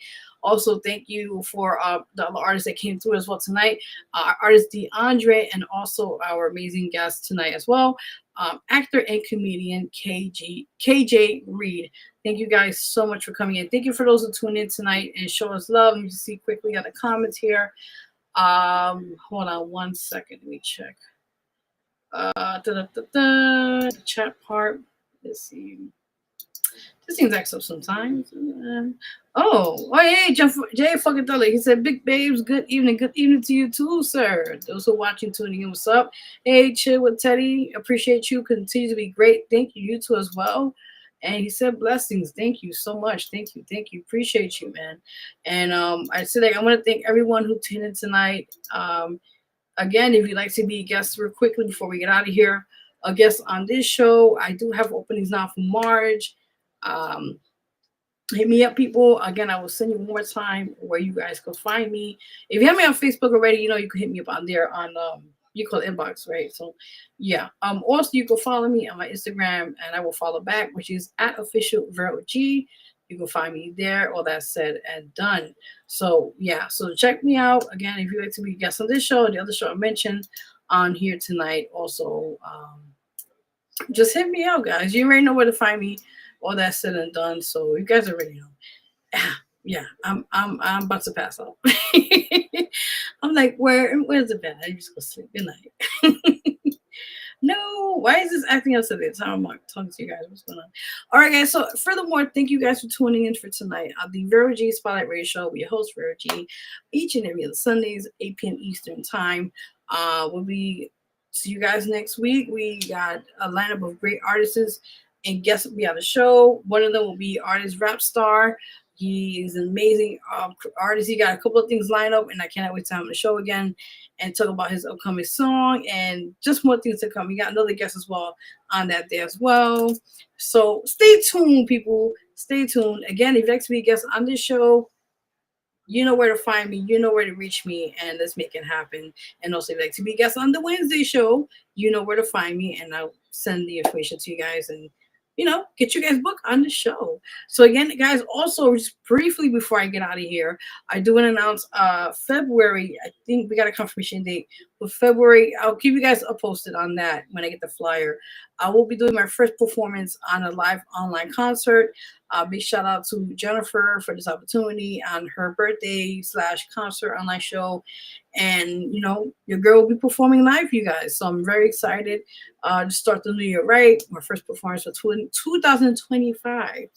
Also, real quickly, I will be back in the studio very soon this year, working on new projects like I told you guys earlier in the show, on the 7th full album, which is called My Anxiety, and the 5th EP album, which is called it's called Energy, forgive me, will be out this year. So stay tuned for more updates on my music stuff, any other stuff that you're interested in, my merch. Definitely check it out. If you're interested, let me know.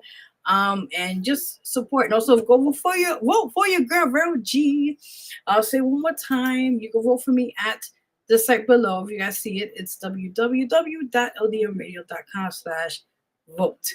So it's for the song, as you see right there. It says "Go Vote for Scars," which is my R&B song, and it's on that category, and it's once a week. So let's get to it, people. Let's get it. Go vote. Share it to everybody, to the world.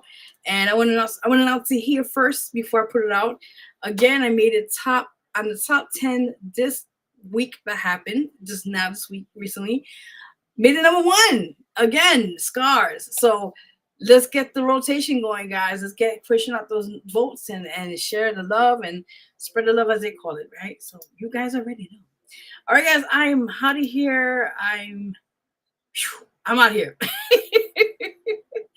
What are they?